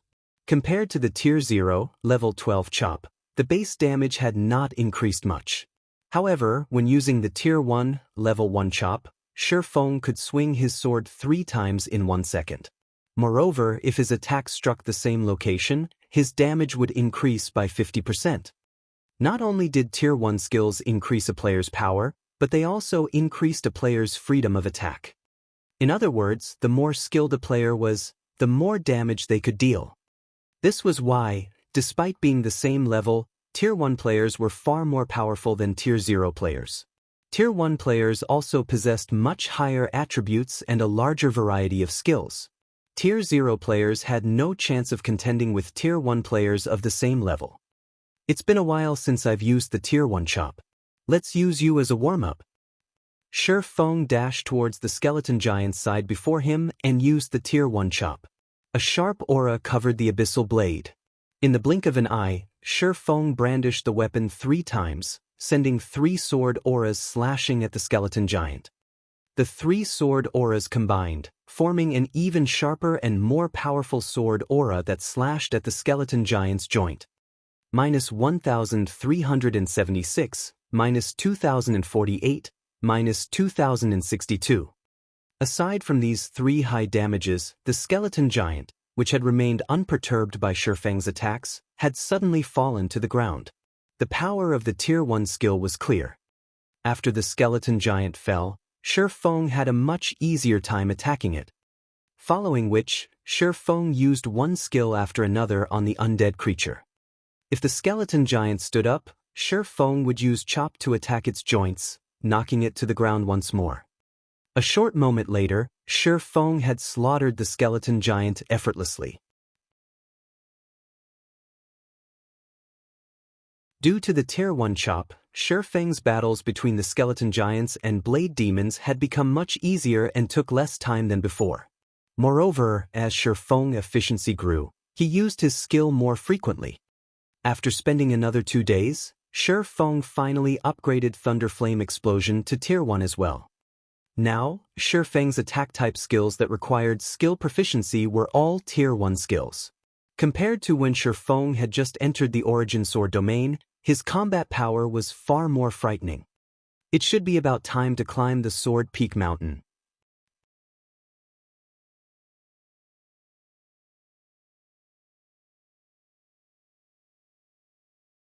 Chapter 387, Magic Night. Shi Feng had already stayed in the Origin Sword domain for 3 days now. After killing a large number of chieftain-ranked skeleton giants and blade demons, the number of legacy chapters and broken steel forging design fragments he could obtain from these 2 monsters had also reached its limit. No matter how many of these monsters Shi Feng killed, they no longer dropped any items. If not for the fact that Shi Feng wanted to upgrade all his attack-type skills to Tier 1 skills and raise his current combat power to its utmost, he would have long since charged up Sword Peak Mountain. Although he could still continue trying to upgrade the tier of his skills, the amount of skill proficiency required to raise a skill from Tier 1 to Tier 2 was simply too much. This was a feat that could not be accomplished within a short amount of time. In addition, Shi Feng did not have much time left. Shi Feng had promised to help Gentle Snow in 5 days' time. Hence, he had no choice but to proceed with the legacy trial. Moreover, during this period of time, another major incident had occurred in White River City. After taking the first clear of the large-scale team dungeon in Maple City, Overwhelming Smile had gone on to claim the first clear of the Land of Death, the large-scale team dungeon in White River City. Meanwhile, Ouroboros's team, which was led by Gentle Snow, was a step behind, becoming only the second team to clear the Land of Death. Although Gentle Snow was only a step behind, it was a world of difference. The reason being, only the first team to clear a large-scale team dungeon would have its achievement announced. There was nothing waiting for second place. If Gentle Snow wished to have an announcement of her own, then she would have to clear the Hell Mode Land of Death. However, the Hell Mode of the Land of Death was much more difficult than Hard Mode. She would require a large amount of time to raid the Hell Mode Land of Death, making it not worth her effort at all. It was much better for Gentle Snow to place her focus on raiding level 20 large-scale team dungeons, especially 100-man team dungeons. Compared to going from level 10 to 20, the time span between level 20 and 30 was much wider. Leveling in God's domain took much longer the further one went. After reaching level 20, players would find themselves taking far longer to level up. Hence, guilds would have much more time to challenge dungeons than before. On Sword Peak Mountain, Shi Feng had not met with any danger throughout his entire journey. He also did not meet a single monster on the mountain. However, the closer he got to the light at the summit, the faster the swords in the sky descended. Moreover, the number of swords that shot at Shi Feng also greatly increased, raising the difficulty of the ascent. Is the difficulty only this much? Shi Feng felt very surprised. Although these dropping swords were indeed giving him some trouble, he would have no problems reaching the top of the mountain through dodging and blocking. After spending 4 days in this place, Shi Feng had collected a total of 49 legacy chapters and 17 design fragments. He was only one piece away from completing both items. As the only exit of the Origin Sword domain, the peak of the mountain definitely held the final legacy chapter and design fragment. What's that? Shi Feng suddenly discovered a majestic-looking armored knight standing at the mountaintop, the knight's hands gripping a great sword. This armored knight was different from the skeleton giants and blade demons. The reason being, this great sword-wielding knight was not a monster but an NPC, instead. Doran Paley, Tier 1 Magic Knight. Level 30. HP 300, 000/300, 000. Level 30 Tier 1 NPCs were much harder to deal with compared to level 30 chieftains. Meanwhile, the Tier 1 NPC in front of Shi Feng was clearly not an ordinary existence. Although Doran Paley only possessed 300,000 HP, the same amount as the level 30 chieftain-ranked Blade Demon, the skills and intelligence he possessed would definitely be far stronger and higher than the Blade Demons. To players, Doran Paley was a nightmare. However, Shi Feng no longer had a path of retreat right now, he could only advance. After making his preparations to confront the Magic Knight, Shi Feng charged forward while dealing with the swords raining down on him. Yet, the moment Shi Feng stepped onto the stone platform Doran Paley stood on, the swords in the sky also stopped attacking him, as if declaring that Shi Feng had completed the game of cat and mouse. Challenger, since you have managed to arrive at this place, it shows that you indeed possess some strength and are qualified to fight me. As long as you can defeat me, you will be allowed to continue advancing. When Doran Paley noticed Shi Feng, instead of entering battle immediately, he revealed an excited expression and explained, "Starting now, you have 5 minutes to prepare. 5 minutes later, I will start attacking. Of course, you are also allowed to initiate an attack ahead of time. I hope that you do not disappoint me." A one-on-one duel? Shi Feng looked at his surroundings but failed to discover any other traps or monsters. However, after giving it some thought, Shi Feng found nothing strange about this situation. The NPC before him was a Tier 1 class. Doran Paley was definitely not an opponent ordinary players could contend against. Since Shi Feng was given 5 minutes to rest, he would certainly not waste it. He promptly sat down on the stage and took out a delicious steak to eat. Not only would he recover stamina and HP this way, he would also receive some bonus attributes. Although running and dodging for long periods of time did not greatly affect a player's body, it was a massive drain on their mental power. Meanwhile, 5 minutes was plenty of time for Shi Feng to restore himself to peak condition. However, Shi Feng did not just spend his 5-minute rest drinking and eating. He also carefully observed the surrounding environment, as well as studied the NPC named Doran Paley. Shi Feng had seen the class known as Magic Knight before in his previous life. It was considered a rare hidden class. An advanced legacy. Magic Knights and Astromancers were classes notorious for being unorthodox. Attacks of Astromancers were known for being strange. Attacks of Magic Knights were known for being violent. Compared to a Tier 1 swordsman, a Tier 1 Magic Knight had more variety in their attacks. The reason being, they incorporated various sorts of magic. In other words, their attacks inflicted a combination of physical and magic damage. Not even Tier 1 shield warriors could endure the attacks of a Magic Knight. However, this hidden class also suffered from a very glaring weakness. In order to increase their attack power, Magic Knights had discarded their life-saving skills. Hence, they were very poor in terms of survivability. The seconds and minutes quickly passed by. Of course, Shi Feng would not wait until the 5 minutes were up to attack Doran Paley. In this kind of battle, the first person to strike held the greatest advantage. Hence, Shi Feng took the initiative to start the battle.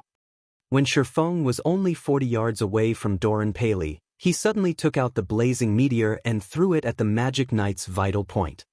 Doran Paley simply scoffed at Shi Feng's attack. He retrieved the silver greatsword from his back and lightly swung it.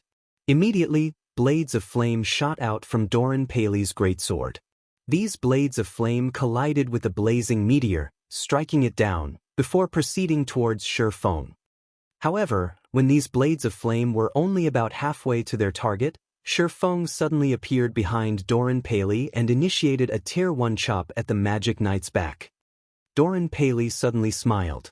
He spun around abruptly, the flames covering his greatsword growing even more prominent. With a swing of his greatsword, he sent a flame tornado clashing against Shi Feng's abyssal blade. When the two swords collided, sparks splattered the surroundings. After clashing swords for dozens of times in a row, Shi Feng concluded that, in terms of strength, he was no match for the Magic Knight. On the other hand, his speed was superior to Doran Paley's. Despite having to retreat before the Magic Knight's every blow, Shi Feng managed to avoid receiving any fatal damage. However, under the circumstances, the battle would eventually end in his defeat. After all, Doran Paley possessed 300,000 HP, whereas Shi Feng had just slightly more than 3,000 HP. In a situation where both parties were equally skilled, the side with more HP would naturally emerge the victor. To begin with, Shi Feng's combat power was inferior to Doran Paley's. As a Tier 0, you indeed deserve praise for being able to fight against me. However, what do you think of this move? Doran Paley revealed a faint smile. Suddenly, the flames surrounding his great sword disappeared. In the next moment, cold air wrapped around the silver greatsword. With a light swing, the area 40 yards around Doran Paley turned into a land of extreme frost. Inside this domain of frost, both Shi Feng's movement speed and attack speed declined greatly. In the blink of an eye, Shi Feng lost his speed advantage.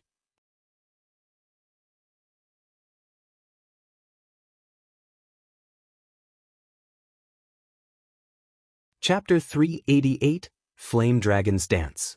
Shi Feng hurriedly retreated upon seeing this scene, wanting to escape Doran Paley's frost domain. He had not expected Doran Paley's intelligence to be high enough to actually grasp a player's weakness. This sort of NPC was an extremely rare sight in the current God's Domain.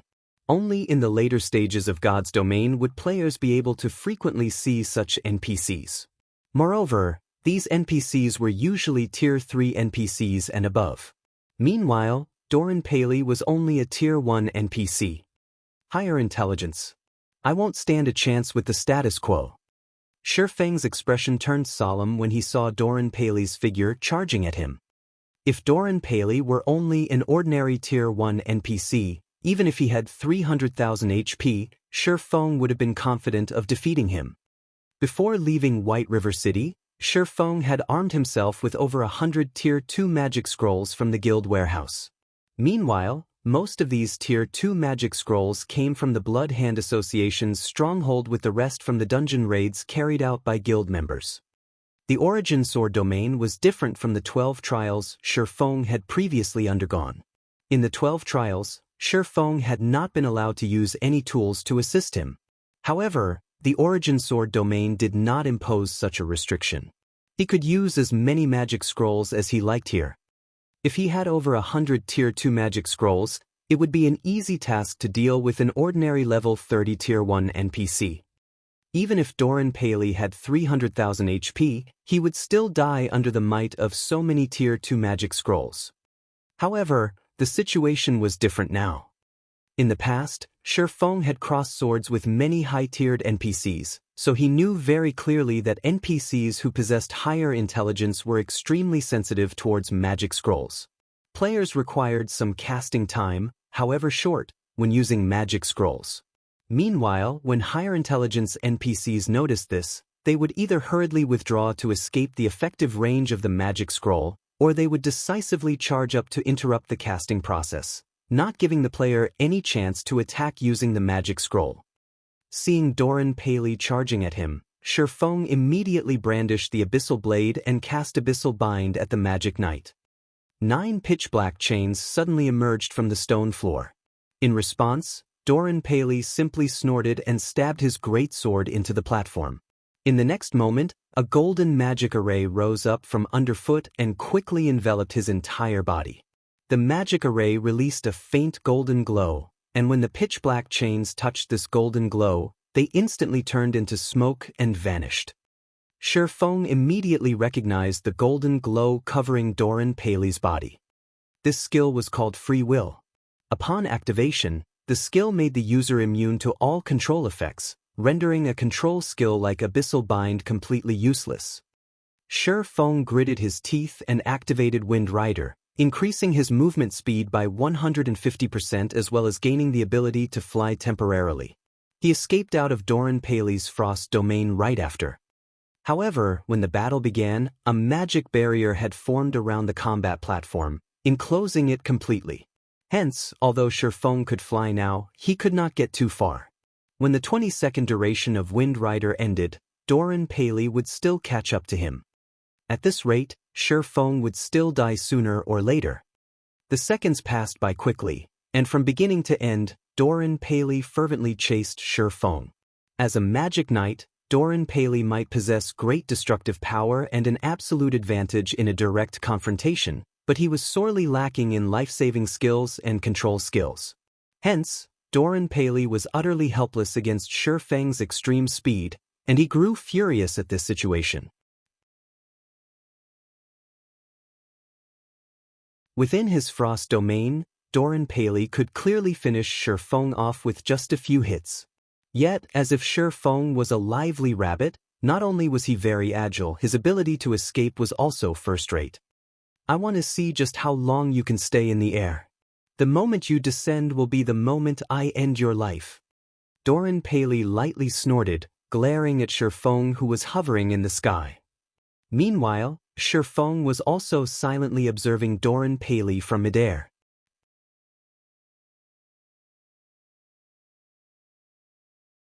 When in a desperate situation, the most important thing to do was to remain calm.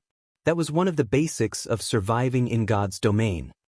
No matter how one looked at the situation, a Tier 0 player simply had no chance to defeat a level 30 Tier 1 higher intelligence NPC. Not to mention, said NPC was even a magic knight that possessed 300,000 HP. If it were anyone else standing in Shifeng's place right now, they would have long since lost their lives. Despite his dire situation, Shifeng remained very calm. The reason being, he knew very clearly that legacy trials would not mercilessly toy around with players. Shifeng firmly believed that the trial should have given him a lifeline. However, where was this lifeline? The entire stone platform was currently enveloped by a magic barrier. Moreover, the platform was completely flat, with a range of activity of only 100 by 100 yards available. The entire platform was paved with black stone slabs with strange patterns engraved all over them. Meanwhile, the patterns on these dozens of stone slabs came together to form magic patterns that Shifeng had never seen before. Other than those, there was nothing else on the stone platform. Is my lifeline these magic patterns? Shifeng had a certain amount of understanding in regard to magic patterns. However, he only grew confused when he looked at the magic patterns engraved into the stone slabs. Just what function did these magic patterns have? Soon, Wind Rider's duration ended and Shifeng descended back to the stage. Doran Paley immediately charged at him. Shifeng hurriedly activated Purgatory Power and abruptly jumped. As he raised the abyssal blade up high, raging flames and golden lightning emerged around the blade of the silvery gray weapon. Shifeng then swung the abyssal blade down at Doran Paley's head. Suddenly, as if the space surrounding Doran Paley solidified, the Magic Knight's movements turned sluggish. Not only did the Tier 1 Thunderflame explosion possess a wider effective range, the duration of the fainted effect had also increased to 6 seconds.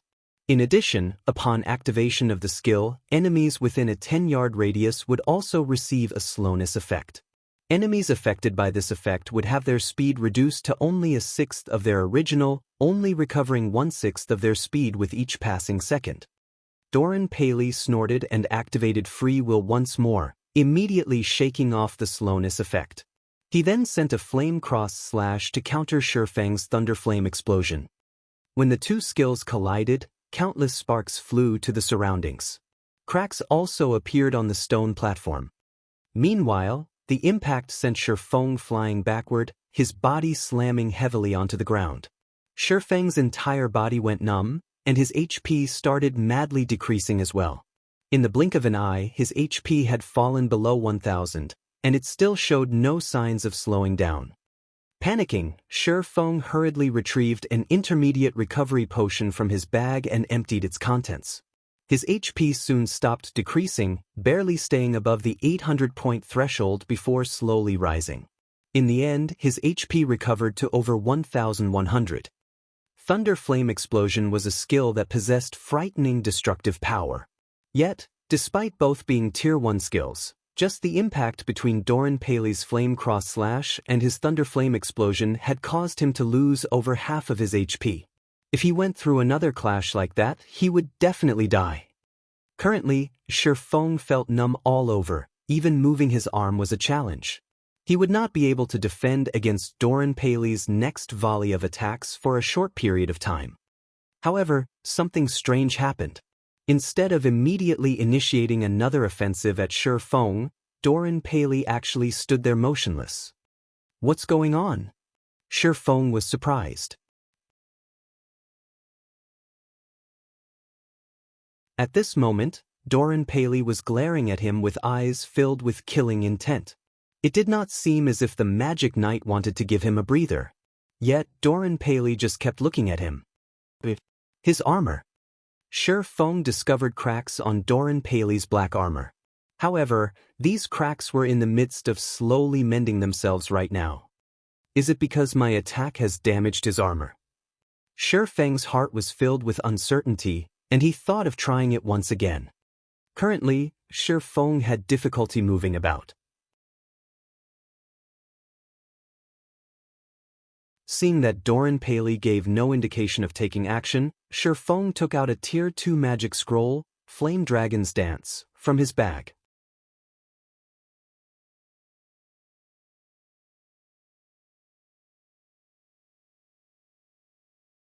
Chapter 389, Legacy Book. Shi Feng needed some time to activate a Tier 2 magic scroll. If he were dealing with an ordinary player or boss, this short time he needed wouldn't be an issue. However, against higher intelligence NPCs and expert players, this small amount of time was enough for the opponent to either dodge the magic scroll or take his life. As Shi Feng unrolled the magic scroll, Doran Paley's armor finished repairing itself. At this moment, the Magic Knight gazed at Shi Feng with mockery. Lifting his silver greatsword, Doran's legs abruptly pushed against the ground, launching himself at Shi Feng with frightening speed. However, Shi Feng, who was in the midst of activating the magic scroll that contained the Flame Dragon's dance, could not afford to move. Otherwise, his efforts would go to waste. Faster! Hurry up! At this moment, Shi Feng's heart pounded with anxiety as he watched the slow progression of the Flame Dragon's dance's activation bar. When Doran was only a few yards from Shi Feng, he abruptly jumped into the air. Raising his greatsword above his head, he swung it down towards Shi Feng. As the weapon of mass destruction descended, deep red flames resembling snakes emerged and coiled around the blade, the moisture in the air evaporating upon the emergence of these flames. At the moment of Shi Feng's imminent peril, the activation bar of the Flame Dragon's dance finally completed. Suddenly, raging flames emerged from the crimson magic scroll, transforming into a serpentine dragon that shot towards the sky. Doran Paley smiled disdainfully at the sight of the flame dragon baring its fangs at him. Surprisingly, the Magic Knight made no effort to dodge the incoming dragon. Instead, he tightened his grip on his greatsword and added more power into his slash. The snake and dragon collided. The Flame Dragon's dance was a Tier 2 spell, and in terms of power, it was far superior to Doran Paley's attack. In the next moment, the Flame Dragon devoured the fire snake. The dragon then threw Doran, a damage surpassing -10,000 points appearing above his head. However, 10,000 damage was merely a scratch to Doran, an NPC with 300,000 HP.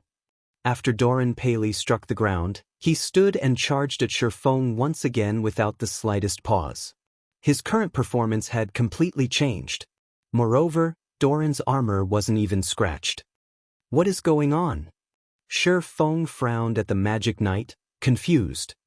The Flame Dragon's dance was clearly far more powerful than his Tier 1 Thunderflame explosion. The spell had even inflicted over 10,000 damage. Yet, not only was the NPC's armor intact, but Doran also brimmed with fighting spirit. Considering the situation, Shi Feng quickly came to a realization. The cracks in Doran Paley's armor had not been due to damage. Watching the Magic Knight charge at him once again, Shi Feng suddenly thought of a possibility. Let's hope this works. Shi Feng's body was still slightly numb. Even if Doran did not activate his frost domain, Shi Feng could never outrun him. Shi Feng had also exhausted his arsenal of escape skills. Shi Feng then raised the Abyssal Blade and activated Earth Splitter. When the skill had fully charged, Shi Feng swung down his viciously sharp blade. However, Shi Feng's target was not Doran Paley this time. It was the black stone slab beneath him. Upon witnessing this attack, Doran's eyes widened with shock, and his expression became extremely ugly. He suddenly increased his speed again. However, no matter how much faster Doran became, he was not fast enough to counter Shi Feng's attack on the stone slab. Like a hot knife through butter, the silvery gray abyssal blade sliced apart the black stone slab beneath Shi Feng's feet. The slash also split several other stone slabs, creating a deep, long fissure. Following which, a crack also appeared on Doran Paley's armor. Bingo! Shi Feng inwardly rejoiced. If he attacked and damaged the black stone slabs under his feet, he could force Doran Paley to halt his assault momentarily. He could then activate Tier 2 magic scrolls without worry. Despicable challenger! Doran Paley was no longer as carefree as before. With bloodshot eyes, he glared at Shi Feng and bellowed, "Your corpse will decorate this ground for eternity."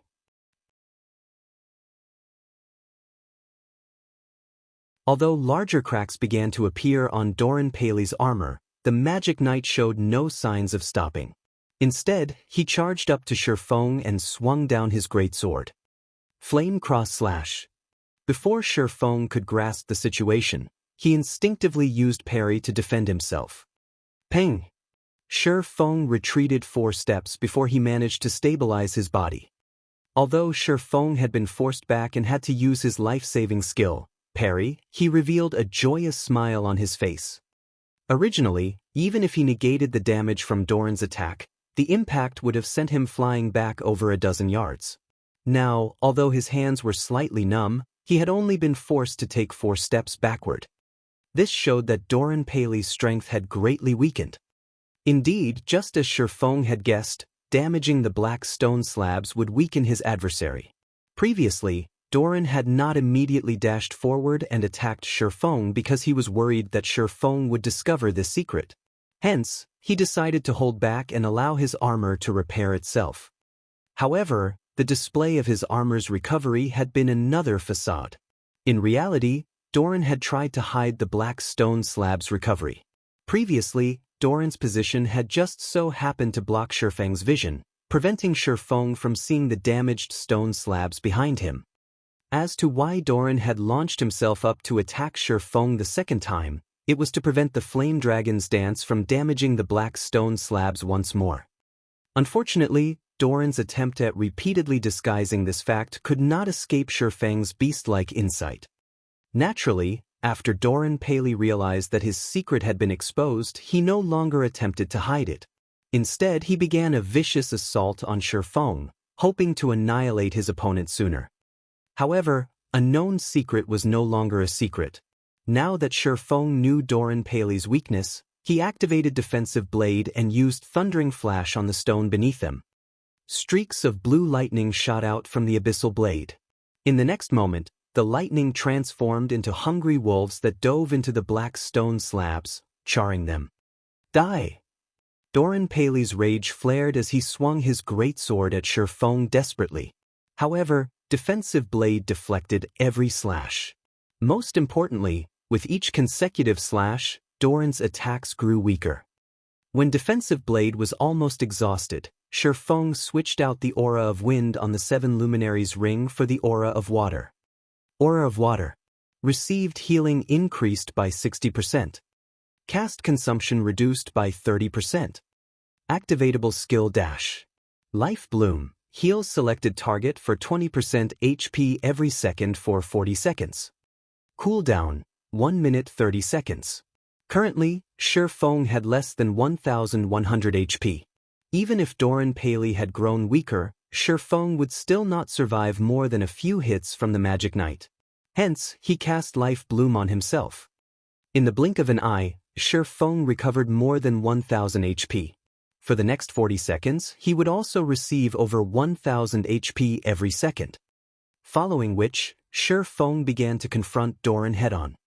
While defending against Doran Paley's attacks, Shifeng also made sure to attack the black stone under his feet. Shifeng could not help but admit that Doran Paley was indeed very powerful. Despite losing so much of his strength, the NPC could still inflict over -1,500 with Flame Cross Slash. Fortunately, Flame Cross Slash had a long cooldown. By the time Doran could use the skill again, Shifeng's HP would have long since fully recovered. During Life Bloom's 40-second duration, Shifeng had destroyed over half of the stone slabs of the platform. Meanwhile, not only had Doran Paley's strength sharply decreased, but his speed had also fallen by quite a bit. Shifeng now had a much easier time facing the NPC.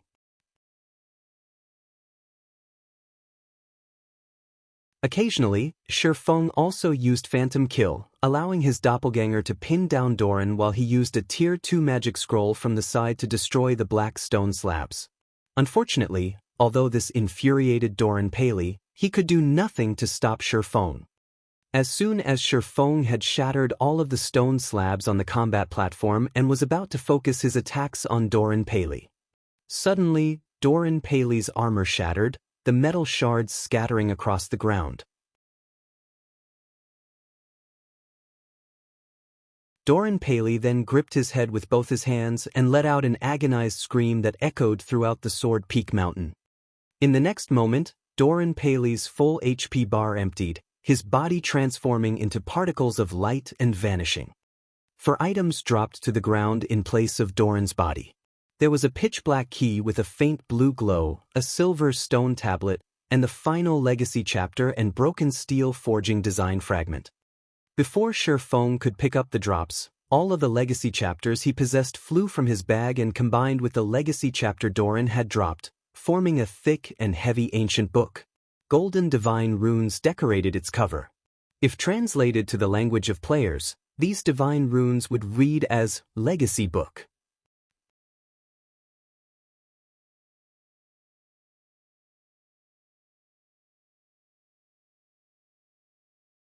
Chapter 390, Secret Sword Technique. Shi Feng sighed in relief when he saw the dazzling golden book of legacies. With this, the trial should be over, right? Shi Feng picked up the drops before walking towards the hovering golden book before him. He then clicked on the book of legacies, checking its information. System, completion rate 70%. Do you wish to open the book of legacies and accept the legacy within? What? Only 70%? Shi Feng was surprised. Taking another look, he was sure his eyes were not playing tricks on him. After defeating a Tier 1 magic knight like Doran Paley, which was no easy feat, he had only completed 70% of the trial. Legacies in God's domain were categorized into different ranks. Similarly, there were differences within each rank, and these differences were based on the completion rate of the legacy trial. Completion rates between 51%–60% would be given as C rank evaluation. At C rank, players would obtain the basic skills of the legacy. Completion rates between 61%–70% would be given a B rank evaluation. At B rank, players would obtain the basic skills of the legacy in addition to 1–3 legacy skill points. Completion rates between 71%–80% would be given an A rank evaluation. At A rank, players would obtain the basic skills of the legacy in addition to 5–9 legacy skill points. Completion rates between 81%–90% would be given an S rank evaluation. At S rank, players would obtain the basic skills of the legacy in addition to 10–18 legacy skill points. Completion rates between 91%–100% would be given an SS rank evaluation. At SS rank, players would obtain the basic skills of the legacy in addition to 20–36 legacy skill points. Legacy skill points would unlock the class skills in the legacy book. Moreover, the more powerful a class skill was, the more legacy skill points would be required to unlock it. The number of powerful skills a player possessed was important in determining their combat power. It was especially true for powerful class skills. Hence, legacy skill points were extremely important. However, it was not easy to obtain legacy skill points. After obtaining the legacy book, aside from receiving 1 legacy skill point every 3 levels, players could only obtain more points by completing special quests and challenges. In general, legacy skill points were an extremely rare commodity. Right now, Shi Feng's completion rate would only give him a B rank evaluation, and he would, at most, receive 3 legacy skill points. This was unacceptable. He had only obtained one of the 10 Great Saint legacies after much difficulty, so why would he be satisfied with just 3 legacy skill points? Moreover, he only needed 1% more to boost his evaluation up to A rank and receive a minimum of 5 legacy skill points. He would need to level up 6 times to bridge this small gap. Is it because I killed Doran Paley by exploiting his weakness? Shi Feng silently pondered his situation as he rejected the offer to open the legacy book. Based on Shi Feng's recollection, one needed to complete certain tasks in order to increase the legacy trial's completion rate. However, since arriving at the Origin Sword domain 4 days ago, Shi Feng had constantly observed and searched for anything special in the realm. He had done so precisely because he wanted to avoid missing anything, resulting in a low completion rate. Yet, after 4 days of careful observation, Shi Feng had not discovered anything special. He had the same results after he explored the entire mountain. Just what did I miss? Shi Feng thought that he had performed perfectly in this legacy trial, and he should not have missed anything suspicious. He had even completed the broken steel forging design. As for the skeleton warriors, skeleton giants, and blade demons below the mountain, they would respawn indefinitely. It was not possible to eradicate them. Does it have something to do with these items? Shi Feng stored the legacy book before retrieving the pitch-black, sword-shaped key and the silver tablet. Doran's key. This is a strange key. It exudes a faint trace of ancient magic. Secret sword technique. The pattern engraved on this tablet is too vague and incomplete, and no information can be obtained from this pattern. However, some kind of divine power hides within this pattern.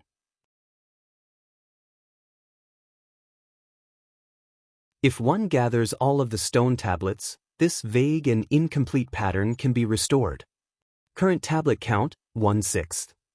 This was the first time Shi Feng had seen or heard of an item like this secret sword technique. However, judging from its description, it should not be related to the legacy trial. After all, 6 tablets were required to restore it, and no matter how he thought about it, there should not be any more enemies as strong as Doran Paley. Hence, Doran's key was the only possibility. As the final boss of Sword Peak Mountain, his key would have something to do with the Sword Peak Mountain itself. Since there's a key, there must be a lock here somewhere. Shi Feng put away the key and tablet and began to explore every inch of the mountain carefully. While Shi Feng was in the Origin Sword domain, Star Moon Kingdom had undergone many changes. The large-scale dungeons of the various cities in Star Moon Kingdom had been conquered, one after another, generating one system announcement after another. Moreover, due to Zero Wing's incitement, the various guilds throughout Star Moon Kingdom had also rushed to earn reputation, hoping to obtain their own guild residence. When Zero Wing had publicized its guild residence, Overwhelming Smile spent an astronomical sum of money to poach Zero Wing's members. However, despite this being a significant blow, Zero Wing had not stopped developing. On the contrary, they grew stronger with each passing day. Now, Zero Wing's member count approached 20,000. Moreover, Zero Wing's members sported high levels. Currently, most average players in White River City were only level 18 or 19, while elite players of guilds were around level 21. Meanwhile, Zero Wing's ordinary members were level 20, while its elite members were all level 22 or above. Although there was only a difference of 1 level between the elite members of Zero Wing and the other guilds, the necessary EXP to surmount this gap was intimidating. The majority of the NPC commissioned guild quests found inside the guild residence were high-level quests. Not only did these quests reward a ton of EXP, but the item rewards were also impressive. Most importantly, the monetary rewards of these guild quests were much higher than the guild quests available at the Adventurers Association. As a result, the income of Zero Wing's members was at least twice as much as players of other guilds. This was also why Overwhelming Smile's high-priced poaching could not defeat Zero Wing. Snow, are you really planning to do this? The Flame Witch, Zhao Yueru, asked worriedly. This isn't what I want either. However, I have to take this risk. Otherwise, you too know how things will end, Gentle Snow said, frowning as she quietly read the report she had just received. But Zhao Yueru wanted to persuade her friend but soon shut her mouth, holding back her protests. She knew that no matter what happened, there would be a battle in the end. Only, this final battle had arrived too early, catching them unprepared. Snow, you've read the latest report. With our strength, we are no match for them. Rest assured, I would not take such a risk if I were not certain. Gentle Snow smiled faintly as she recalled Yi Feng's figure. Zhao Yueru was surprised by Gentle Snow's expression. Facing such a desperate situation, she never thought Gentle Snow could still smile with such confidence. Meanwhile, back on Sword Peak Mountain, after spending most of the day searching, Shi Feng finally discovered a pool on the mountainside. This place is somewhat suspicious. Slowly, Shi Feng walked towards the pool of water. Dipping his hand into the pool, Shi Feng immediately realized that ice had formed over his hand, freezing it solid. The water inside this pool was icy. If he dove into this water, he would freeze to death.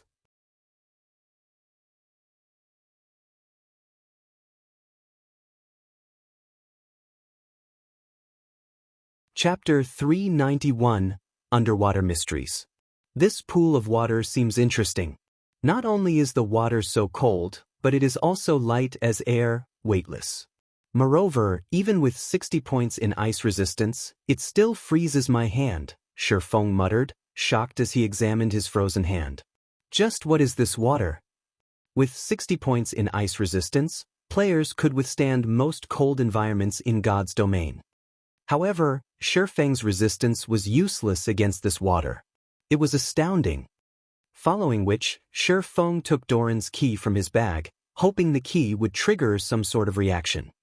However, despite making a full circle around the pool while holding the key, nothing happened.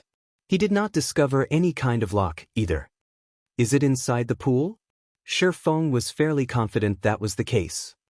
According to the statistics collected on God's domain in the past, most chance encounters and treasures were normally found in treacherous lands.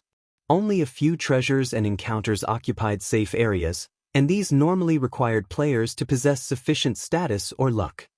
As for the so-called treacherous lands, players also knew them as forbidden lands. Unless players had ways of dealing with the threats, their deaths were all but guaranteed upon entering these forbidden lands. Meanwhile, the small pool before Shifeng was clearly one such forbidden land. If he entered the pool without a plan, he would freeze to death.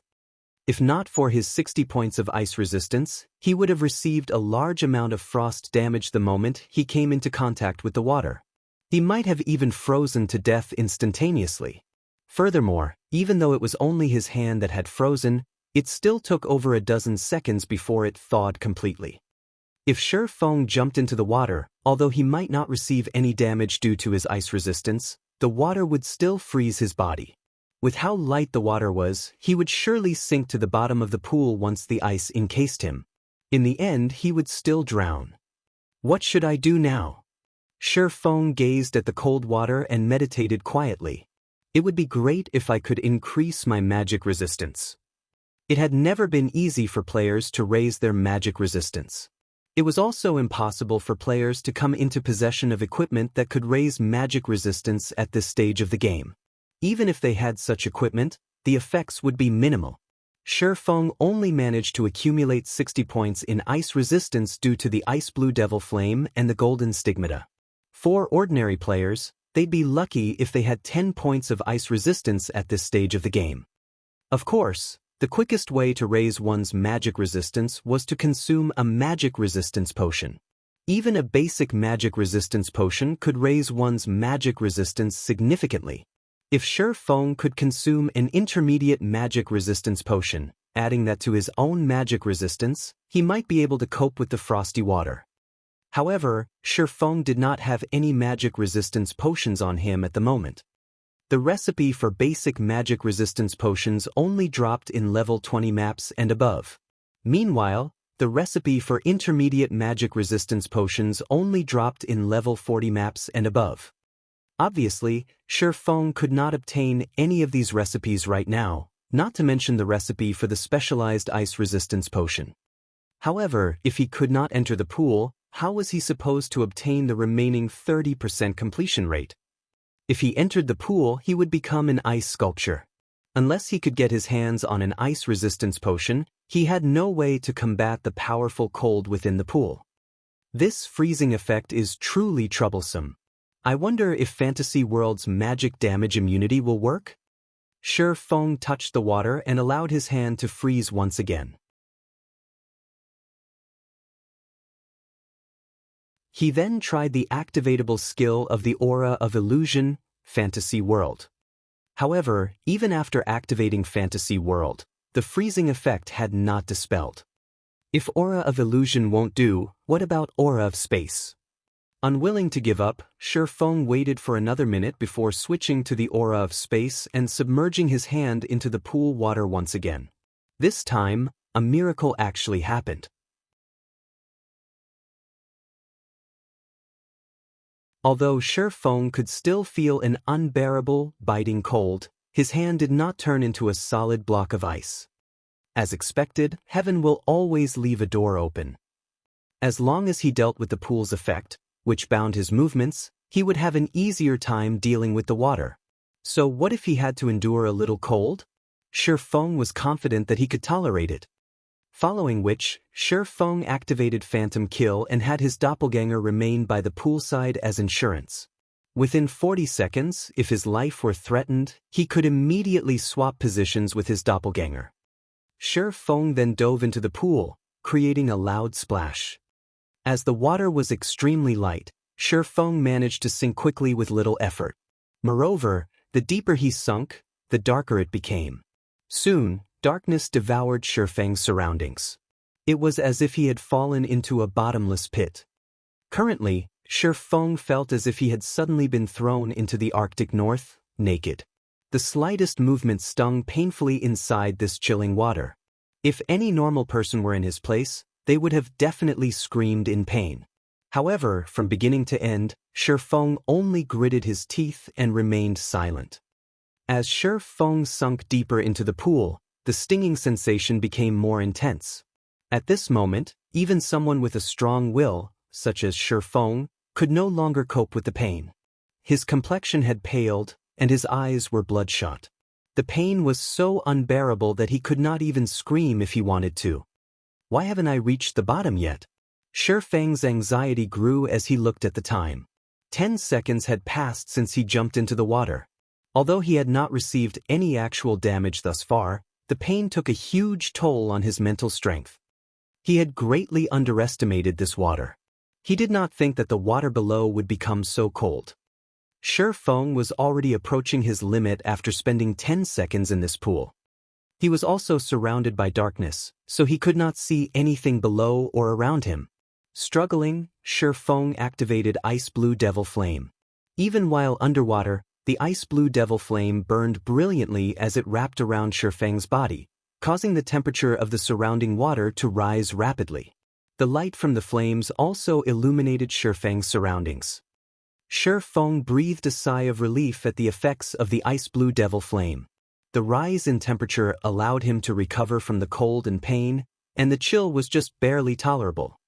As Shi Feng observed his surroundings, he suddenly discovered that the pool of water was much larger than he had imagined. Previously, he could not see anything due to the darkness.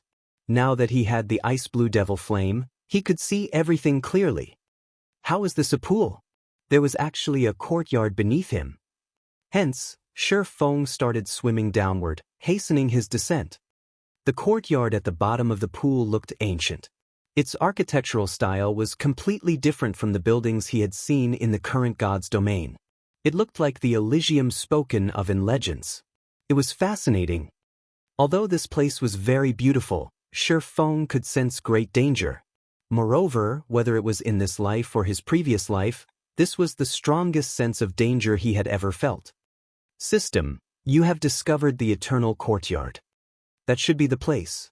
Shi Feng swam towards the spiral building with a shut gate that he had seen from the courtyard.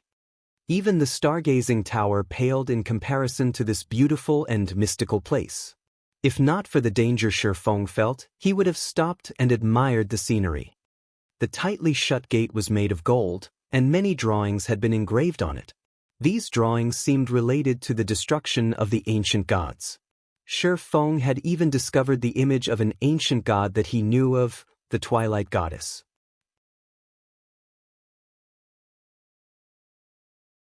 Some sort of power protected the Golden Gate, and it was impossible to destroy it with external forces.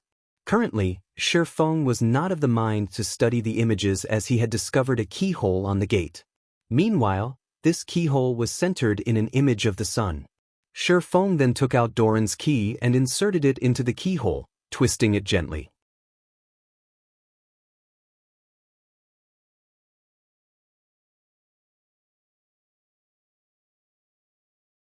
Chapter 392, God's Will. Sure enough, it works. Upon turning Doran's key, Shi Feng noticed the blue glow surrounding the key flow into the golden gate. Suddenly, the gate released a brilliant golden radiance. As if it were the sun, the gate illuminated the eternal courtyard. The gate clanked as it slowly opened, following which a surge of cold air bubbles rushed out of the gate. Reacting quickly, Shifeng immediately jumped backward. However, as Shifeng was currently underwater, he could not move as fast as usual. As a result, the bubbles blasted him backwards. Shifeng only felt a stinging pain before his HP instantly fell by 2,000 points. The cold air here is so powerful. Shifeng looked at his HP bar in disbelief. Fortunately, his ice resistance was sufficiently high. Otherwise, that air bubbles would have killed him. Shifeng then took out an intermediate recovery potion from his bag and drank it, recovering some of his lost HP. Despite having 60 points in ice resistance, he had still lost 2,000 HP instantly. How cold was it beyond this gate?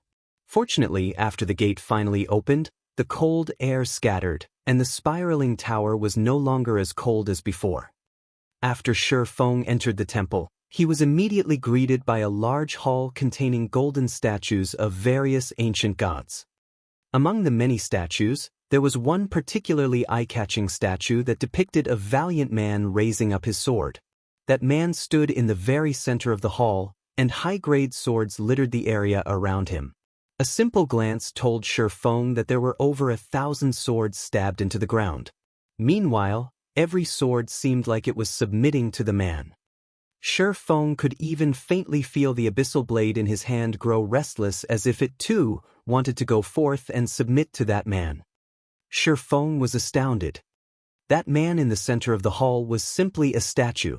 Yet, the abyssal blade that Shifeng feared even showed signs of submission to him.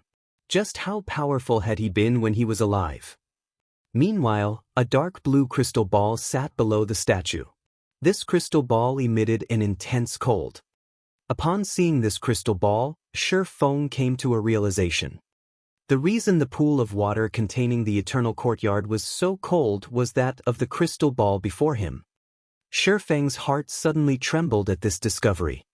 If the crystal ball was capable of lowering the temperature of this large pool to such a degree, it was definitely a treasure. Following which, Shifeng quickly swam towards the crystal ball, hoping to claim it. However, before Shifeng could reach the crystal ball, a sharp pain shot through his fingers, a damage of -1,000 points appearing above his head. Shifeng had no choice but to back off. Shifeng silently lamented as he gazed at the dark blue crystal ball. Despite such a powerful treasure sitting right before him, he could not take it as his own. Just as Shifeng was about to move on and look for other treasures, a system notification rang out. System, the will of an ancient god drifts around this eternal hall. Are you willing to surrender to this will? Before Shifeng could react, majestic voices suddenly assaulted his mind. Submit to me. I can give you unparalleled strength and make you the most powerful man in this world. Even gods will tremble before your might. Submit to me. I can give you eternal life and make you into the eternal master of this world. Listening to the tempting voices in his mind, Shifeng was suddenly dazed and decided to submit to this will. However, just as Shifeng was about to reply, memories from the past suddenly surfaced in Shifeng's mind. In the past, because he chose not to submit to world dominators, Shadow had forced him out of God's domain. Even so, he still refused to submit and had planned to start all over again.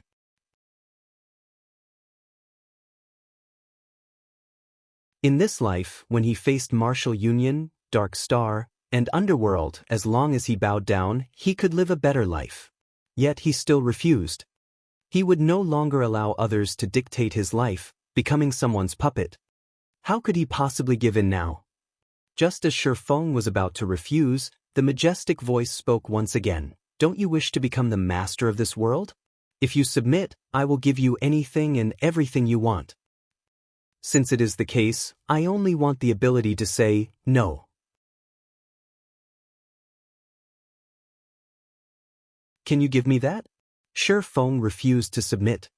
Foolish mortal. You will regret your decision today. Since you do not wish to become my servant, die. Seeing as it had failed to delude Shifeng, the will of the ancient god grew furious, and the entire hall became stifling. Suddenly, the thousands of swords that had been thrust into the ground rose into the water. Aiming for Shi Feng, every one of these swords shot towards him. In response, Shi Feng hurriedly attempted to use Replace Doppelganger to swap positions with his doppelganger. However, he discovered that he had been silenced, the debuff preventing him from using the skill. Now that he could not swap positions with his doppelganger, Shi Feng tried to raise his swords to defend against the incoming attack. However, he discovered that not only were his skills sealed, but he also couldn't move.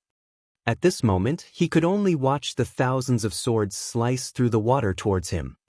However, just as the swords were about to pierce Shi Feng's body, the dark blue crystal ball suddenly released a silver radiance.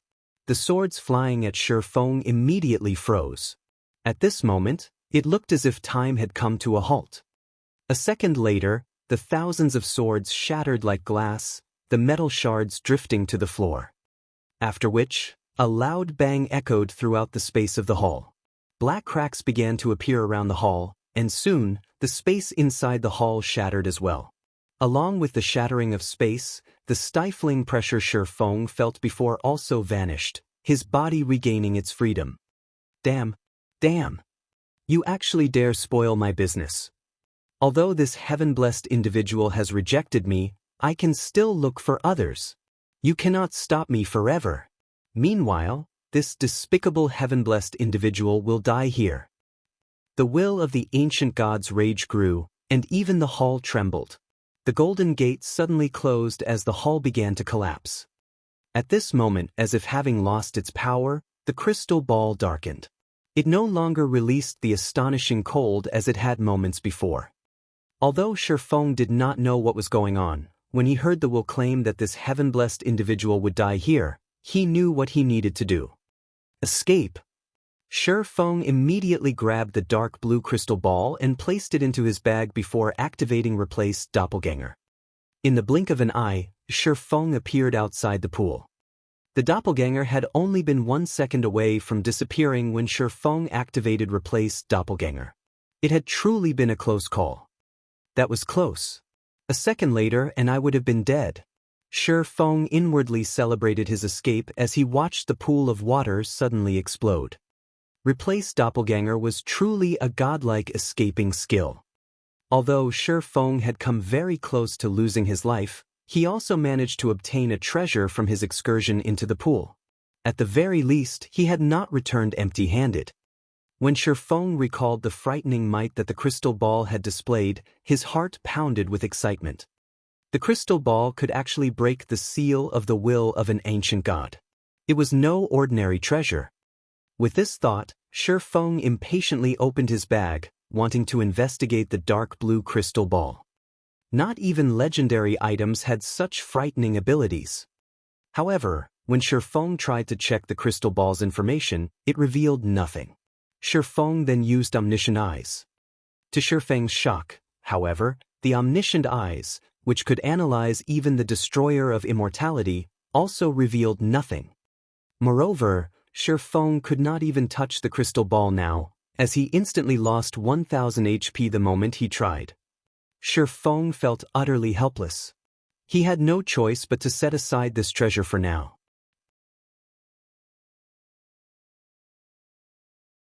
If he wanted to use this crystal ball, at the very least, he needed to raise his ice resistance to 100 or 200 points. Although Shi Feng could not do anything about the dark blue crystal ball, the legacy book had a surprise for him. Indeed, just as Shi Feng had guessed, the eternal courtyard where he could raise the legacy trial's completion rate. Now, instead of a 70% completion rate, the legacy book displayed a 92% completion rate. Shi Feng had obtained an SS rank evaluation.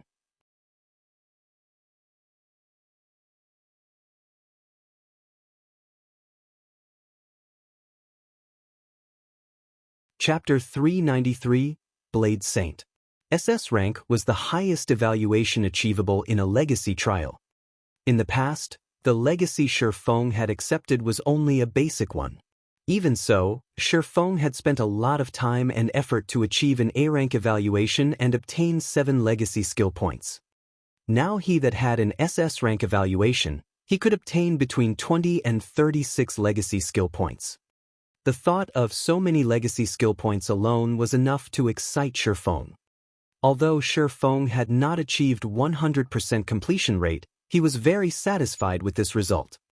Now that he thought about it, the condition to achieve a 100% completion rate might have been submission to the god's will.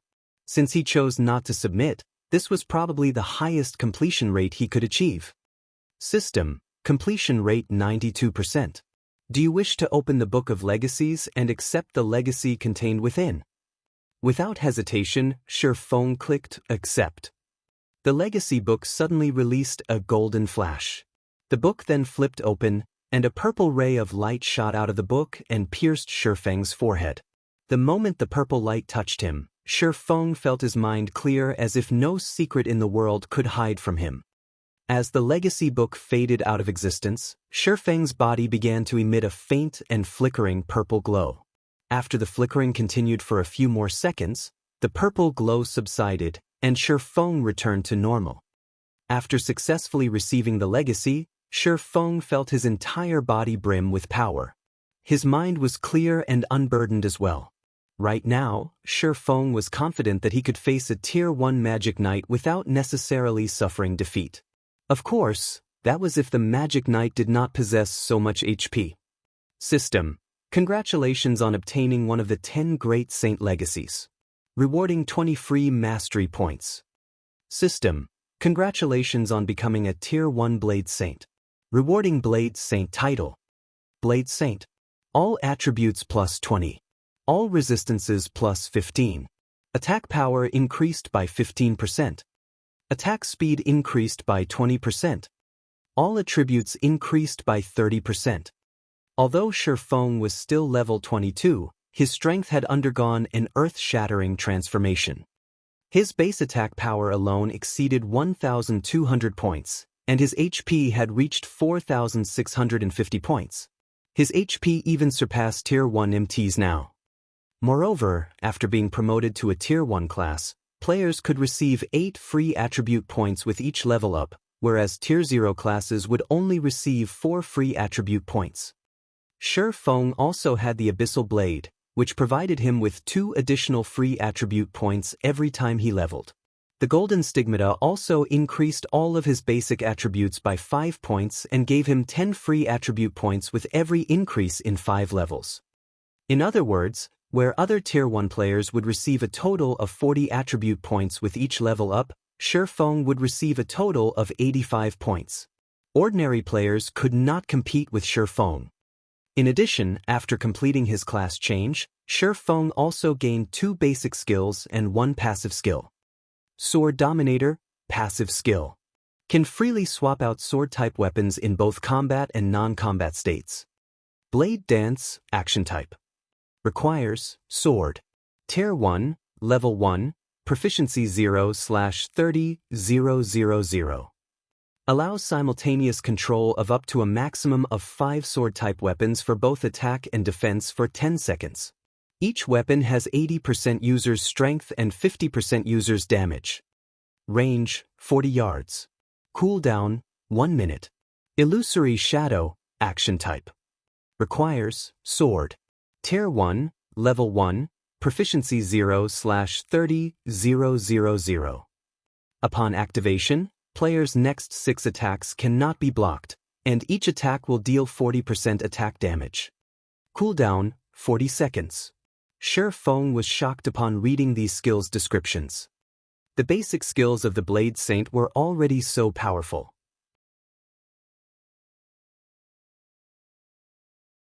Although Blade Dance was inferior to the Abyssal Blade's 9 Dragon Slash in terms of the number of weapons and burst damage, 9 Dragon Slash could only attack, not defend.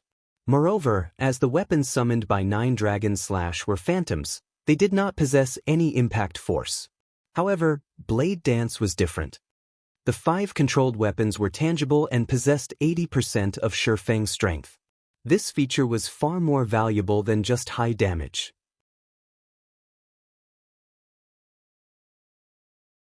Through the consecutive attacks of the 5 swords, Shi Feng could break his opponent's balance and create a gap in his opponent's defense. If Shi Feng could not defend against an attack by himself, he could also use the 5 swords to boost his defense. Meanwhile, Illusory Shadow was even more amazing. It was perfect for PvP. In PvP 2 battles in God's domain, when both sides were equally strong, the opponent would usually block over 90% of the attacks. However, if one side possessed an unblockable skill, it would upset the balance. It was especially true if Illusory Shadow were used when both sides were nearly dead. Such a trump card could determine the outcome of a battle. The Blade Saint is indeed worthy to be called one of the 10 great saint legacies. If I use these skills in PvP, dealing with a magic knight with the same attributes as myself will be easy. After reading the descriptions of the Blade Saint's basic skills, strategies for future battles began to surface in Shi Feng's mind. Originally, Swordsman was a balanced class. Although swordsmen were not as durable as shield warriors or had the endurance of Guardian Knights, the frightening power of berserkers, the long-range capabilities of rangers, or the burst damage and dexterity of assassins, the class didn't have any shortcomings. The class was just as strong, or just as weak, against all other classes. Meanwhile, the Blade Saint was simply the enhanced version of the swordsman. Every aspect of a swordsman had increased. It was probably the most formidable class in God's domain. Following which, Shi Feng called up the system interface. There was now a new tab called Legacy Skills Menu in the system menu. Selecting this tab, the Legacy Skill menu that appeared reported that Shi Feng had 31 legacy skill points available, as well as plenty of skills that he could learn. There were over 100 skills listed in the menu. However, there were only 6 Tier 1 skills Shi Feng could learn right now, and 2 legacy skill points were required to unlock a Tier 1 basic legacy skill. Meanwhile, among these 6 Tier 1 skills, there were 2 that made Shi Feng's eyes shine. One of them was Skywheel Sword, the other was Blade Liberation. Skywheel Sword, Action Type. Requires Sword. Tier 1, Level 1, Proficiency 0/30,000. Inflicts 1000 base damage plus 200% attack damage to all enemies within 20 by 20 yard. Also seals all enemies within range, preventing them from leaving the area for 4 seconds. Cooldown, 1 minute 20 seconds. Blade Liberation, Action Type. Requires Sword. Tier 1, Level 1, Proficiency 0/30,000. Grants player unparalleled strength for 20 seconds. Effect obtained varies based on the weapon's unlocked potential. After the duration, player is weakened. All attributes decrease by 80% for 3 minutes. Cooldown, 10 hours. Skywheel Sword was one of the extremely rare AoE control skills. Whether it was used in PvP or PvP, it was indispensable. Meanwhile, Blade Liberation belonged to the Super Burst skill category. It could be a trump card when Shi Feng was in a desperate situation. It was also indispensable. However, when Shi Feng saw the points required to unlock these 2 skills, he immediately sucked in a breath of cold air and very nearly cursed. Skywheel Sword required 10 points to unlock, while Blade Liberation required an astonishing 20 points. With the total points these 2 skills demanded, Shi Feng could learn 10 basic class skills. However, these high requirements also made Shi Feng aware of just how extraordinary Blade Liberation was. For an AoE control skill such as the Skywheel Sword, the demand of 10 legacy skill points was not odd. However, Blade Liberation needed twice that amount to unlock. With 20 legacy skill points, Shi Feng could even learn a Tier 3 class skill.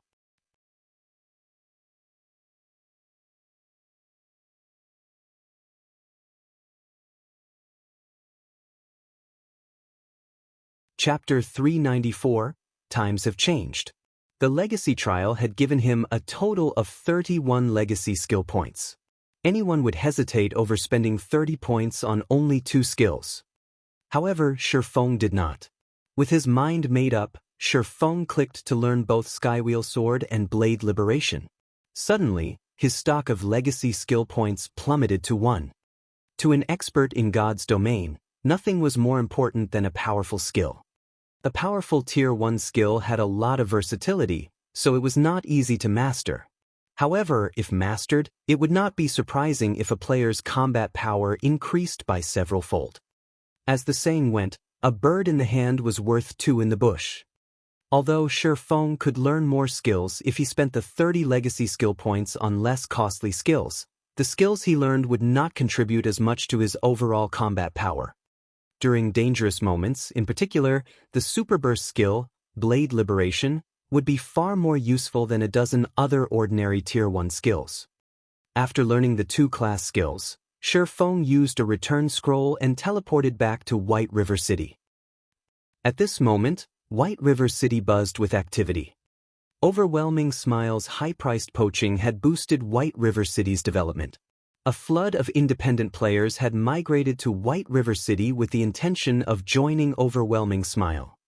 Based on the statistics offered by the official game developers, the player population in White River City had exceeded 3 million. White River City was now the most populated city in Star Moon Kingdom's eastern region. It was also the third most populated city throughout Star Moon Kingdom. Looking at this situation, Shi Feng didn't know whether to laugh or cry. Originally, he had intended to make White River City the most popular city in Star Moon Kingdom. After all, Zero Wing's guild residence was in White River City, so it had the home field advantage here. However, he never thought an enemy like Overwhelming Smile would actually help him achieve that plan. Fate truly knew how to toy with people. If Feng Xianyang, the mastermind behind this situation, knew Shi Feng's thoughts right now, he would most likely pop a vein or two out of anger. However, Shi Feng also could not help but admit that Feng Xuanyang's plan of desperately throwing money away was very effective. Currently, Overwhelming Smile had become the undisputed #1 guild in White River City. The branch guild in White River City already had over 80,000 members. Among them, there were also quite a few elite players. Compared to the other guilds in White River City, Overwhelming Smile was far superior. Moreover, during this period, Overwhelming Smile had continuously raided large-scale dungeons around White River City. As if they were on steroids, Overwhelming Smile's raiding speed far surpassed Gentle Snow's team. They were on completely different levels.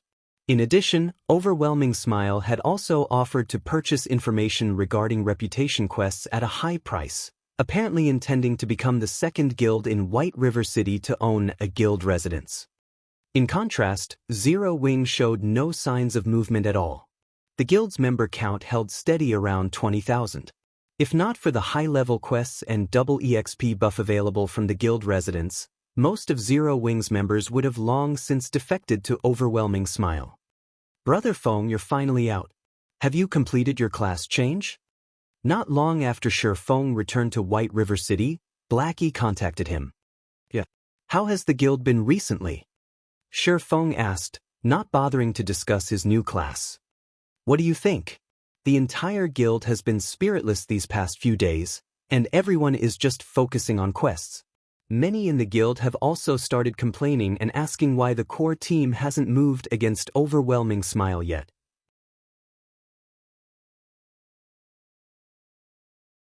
Overwhelming Smile's suppression has them feeling resentful. Moreover, those Overwhelming Smile bastards have also started ridiculing Zero Wing publicly, claiming that we're all bark and no bite, Blackie said, feeling slightly indignant.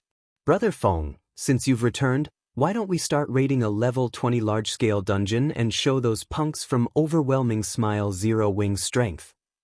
Currently, the level 20 dungeons in White River City were only 10 and 20-man team dungeons.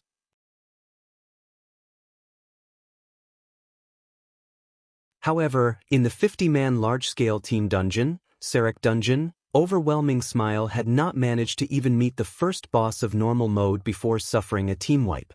Meanwhile, if Zero Wing could obtain the first clear of Sarek Castle, it would rain on Overwhelming Smile's parade.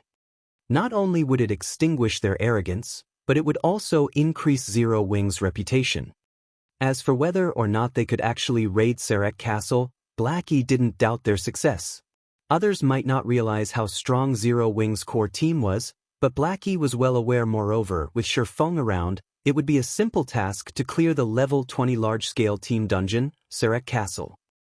How many people in the guild have completed their class change? Shi Feng agreed with Blackie's plan, but Sarek Castle was not easy to dominate. There are 39 members who have completed their class change. Among them, Sister Aqua was the first to obtain her Tier 1 class, while Sister Fire Dance was second. Blackie said, a hint of fear surfacing in his eyes as he said, class change. He had never expected that the class change quest would be so difficult.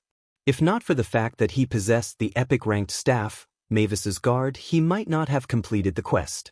Fortunately, he passed his class change and obtained an A-rank evaluation. While he waited for Shi Feng's return, he had familiarized himself with the combat style of a Tier 1 class. Precisely because the class change quest was not simple, many core members of Zero Wing had failed it, as these members had to wait a few days before they could challenge the quest again. Moreover, as everyone had been busy with their respective class change quests, the levels of Zero Wing's core members had fallen behind. Now, Zero Wing no longer occupied all of the top 100 spots on the White River City ranking list. Others had even claimed a few of the top 10 ranks. This had been a huge blow to Zero Wing's morale and reputation. 39? Not bad. Once we have more than 50, I guess we can make a trip to Sarek Castle, Shi Feng said with a faint smile. In truth, he was somewhat surprised by Blackie's report. In the past, even when most players were around level 24 to 25, most guilds in White River City had not had more than 20 Tier 1 players. Currently, the average player in White River City was only around 18 to 19. Yet, Zero Wing already possessed 39 Tier 1 players. Although part of this reason was that Shi Feng had leaked some information about the strategy to challenge a few basic class changes, the number of players that had succeeded was still astonishing. The difference in combat power between Tier 1 players and Tier 0 players was like the difference between heaven and earth. It was not something that could be measured by levels. Regarding the White River City ranking list, ever since Zero Wing's guild residence had been established, Shi Feng no longer troubled himself with it. After all, the future was the era of high-tiered players, not high-leveled players. Brother Feng, do you really mean it? Blackie suddenly grew excited. During this period, the oppression he had suffered from those bastards in overwhelming smile frustrated him. Look at how excited you are. Of course, I mean it. However, I still have something I need to attend to right now. For now, have everyone familiarize themselves with the combat style of their Tier 1 classes, Shi Feng said, chuckling.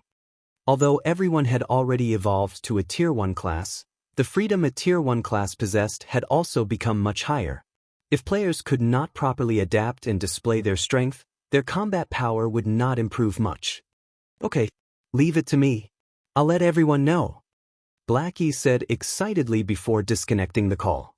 He then proceeded to contact those who had already changed classes.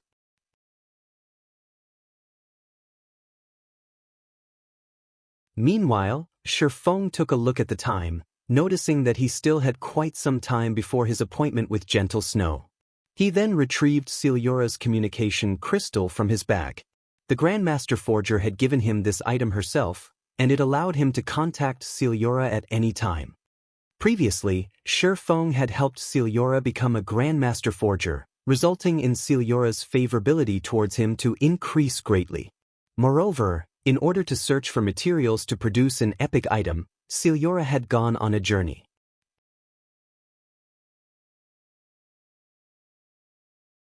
Shi Feng had obtained the forging design for the epic-ranked broken steel set equipment back in the Origin Sword domain. However, if he had to forge an epic item by himself, who knew how long it would be before he could achieve such a feat? Since he had a connection with a Grandmaster Forger, why not use it? That you're tuning in to the Wang Lin's Journey YouTube channel. Don't forget to subscribe and join us on this journey to catch the most captivating stories.